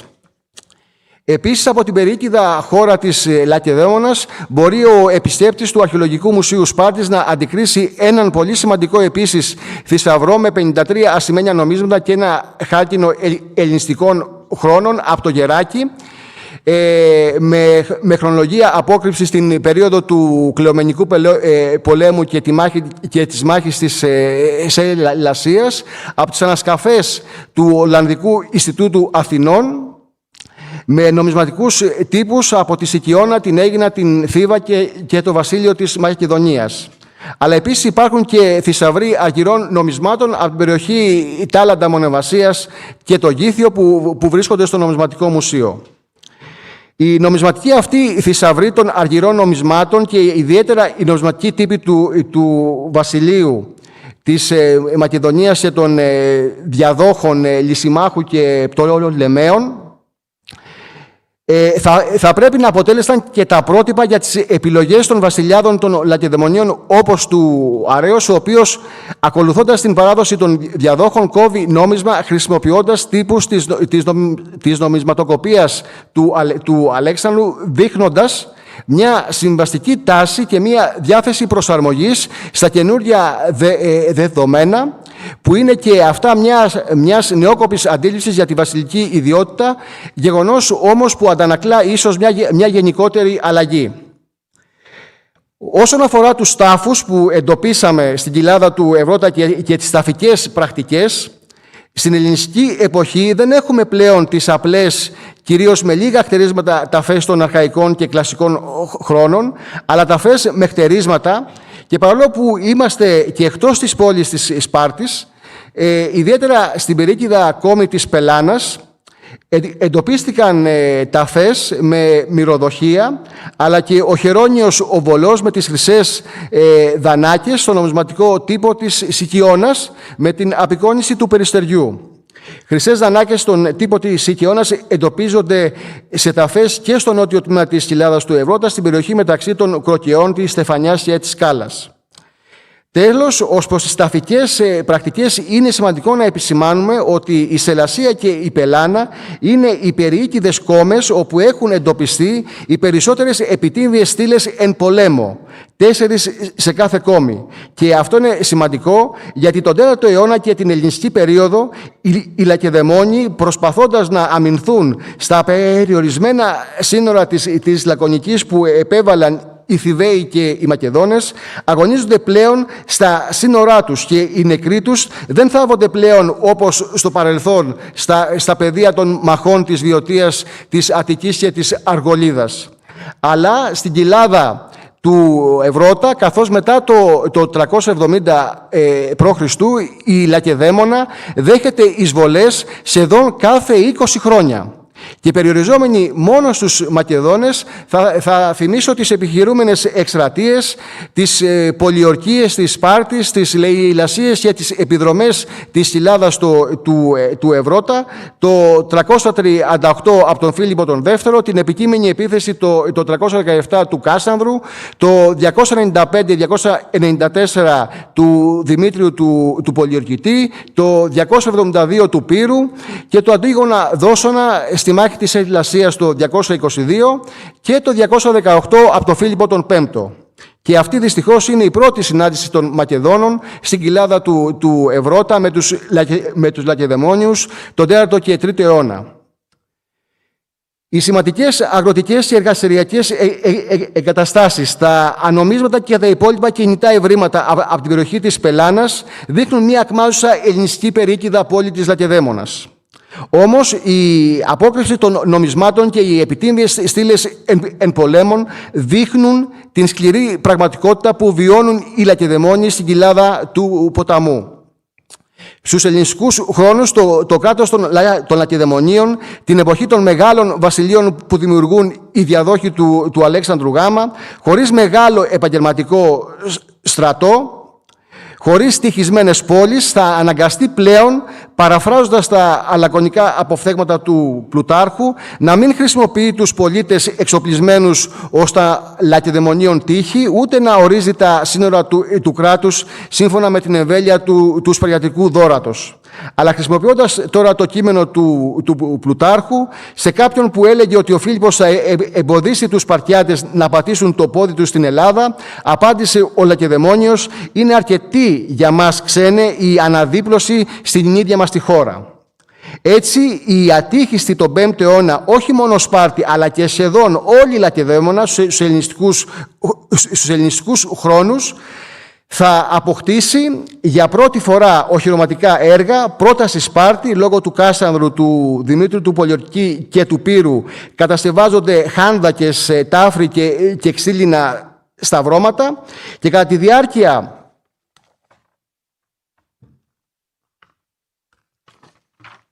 του Κλεομενικού πολέμου η πόλη αποκτά το πρώτο τείχος, το οποίο χρησιμοποιείται από τους Σπαρτιάτες και στην πολιορκία του Φιλίππου του Πέμπτου. Τον 4ο και 3ο αιώνα η κοιλάδα του Ευρώτα στα ανατολικά θα προφυλάσσεται από τον Πάρονα, αφού πρώτα τα ορεινά του περάσματα οχυρωθούν με οχυρές θέσεις στην Γλυπία, στο Μάριον, στις Γερόνθρες, στον Σελινούντα, όπως και οι παραλιακές περίκηδες πόλεις της Κινηνουρίας και της Επιδαύρου Λιμυράς. Όλα τα ανωτέρω δεν είναι απλά οχυρωματικά έργα,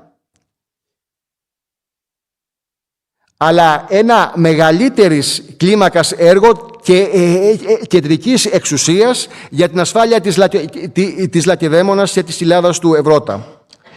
Κατά τη διάρκεια της βασιλείας του Κλεομένη Γάμα φαίνεται ότι έχει οχυρωθεί στο βόρειο τμήμα του Ευρώτα και η πυροίκηδα ακόμη της Πελάνας, αφού 3 χρόνια μετά τη μάχη της Ελασσίας εκεί βρίσκει καταφύγιο το 219 ο βασιλιάς Λικούργος, όταν προκαλείται εξέγερση εναντίον του. Παράλληλα, κατά τη διάρκεια του Κλεομενικού πολέμου, παρόλο που οι Λακεδαιμόνοι έχουν υπό την κυριαρχία τους σχεδόν τη μισή Πελοπόννησο, δεν παύουν να οχυρώνουν την Βόρεια Λακεδαίμονα, ο Κλεομένης δημιουργεί μια αλυσίδα οχυρώσεων, ενισχύοντας παλιότερες οχυρώσεις φυλακίων και φρικτορίων και κατασκευάζοντας νέες, αρχίζοντας από τα δυτικά στην Αιγύπτιδα χώρα με τα οχυρά της Άμφιας και του Λεύτρου, στα ανατολικά με τα φυλάκια οχυρά της Κυρίτιδας, 10 χιλιόμετρα βόρεια της Σπάρτης το μεγάλο οχυρό στην περίκηδα χώρα της Σελασίας και στο βορειότερο σημείο του Ευρώτα, σε βραχώδες λόφος στις πηγές του ποταμού, το οχυρό του Αθήνεου της Βέλμινας, που έχει πάρει το όνομά του από το εκεί συνοριακό ιερό της ΕΑΣ Αθηνάς. Το Αθήνεο της Βελεμίνας αποτελεί ένα οχυρωματικό έργο που συνδυάζει την φυσική και με την τεχνική οχύρωση σε υψόμετρο έως 770 μέτρα. Από την κορυφή του, όπου και οι οχυρώσεις, υπάρχει οπτική επαφή με το μεγαλοπολιτικό πεδίο, αλλά και με αρχαίους οικισμούς, λατευτικούς χώρους και οχυρώσεις στο νότιο τμήμα του Μενάλου. Υπάρχει ορατότητα με το ιερό του Διός στο Λύκειο Όρος, το οχυρό της Εύτεας στο ασιατικό πεδίο και τους αρχαίους οικισμούς του Λιούσιου ποταμού. Στα νοτιοανατολικά υπάρχει ορατότητα με το ελληνιστικό οχυρό του Αγίου Κωνσταντίνου στην περιοχή της Ελασσίας, που ανέφερα και πιο πριν.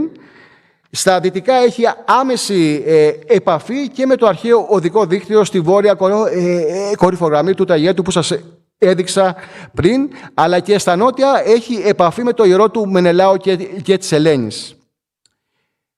Η πρώτη αποτύπωση των αρχαίων οχυρώσεων και του μεσαιωνικού οχυρού στο Αθήνεο της Βελεμίνας είχε γίνει το 1895 από τον William Loring, ο οποίος μας έδωσε για πρώτη φορά σημαντικά τοπογραφικά στοιχεία για τις οχυρώσεις, τις οποίες και ταύτισε πρώτος με το Αθήνεο της Βέλμινας. Στην τελευταία αποτύπωση των οχυρώσεων του Αθήνεου που πραγματοποίησε η Εφορία Αρχαιοτήτων Αρκαδίας το 2009-2010, αποκαλύφθηκε ότι το τείχος ενισχύεται με 31 ημικυκλικούς και 3 κυκλικούς πύργους, από τους οποίους οι 16 πύργοι χωροθετούνται στο κεντρικό οχυρό της νότιας πλευράς, οι υπόλοιποι 18 ημικυκλικοί του εξωτερικού περιβόλου στο φρύδι του λόφου χωροθετούνται βόρεια του κεντρικού οχυρού. Ο εξωτερικός περίβολος του τείχους ακολουθεί περιμετρικά όλο το πλάτωμα της κορυφής. Έχει περίμετρο 2.050 μέτρα και περικλεί μια έκταση 190.000 τετραγωνικά μέτρα. Σε αυτή την έκταση το κεντρικό οχυρό στην νότια πλευρά του λόφου έχει περίμετρο 900 μέτρα και περικλεί μια έκταση 40.000 τετραγωνικά μέτρα. Ο προημότερος χρονολογικά εξωτερικός περίβολος είναι χτισμένος δια λογάδων λίθων με ογκόλιθους αδρά λαξευμένους στη βάση και με αδούλευτες πέτρες στο ανώτερο τμήμα του χωρίς κονίαμα. Διατηρούνται στα περισσότερα τμήματα μέχρι ύψος η λίθη και 1,5 μέτρο. Δίνεται ιδιαίτερη βαρύτητα στην κατασκευή των ημικυκλικών πύργων. Στις 3 πρώτες σειρές χρησιμοποιούνται μεγάλων διαστάσεων αδρά δουλεμένοι ογκόλιθοι με μήκος που σε πολλούς πύργους ξεπερνά το 1 μέτρο. Ο εξωτερικός περίβολος αρχικά στο β' μισό του 4ου αιώνα εξυπηρετεί τις ανάγκες ενός οχυρωμένου παρατηρητηρίου φρικτορίας, ενός φυλακίου αντίστοιχο και με όσα αναφέρει ο Ξενοφόντας κατά τη διάρκεια των εισβολών στη Ελλάδα του Ευρώτα από τους Ιβαίους και τους Αρκάδες μετά τη μάχη στα Λέκτρα. Ο οχυρωμένος λόφος ελέγχει τους 3 βασικούς οδικούς άξονες που οδηγούν στη Μεσσηνία και την Ολυμπία, στη Μεγαλόπολη και στην Ασέα και μετά στην Τεγέα. Στο δεύτερο οχυρωματικό έργο, στο πλάτωμα της κορυφής, το κεντρικό οχυρό με εγκάρσιο τείχος στα δυτικά, η δομή του τείχους δείχνει να είναι κατασκευασμένο κατά το ακανόνιστο τραπεζιόστιμο σύστημα. Θυμίζει αντίστοιχα οχυρωματικά έργα του Β' μισού του 3ου αιώνα, όπως στο Χατζένικο Κολιολινών στη Σκυρίτιδα και ιδιαίτερα με το αντίστοιχο στον Άγιο Κωνσταντίνο Σελασίας, που χρονολογούνται την περίοδο της βασιλείας του Κλεομένη Γάμα της Σπάρτης. Οι οχυρώσεις αυτές θα πρέπει να ταυτιστούν με τις αναφερόμενες στις αρχαίες πηγές εργασίες οχύρωσης του λόφου του Αθήνου το 229-228, όπου ενισχύθηκαν και βελτιώθηκαν τα τείχη στο λόφο του Ιερού της Αθηνάς, αποτελώντας και μία από τις κύριες αιτίες για την έναρξη του πολέμου ανάμεσα στη Σπάρτη και την Αχαϊκή συμπολιτεία. Η εσπεσμένη κατασκευή τους εξαιτίας των συνθήκων θα μπορούσε να δικαιολογήσει την δομή τους με γνώμονα την περαιτέρω αμυντική εξασφάλιση του βραχώδες λόφου και τεχνικά σε συνδυασμό με την εκφύσεως, σε μια χρονική περίοδο όπου η περιοχή γίνεται πεδίο συνεχών συγκρούσεων με τον Κλεομενικό και το Συμμαχικό πόλεμο. Ο λόφος του Αθήνου της Λεμίνας μετατρέπεται από το Β' του 4ου αιώνα από σύνορο πολιτικής φύσεως σε στοιχείο του συστήματος των Σπαρτιατικών συνόρων, το βόρειο κρίκο μιας σειράς θέσεων κλειδιών που ελέγχουν το αρχαίο οδικό δίκτυο της Λακωνίας και που συνεχίζονται κατά μήκος των βορειοανατολικών και βορειοδυτικών συνόρων στην Αιγύπτιδα, την Συρίτιδα και την Καριάτιδα. Η κύρια λειτουργία του δικτύου των Σπαρτιατικών οχυρώσεων και συγκεκριμένα του εν λόγω οχυρωματικού έργου είναι ο έλεγχος των οδικών αρτηριών που έχουν ζωτική σημασία για την πολιτική και οικονομική συνοχή του Σπαρτιατικού κράτους και την εξασφάλιση της στρατηγικής υπεροχής στην ευρύτερη περιοχή.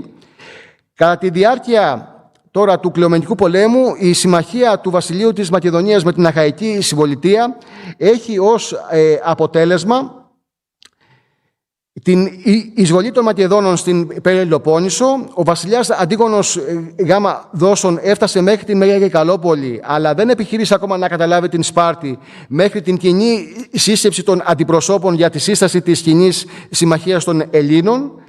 Κατέλαβε όμως και παρέδωσε στη Μεγαλόπολη το Αθήνεων της Βελεμίνας, αφού πρώτα εξεδίωσε την Σπαρτιατική φρουρά.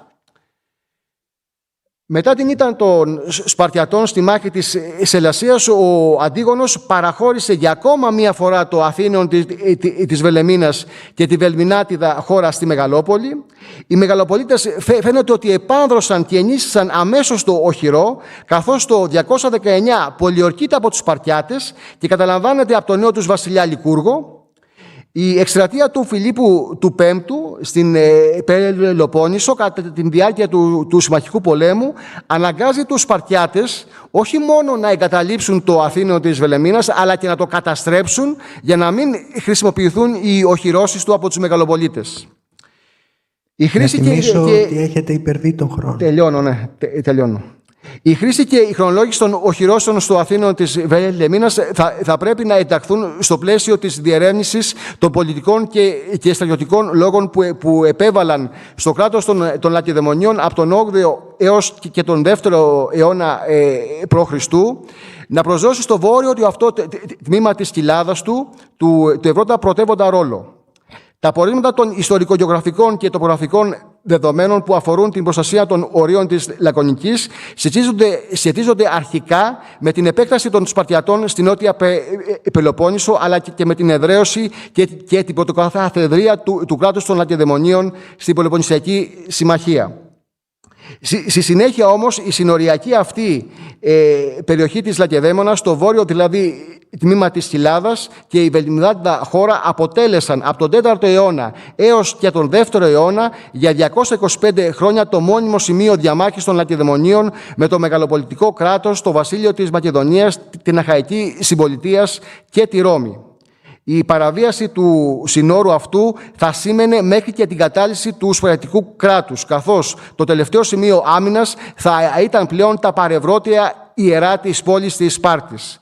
Η σταθερή λοιπόν πολιτική της Σπάρτης να διεκδικεί το σύνολο της επικράτειάς της στο ιερό της Αθηνάς και στο οχυρό της βελμινάτητας χώρας αποτέλεσε μια από τις σημαντικότερες αιτίες της πλήρους απομόνωσης της Σπάρτης και μια από τις βασικές αιτίες για τον διαρκή εμφύλιο πόλεμο στην Πελοπόννησο, αλλά και μία από τις αφορμές για την τελική επέμβαση των Ρωμαίων στην Ελλάδα.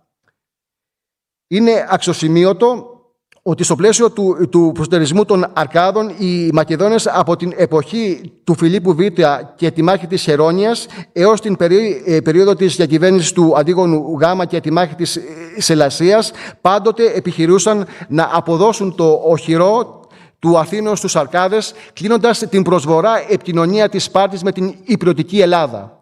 Οι αντισπαρτιατικές αυτές ενέργειες δυσχέραναν την διαπραγμάτευση των Λακεδαιμονίων με τους Μακεδόνες και τελικά εμπόδισαν την ένταξή τους για πρώτη φορά μετά από 150 χρόνια στη συμμαχία στο κοινό των Ελλήνων κατά της Περσικής Αυτοκρατορίας το 438 και κατά τη διάρκεια των πολέμων των Μακεδόνων με τους Ρωμαίους. Σας ευχαριστώ.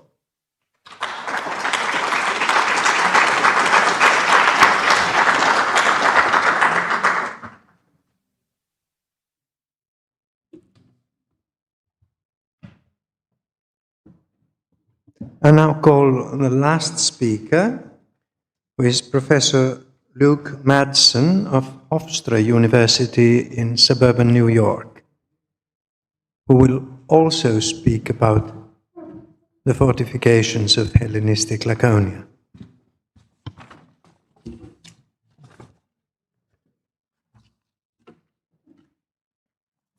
I just want to say thank you to Leonidas for giving you guys an adequate... Can you guys hear me? How about now? Better? Better? Okay. I want to say thanks to Leonidas for giving us a great survey of literally all of the Hellenistic sites and fortifications that I'm not going to be talking about. So you all have a very good understanding now of what other Hellenistic fortifications in Laconia look like. So I genuinely appreciate that. Before I begin, I'd like to thank the organizers for putting this conference together. It's great to be back in Athens briefly to discuss materials, sites, and histories that we all care deeply about. I want to preface my remarks by saying I do not intend to solve any major problems in the next 20 minutes regarding Hellenistic fortifications and the dating of walls in Laconia, and I'm acutely aware that I'm the last speaker of the day, and folks perhaps would like to be doing other things. There are about 40 handouts, so if you can share, that's great. For the folks online, there should be a PDF of the bibliographical material. And then we can follow along with the PowerPoint as well. I do want to take this time to discuss some historical and archaeological issues which are persistent in the interpretation of settlement patterns in Sparta and the broader region of Laconia, and how continued data aggregation and archaeological work by Greek colleagues is constantly improving and revising our picture of sites beyond Sparta. So Los just happens to be a particularly good case study, and one which I'm particularly fond of because of its relatively isolated location and stunning landscapes. So let me see if I can get this to work. Great. To be clear, I think continued archaeological work in the vicinity of Los would help clarify a number of important questions scholars have about Laconia from a diachronic perspective, from prehistory down through the Ottoman period. In relation to the Hellenistic theme of this conference, the site may offer additional data about the emergence of independent settlements in relation to Sparta and provide a valuable contrast to our knowledge about the ancient emporia along the Laconian Gulf like Githio. In contrast to Githio, Los is relatively secluded or isolated, and so field work in relation to understanding this particular Perisic community might be pursued in a way that is not particularly invasive or traumatic. Before discussing the site in detail, some additional context may be useful. So it has long been observed that studying Hellenistic Sparta, the traditional Hellenistic periodization or temporal horizons do not fit particularly well. So many later Hellenistic political and social changes are sort of anticipated in the crises of late classical Sparta, from the emergence of Messenian megalopolis to the invasions of Laconia by Epaminondas and Philip II, or the Third, as we heard discussed by Joanna Crawley earlier today, and also earlier work such as Carthage and Spofford. So in some sense, It may make sense to consider a long Hellenistic period for Sparta and Laconia to more adequately capture the relevant time window. This issue of periodization also applies to a variety of fortifications and emergent settlements that become more visible in this Hellenistic context. Many sites in Laconia become more visible archaeologically in the Hellenistic period for a variety of compounding reasons. So in the recent dissertation of Mathieu Guintrand in 2017, which systematically catalogs all manner of walls and defensive systems in Laconia, 45 of the 83 sites in his gazetteer hold both classical and Hellenistic proposed dates, reflecting this issue of ambiguity. And some of these sites are well known, like Methone, Githio, Garanthra, and Polana. Others, like Los, are more obscure, let's say. But beyond this issue of chronology, the definition of Laconia or Lakoniki in the late classical and Hellenistic period is also clearly an interpretive problem, best illustrated by Shipley's maps, which we saw earlier today as well. Thus, it becomes rather unclear if a Hellenistic fortification is situated in a landscape that was under direct Spartan control, under the influence of the broader waning hegemony, or reflects the emergence of local autonomy or autonomia and a series of contemporary concerns like piracy in the Laconian Gulf. Difficult to say. I don't intend to revisit the much discussed question of free Laconian communities. See recent work like Crawley's monograph, Shipley, Kennel, and many, many others. But by 195 BCE, much of Laconia was no longer under Spartan control as part of the historical vicissitudes experienced in the 3rd and 2nd century BCE. So for me, this more so raises a question about what we conceive of as Laconia and a sort of a Gulf of Mexico problem, which is you can say, oh yeah, that's Laconia, but it's unclear to me in 195 if it's really Laconia, you know, if other people are occupying that territory or laying claim to that territory. We have a sort of a definitional problem in the Hellenistic period in contrast to what's going on earlier. So where does Los fit into this Hellenistic narrative? So I've provided on the handout a concise overview of the sources on Los, a bit like an American school site report. In doing so, I'm trying to aggregate much of the recent scholarship on the site, a part of the problem of data management, to which I will return. So scholars are frequently siloed in a variety of different ways. Zeni Simu's dissertation on Ottoman fortifications should be consulted by scholars of ancient history, and both Garner and Guitrand's dissertations are unaware of the work of the Greek Ephoria and Maria Tsuli, published as early as 2013. Though this is not a criticism as such of dissertation work, I just defended my dissertation last week. I understand they're works in progress. I'm not out to get people's dissertations. So Los features in the Homeric catalog of ships, and there was probably material from the cyclic epics or other poetic traditions that covered the sack of the city by the Dioscuri. I don't want to speculate too much there. The settlement seems to have already been a Spartan port alongside Githio in the late 5th century, and may be associated with a variety of historical and mythical narratives. So beyond the Dioscoroi and association with a hero named Los, and more relevant for us, the conflict between Nabis and the Achaean League. As Olivier Gengler constantly reminds me when reading Pausanias, it is difficult to distinguish between a received image of the Homeric past and contemporary Homeric historicizing a local Homeric patina for Pausanias' audience or readers. Nevertheless, Los does contain a lengthy diachronic history as seen in the preliminary survey work of the Laconia Survey Project and Amelia Banu, prehistoric sherds, and the later inscriptions associated with the site. So I visited the site in August of 2021 when traveling the Mani by bicycle after a particularly brutal week of wildfires. The Frankish castle of Passavas sits on a surprisingly steep hill. It's about 150 meters high and about 10 kilometers from Githio, about 40 stades. I most recently visited the site with a good friend named Nico Yanaros, who I think is currently watching from Aristotle University. He will attest that there's this particular problem, which is every time you get up to the castle, you always manage to get lost on the way back down and then roll down the hill, coming out along the highway in a very different state than you started. The national highway constructions from Githio to Areopoli and Gerolaminas revealed a number of burials between 2013 and 2016, and again in 2017, which have been recently published by Maria Tsuli and a number of collaborations both in the Deltion and elsewhere. The finds, which are 13 sites, in these emergency excavations include some monumental 4th century tombs, which are certainly worth noting here, in addition to an additional 30 pages of material dating from the Middle and Late Hellenic to Late Roman. So there are remains, among other things, of a prehistoric chamber tomb, as well as apsidal monument dated to the 2nd or 3rd century CE, some fantastic Roman lamps, Sicyonian obols, and this iron eagle, which I'm not really quite sure what to do with or interpret with. I'm hesitant to describe this locale as a necropolis, but the pass which the modern highway follows was probably a prominent road in antiquity as well, so it makes sense that there are these burials here. But this brings us to this interesting section of the wall of the castle of Pasavas. This is from Simu's dissertation. The pseudo-cyclopean masonry, which you can see here. If I can go one more. Yeah. The pseudo-cyclopean masonry has received a variety of proposed dates, from the Mycenaean to the Frankish. Okay, it's like, you pick. Guinchand accepts late classical as a possibility. Maria Tsuli and other scholars have argued for a Hellenistic date, particularly in the 3rd century, which I'm inclined to accept.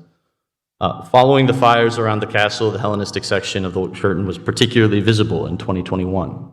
So you can see that section of the wall pretty well here. It is difficult to know what more we can say about this wall without further archaeological evidence, perhaps forthcoming, given the recent archaeological work in the vicinity of the site. And we may all recall Scranton's dictum that dating walls based on style can be rather unreliable.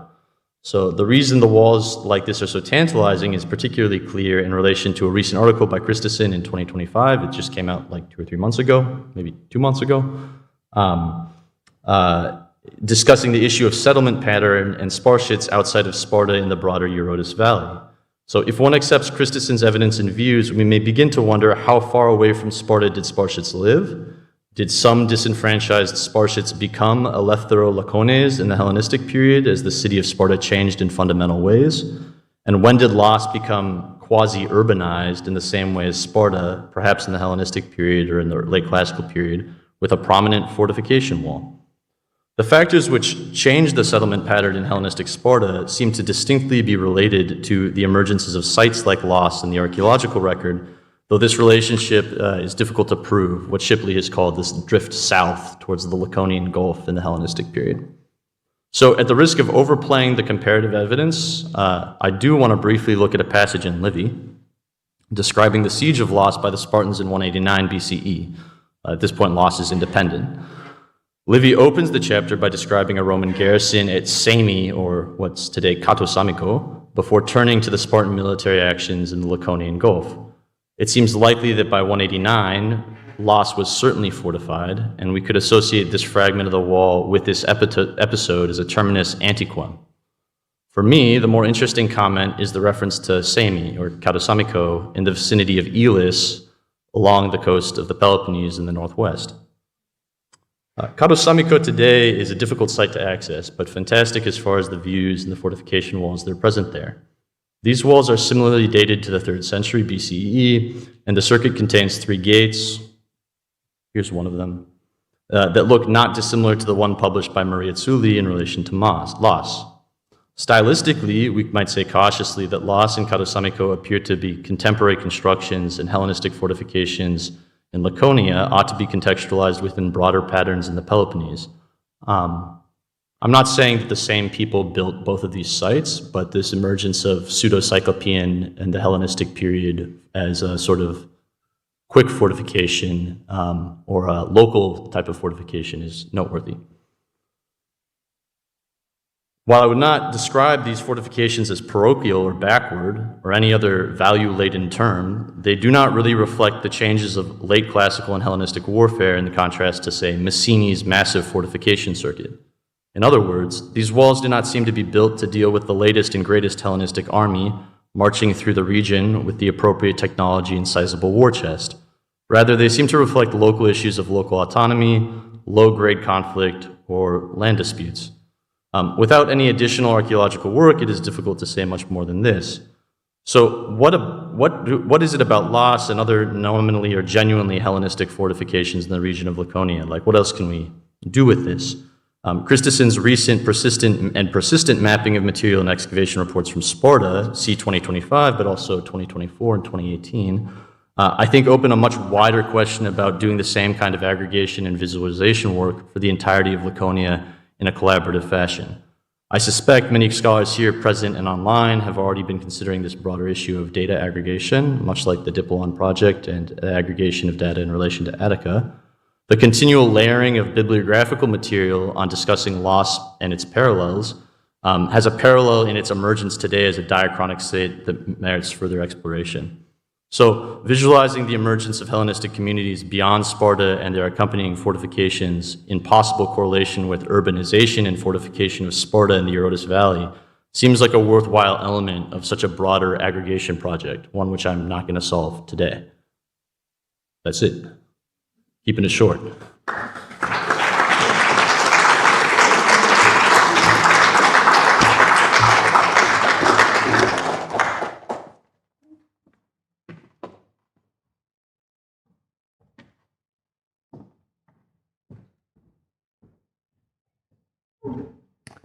Well,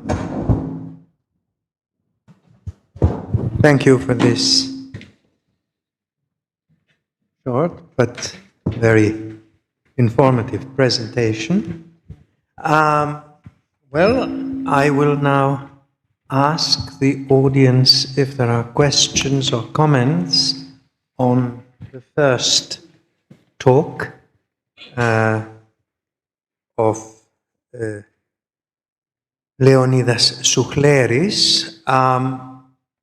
I would ask the participants and the audience to formulate, if possible, their questions in modern Greek, since the speaker is not proficient in English. Otherwise, I will have to translate. Ναι, καλησπέρα. Μια σύντομη ερώτηση.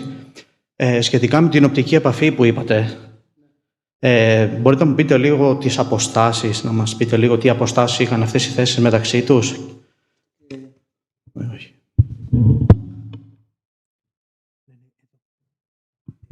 Εννοώ, αυτές οι θέσεις είχαν όλες μεταξύ τους οπτική επαφή ή είναι κάποιες συγκεκριμένες που έχετε εντοπίσει? Ό,τι ανέφερα στην ανακοίνωση είχαν όλες οπτική επαφή.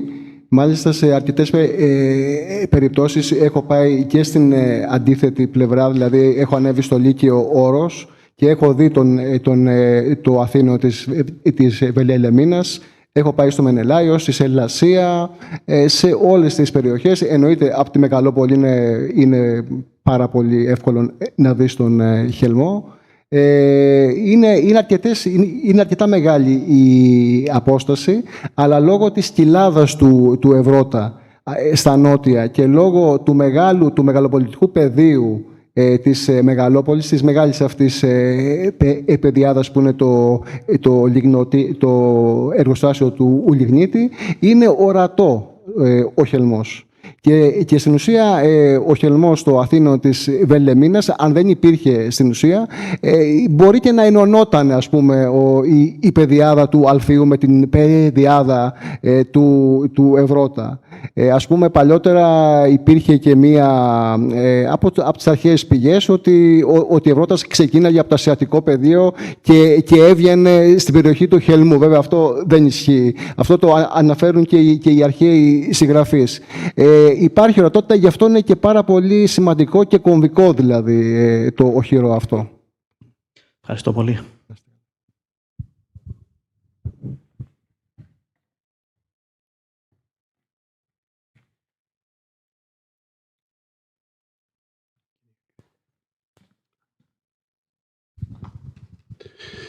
Γεια σας, συγχαρητήρια για την ομιλία. Και ήθελα να ρωτήσω, πέρα από τα μακεδονικά νομίσματα, τους θησαυρούς των οποίων μας δείξατε, υπάρχουν άλλες ενδείξεις για μακεδονική παρουσία στη βελιμινάτιδα χώρα?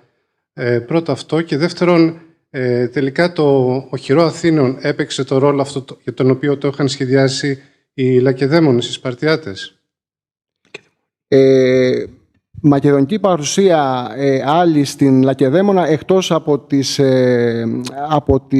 τις επιδρομές, εν πάση περιπτώσει, από τις στρατιωτικές επιχειρήσεις που υπήρξαν στην περιοχή, θεωρώ ότι όχι, δεν υπήρχε. Βέβαια, ναι, και μόνο η στρατιωτική, η παραρουσία υπήρχε στην περιοχή, είτε για να ανέβουν στη Μεγαλόπολη, είτε για να κατέβουν στην Σπάρτη, είτε ερχόμενοι από την Αιγαία και μέσω της Ελασσίας έφταναν στην Σπάρτη και επέστρεφαν από την Κυκλάδα πάλι υλατώντας. Να φανταστείτε ότι έφταναν μέχρι το Γήθιο, ας πούμε, και επέστρεφαν ξανά πίσω. Ήταν μια πολύ δύσκολη κατάσταση για την Λακεδαίμονα. Το οχυρό θεωρώ ότι ο ρόλος που παίζει είναι σημαντικός. Στην ουσία δίνει το στίγμα ότι όποιος το κατέχει, κατέχει και την περιοχή, κατέχει τις πηγές του Ευρώτα, κατέχει το πέρασμα. Άρα και οι δύο, και τα δύο κράτη, και της Μεγαλόπολης και της Σπάρτης, επιδιώκουν πάντα να κατέχουν την περιοχή. Δηλαδή, όταν ο Φίλιππος το 338 δίνει το Αθήνο της Βελεμίνας στους Μεγαλοπολίτες, θεωρώ ότι δεν το δίνει μόνο για το ιερό. Θεωρώ ότι υπάρχει έστω μια πρώτη οχύρωση της ύστερης κλασικής εποχής, είτε είναι φρικτορία, είτε είναι ένα μικρό φυλάκιο.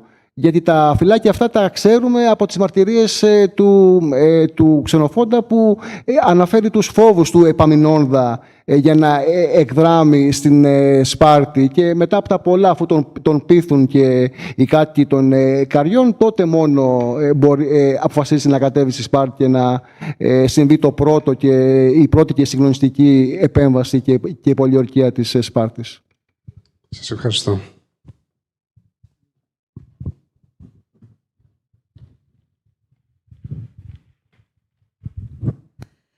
Θα ήθελα και εγώ να σας ευχαριστήσω για αυτή την πολύ ενδιαφέρουσα ανακοίνωση, και για μας που δεν έχουμε ασχοληθεί πολύ με την Λακωνία, μαθαίνουμε πάρα πολλά πράγματα. Αυτό το δίκτυο των οχυρώσεων στη Βόρεια Λακωνική, για το οποίο μιλήσατε, ήθελα να ρωτήσω κατά πόσο συνδέεται, γιατί ίσως δεν κατάλαβα και πολύ καλά, με τους οικισμούς που υπάρχουν εκεί, ή αν είναι ανεξάρτητα από τους οικισμούς, και αν θεωρείτε ότι πως είναι παρόμοιας κατασκευής όλα αυτά, άρα θα μπορούσαν να έχουν γίνει ταυτοχρόνως και με ένα ενιαίο σχέδιο.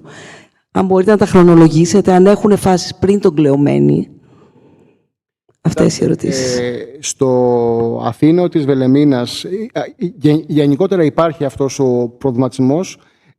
Τα μνημεία αυτά δυστυχώς είναι δύσκολο να χρονολογηθούν αν δεν έχουν την κεραμική τους ή κάποιο άλλο κινητό έβριμα. Σίγουρα βέβαια βρισκόμαστε σε μια εποχή που μας βοηθάνε πολύ και οι αρχαίες πηγές. Όταν μου λένε όταν λέει ο Πολύβιος ότι αυτό οχυρώθηκε από τον Κλεωμένη ή το επισκεύασε, σίγουρα μας δίνει μια βάση.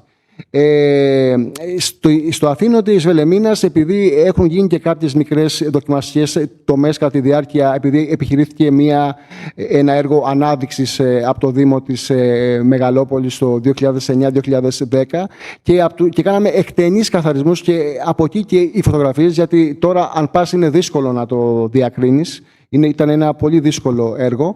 Κάναμε και κάποιες δοκιμαστικές τομές. Δεν μπόρεσα να σας δείξω κεραμική, όπου έχουμε κεραμική από τον 4ο αιώνα.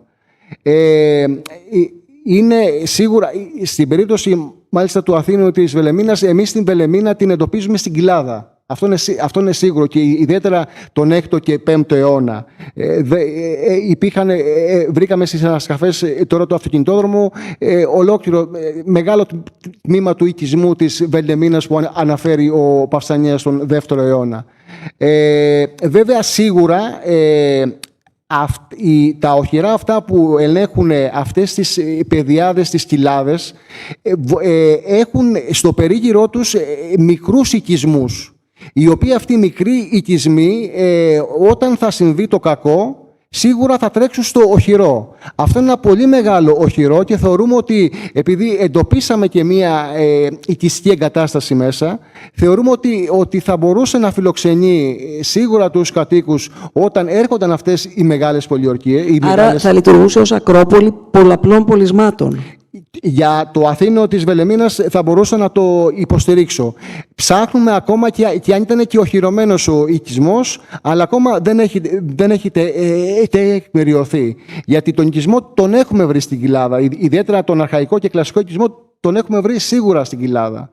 Και μάλιστα υπάρχουν και άλλες απόψεις που πριν γίνουν και οι ανασκαφές, υπάρχουν και απόψεις που τοποθετούσαν σε άλλο σημείο της Κοιλάδας των οικισμών με βάση το οδικό δίκτυο και τα περάσματα του οδικού δικτύου.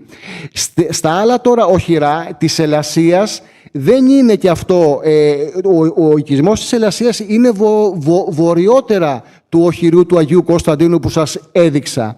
Δηλαδή, βόρεια του οχυρού του Αγίου Κωνσταντίνου που σας έδειξα έγινε η μάχη της Ελασσίας. Που όταν έγινε η μάχη, ο οικισμός είχε κενωθεί. Πού είχε πάει ο πληθυσμός στη Σπάρτη στα 15 χιλιόμετρα, ίσως για μια πρώτη προφύλαξη να πήγε στο οχυρό αυτό, που ήταν πίσω από τον Κλεωμένη. Στα άλλα τα αρκαδικά οχυρά θεωρώ ότι είναι μόνο οχυρά εκτός από το Λεύτρον, το σημερινό Λοντάρι, που και αυτό θα μπορούσε να έχει οικιστικό χαρακτήρα. Κάποια άλλα μικρά οχυρά στη Συρέτιδα είναι φυλάκια. Τώρα άμα πάμε φυσικά στο Γεράκι έχουμε οχυρωμένο οικισμό. Στο Σελινούντα έχουμε οχυρωμένο οικισμό. Η Ολλανδική σχολή έχει κάνει μια εξαιρετική δουλειά στο Γεράκι με τις δημοσιεύσεις στο Φάρος. Στα παράλια πάλι ο Ζάρακας είναι οχυρωμένος οικισμός. Ένα από τα σημαντικότερα λιμάνια της Σπάρτης και μετά του κοινού των ελευθερολακώνων και τα λοιπά τον 3ο και 2ο αιώνα. Στη Μονεβάσια η επίδαυρος Λιμυράς είναι ένας οχυρωμένος οικισμός. Και πιο νότια από την επίδαυρο Λιμυρά πάρα πολλά φυλάκια, Σαμάρα, Ελληνικό, πάρα πολλά φυλάκια. Στην Κινουρία βορειότερα από τον Ζάρακα έχουμε και τα Κύφαντα, το περιβόητο Κυπαρίσι που είναι γνωστό στην περιοχή, και στην Κινουρία έχουμε την οχυρωμένη Πολύχνη και οι Πρασές είναι οχυρωμένος οικισμός. Ο Τυρός έχει και αυτός οχύρωση, απλά δεν είμαι σίγουρος αν είναι και ο οικισμός, αλλά οι Πρασές είμαι σίγουρο, η σημερινή πλάκα στην Κινουρία, στο Λεωνίδιο δηλαδή δίπλα, είναι ένας οχυρωμένος οικισμός. Ο Μαριός και η Γλυπία είναι και αυτά φυλάκια που δέχονται και αυτά κατοίκηση, θεωρώ. Ευχαριστώ πολύ. Να είστε καλά.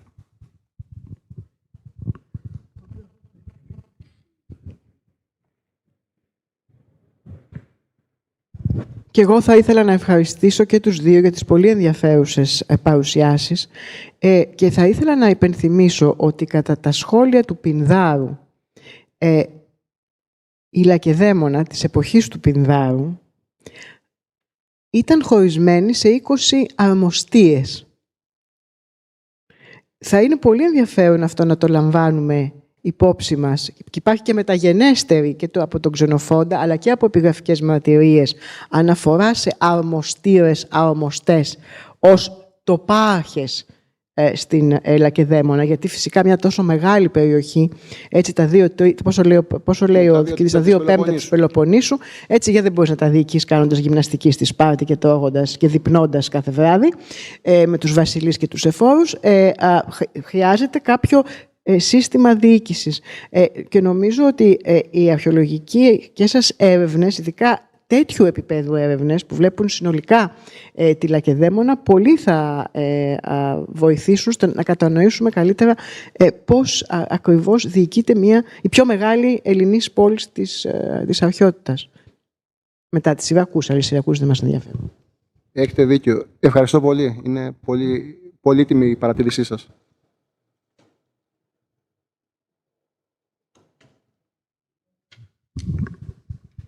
Έτσι. Ναι. Μια ερώτηση, κύριε Σουχλέρη, για αυτά τα οχυρά στον Ανατολικό Πάρνονα. Μπορούμε να κάνουμε κάποια υπόθεση για το ποιος τα ίδρυσε πρώτος, γιατί αυτά πάνε και έρχονται, ειδικά μετά τα Λεύκτρα, στους Αργίους, τα ξαναχάνουν, τα ξαναπαίρνουν, έχουμε κάποια ευρήματα εκεί, κεραμική ας πούμε, που να δείχνει, ξέρω εγώ, ότι υπήρχαν Αργίοι κάποιο διάστημα. Ναι, σίγουρα, απλά μέχρι τον 3ο αιώνα η περιοχή ανήκει ακόμα στη Λακωνική. Δηλαδή μέχρι και το 275 νομίζω. Συνεχώς νομίζετε? Πώς? Νομίζετε συνεχώς? Αυτή η περιοχή που πάει φτάνει κάτω μέχρι το Ζάρακα. Κοιτάξτε, και με το Αθήνιο της Βελεμίνας με έχει προβληματίσει αυτό. Δηλαδή ποιος το χτίζει πρώτος. Γιατί ο φόβος των Σπαρτιατών τον 4ο αιώνα, παρόλο που ηττώνται, είναι ακόμα μεγάλος. Άρα το 338 έχουμε τη μάχη της Χερόνιας. Το 331 που ηττάται ο Σπαρτιατικός στρατός και πεθαίνει και ο βασιλιάς τους στην μάχη της Μεγαλόπολης από τον Μακεδόνα στρατηγό, έχει χάσει 5.000 στρατό η Σπάρτη, άρα έχει ξεκλειστεί στην ουσία. Έτσι. Δεν υπάρχουν πλέον όμοιοι. Όταν λοιπόν το καταλαμβάνει, σίγουρα το καταλαμβάνει το οχυρό η Μεγαλόπολη, ο φόβος φυσικά υπάρχει, παρόλο που έχει ξεκλειστεί η Σπάρτη. Σίγουρα ίσως οι πρώτες οχυρώσεις να οφείλονται και σε αυτούς. Δηλαδή τα πρώτα μέτρα οχυρώσεων. Γιατί αν δείτε και από την πολιορκία του Κρόμνου το 365-64, οι οχυρώσεις μπορούσαν να γίνουν εντάξει και εύκολα και με τα σταυρώματα. Εδώ εγκλωβίστηκε ολόκληρος Αγισίλαιος μέσα και δεν μπορούσαν να βγουν από την πόλη που είχαν καταλάβει. Σαν ένα νέο Μεσολόγγι δηλαδή στην ουσία. Τρομάξανε να βγουν από τα σταυρώματα και από τα χαντάκια, ας πούμε. Φανταστείτε λοιπόν πόσο εύκολο είναι σε τόσο απόκρημνα σημεία, μόνο δηλαδή το μονοπάτι να κλείσεις, φτάνει. Δεν χρειάζεται και πολλά πράγματα δηλαδή να κάνεις. Τώρα η χρονολόγηση σίγουρα είναι δύσκολη. Δηλαδή εγώ βρήκα ελληνιστική κεραμική ίσων κλασικών χρόνων και ελληνιστική κεραμική στο Χελμό, αλλά είναι μια κεραμική η οποία χρησιμοποιείται και στη Μεγαλόπολη και στη Σπάρτη. Με βοηθούν πάρα πολύ οι αρχαίες πηγές σε αυτή την ιστορική περίοδο, γιατί απλά με ενισχύουν και τους ενισχύω. Τώρα το λέω έτσι περιπεκτικά λίγο. Αλληλεπίδραση, ναι, αλλά ναι, είναι ένα θέμα παντός, σίγουρα.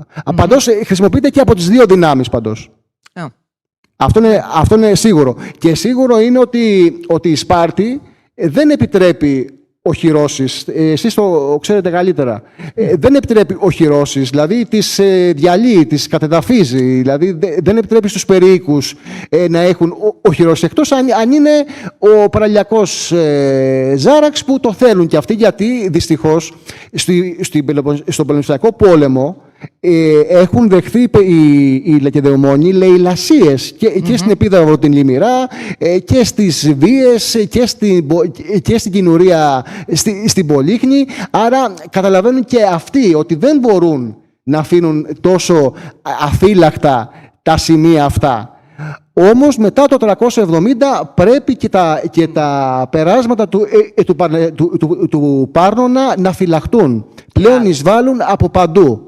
Δεν είναι ασφαλής η πεδιάδα. Δηλαδή και ειδικά οι περίοικοι και οι αγροτικοί πληθυσμοί και οι ήλωτες κτλ. Είναι κάτω από το σπαθί. Δεν υπάρχει. Ναι, συμφωνώ. Μετά τα Λεύκτρα έχουμε μαρτυρίες, μια επιγραφή που ο αείμνηστος Ιωάννης Πίκουλας εξέδωσε. Φαίνεται ότι οχυρώνουν διάφορα μέρη, ό,τι προλάβουν, αν τους τα πάρουν. Πάντως είναι εντυπωσιακό και αυτό με τις επιτίμιες στήλες εν πολέμου. Είναι εντυπωσιακό που τις βρίσκουμε στις περίοικηδες πόλεις. Δηλαδή, προσπάθησα να το περιγράψω, δεν είμαι καλός σε αυτό, αλλά εμείς έτσι που το ζούμε έτσι ως αρχαιολόγοι και από τη μελέτη που κάνουμε και προσπαθούμε και με την ιστορία, γιατί δυστυχώς η ιστορία είναι ένα δύσκολο κομμάτι, αλλά το παλεύουμε. Είναι συγκλονιστικό το να βρεις μία, γιατί όταν τη βρήκαμε στον αυτοκινητόδρομο την τελεελευθέα, αυτή που έχω στην πρώτη διαφάνεια, ειλικρινά συγκλονιστήκαμε. Δηλαδή κάθε αρχαιολόγος νιώθει ένα δέος με αυτό το οποίο βλέπει, ας πούμε. Και είναι σημαντικό. Δηλαδή, άρα οι περίοικηδες πόλεις δίνουν έναν αγώνα κι αυτές. Δεν μπορεί η κεντρική εξουσία πλέον να τις υπερασπίσει, ας πούμε. Αλλά τις χρειάζεται. Τις χρειάζεται. Ευχαριστώ πάρα πολύ. Εντάξει. Is there someone else? Because I have a question for Luke Madison, if we can. Εννοείται. Ναι, εννοείται. Θα κάνω καταρχάς συγχαρητήρια, μια ερώτηση παντελούς άγνοιας, αλλά επειδή το θεωρήσατε πολύ δεδομένο και αναφερθήκατε, ήταν το κύριο σημείο της παρουσίασής σας, για το Αθήνεων της Βελεμίνας. Υπάρχει ιερό της Αθηνάς? Κοιτάξτε, έχουν βρεθεί κάποια τυχαία ευρήματα στο λόφο επάνω. Ιδιαίτερα το πιο σημαντικό είναι αυτό το οποίο υπάρχει στο Εθνικό Αρχαιολογικό Μουσείο, ο χάλκινος Ιππέας που σας έδειξε, ένα αρχαϊκό χάλκινο ειδόλιο Ιππέα. Προσανατολιζόμαστε περίπου τοπογραφικά που είναι, γιατί σίγουρα δεν θα ήταν κάποιο ιερό σαν τα μεγάλα ιερά της Αρκαδίας. Θεωρούμε ότι είναι ένα ιερό συνοριακό κατασκευασμένο με ευτελή υλικά, που είναι πάρα πολλά στις ορεινές περιοχές της Πελοποννήσου και ειδικά στις πηγές των ποταμών. Δεν έχει ακόμα εντοπιστεί πλήρως. Υπάρχει μια τοπογραφική ένδειξη, υπάρχουν κάποια σημάδια τα οποία προσπαθούμε να τεκμηριώσουμε. Θεωρούμε πάντως ότι είναι στη δυτική πλευρά του λόφου. Δεν είναι όμως ένα ιερό κορυφής. Κορυφής όχι. Δεν τοποθετείται εκεί που υπάρχει ο χείρος και το περιβάλλει. Είναι στην πλαγιά του λόφου, μεταξύ της πηγής και του οχυρού. Ωραία, εντάξει, ευχαριστώ.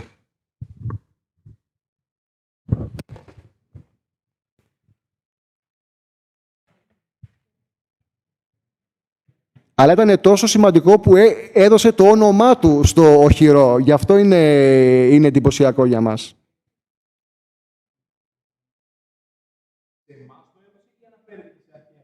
Σε αρχαίες πηγές. Ναι, βέβαια. Από τον Πλούταρχο, από τον Πολύβιο.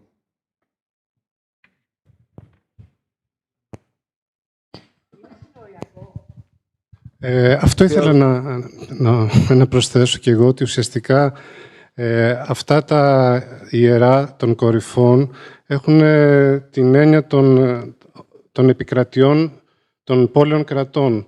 Δηλαδή ουσιαστικά ήταν ένα σημείο όπου η Αρκαδία συναντούσε την Λακωνία. Άρα ήταν το προκεχωρημένο οχυρό της Λακωνίας έναντι της Αρκαδίας. Και αυτή η εναλλαγή της κατοχής του σήμαινε έλεγχο της περιοχής. Σε κάθε περίπτωση το όνομα προέρχεται από το ιερό, το οποίο υπάρχουν σκόρπια ευρήματα που δηλώνουν και Κούρος υπάρχει.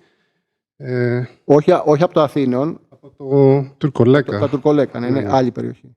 Άλλο ιερό. Αλλά σε κάθε περίπτωση ομολογεί την ύπαρξη του ιερού. Και ένα δεύτερο είναι ότι σίγουρα η Λακωνία ήταν ασφαλής έως το 370. Από εκεί και πέρα η ίδρυση των δύο μεγάλων πόλεων, της Μεγαλόπολης και της Μεσσήνης, δηλώνει την αδυναμία των Σπαρτιατών να ελέγξουν τις υπόλοιπες περιοχές και να περιοριστούν στα του οίκου τους. Ευχαριστώ.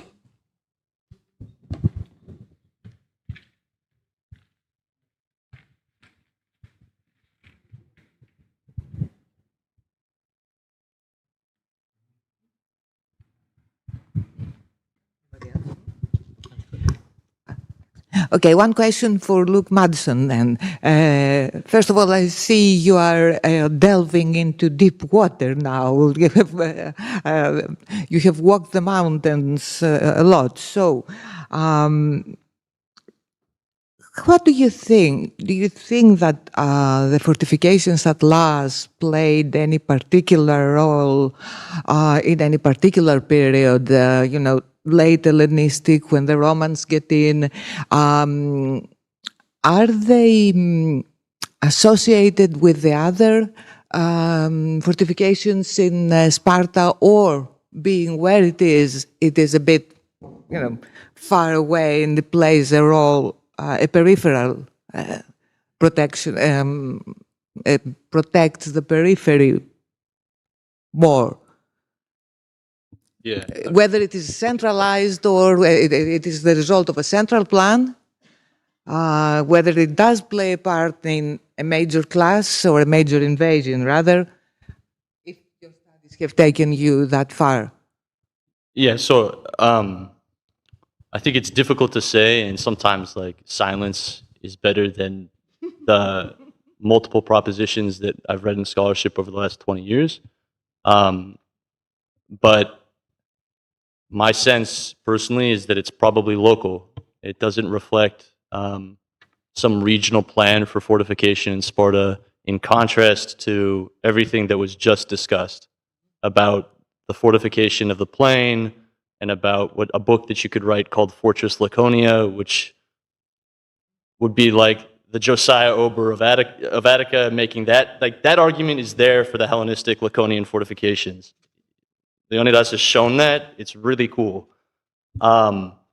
That argument is not so much there, I think, for places like Las, where they make me think of like a Flughafen in German, but like these places, refuge sites. If you have an emporia like Githio, you have to worry that someone from Kithra or Crete might show up with a navy or 10 ships and take all of your trade away. And so you might want to be able to cart at least the valuables and the local population up to the nearest hill. And so then they don't reflect the commitments to Hellenistic siege fortifications because they're meant to be temporary sites. They aren't meant to withstand, a Hellenistic army. Antigonus, they're not meant to withstand Doson marching through. Yeah, they're more like, okay, we need to be safe for the weekend, or for the next couple weeks until these pirates move on, or until the danger's passed. That's what I think is going on. It's difficult to prove one way or the other, though. Let's protect ourselves from the pirates, for instance. One of its uses. You are saying that there is evidence that it's being used much later, centuries later, and we do know that the area was being attacked by pirates every now and then, I mean, regularly. So, yes, thank you, Luke. No, I think then it also raises interesting questions about competing emporia within the Laconian Gulf, and which ones get patronage from Rome or which ones get attention from Sparta later, and which ones are not operating, say, like black market, but are lesser economic hubs, let's say. Contrabando, etc., yes. Yeah, and I think, okay. That's fine, thank you.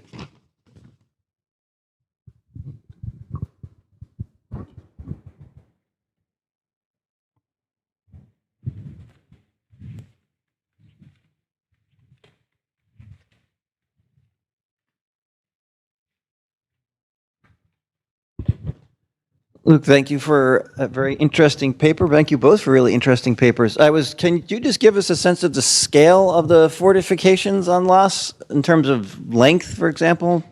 Of that particular wall or the rest of the castle? Well, if you were going I guess the whole routine, in terms of the documentable ancient fortifications at Las, what kind of, I don't have a sense of scale. 20 meters, maybe 30. That's it? Yeah. The total circumference? Yeah, of the entire Acropolis, which is fortified in the Frankish period. Okay, so what capacity would that fortification have had in terms of numbers of people? Well, if you assume that the chunk of the wall, which is, let's say, Hellenistic in date, reflects a curtain wall that goes across the top of that fort, or let's say the top of that cliff. Yeah. You have a couple hundred square meters. Okay, so it is quite small then. Yeah. Okay. Yeah. Okay, and can I ask you about your thought? You on the other side of things, you were talking about periodization. Yep. You have thoughts about a Hellenistic Laconia period? Yeah, I think it's from Philip II's invasion or interventions. Until the early Roman period. Until the 140s. Yeah. Okay. And this is the last one, I'll turn it over. I just curious, you have a outlines of a plan for a data aggregation project for Laconia? What would that look like? No, I have no long-term institutional support to think in a 10-year or a 5-year Stalinist plan. For Oh, but we're academics. Come on, we're dreamers, Luke. Come on. But I think that's seriously the problem is... if we were practical realists, you wouldn't do this for a living. That's very true, but I think basically the model that's been laid out for Dipolon and the model that you've laid out for data aggregation is great, but it requires trust between scholars and it requires a willingness to share data and then process that data in the same way. But I would like to avoid, so much as it's possible, doing repeated work again and again. And data aggregation is one of those places where you frequently do see repeated work. Right. And it's not to say that we shouldn't all write the dissertation we want to write our dissertation on. Like, that's good. We all have to have a love for the field, and we all have to revisit questions that have already been asked and then find new interpretations and new answers. That's important to reprocess data in historical interpretation. I'm not against that in any way. Okay. We should have a conversation because one of my students has been starting to do that. Yeah. Has the database built, so, but not the stuff entered. Like your 2025 article and discussions already about urbanization in Hellenistic Sparta and the city, then immediately raise questions about what is going on elsewhere in Laconia for adequate comparanda, especially in relation to necropolis, especially in relation to, just settlement emergence. Right. Like the Hellenistic period is like arguably the period that has gotten less attention scholarly, but is where everything is happening. Mm-hmm. Bravo. Yeah. Okay, I'll leave it at that. We have much to talk about, obviously.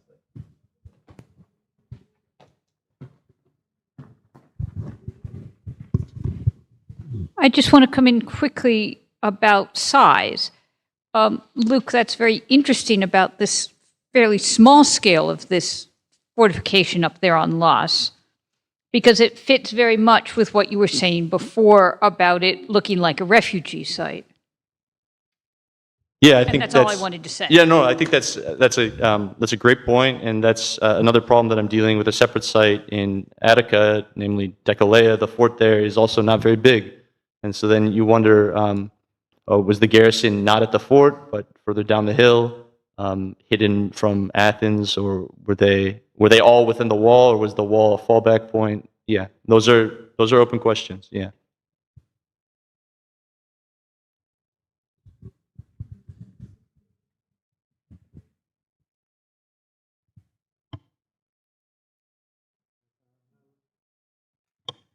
There are no further questions or comments. We are finished for today.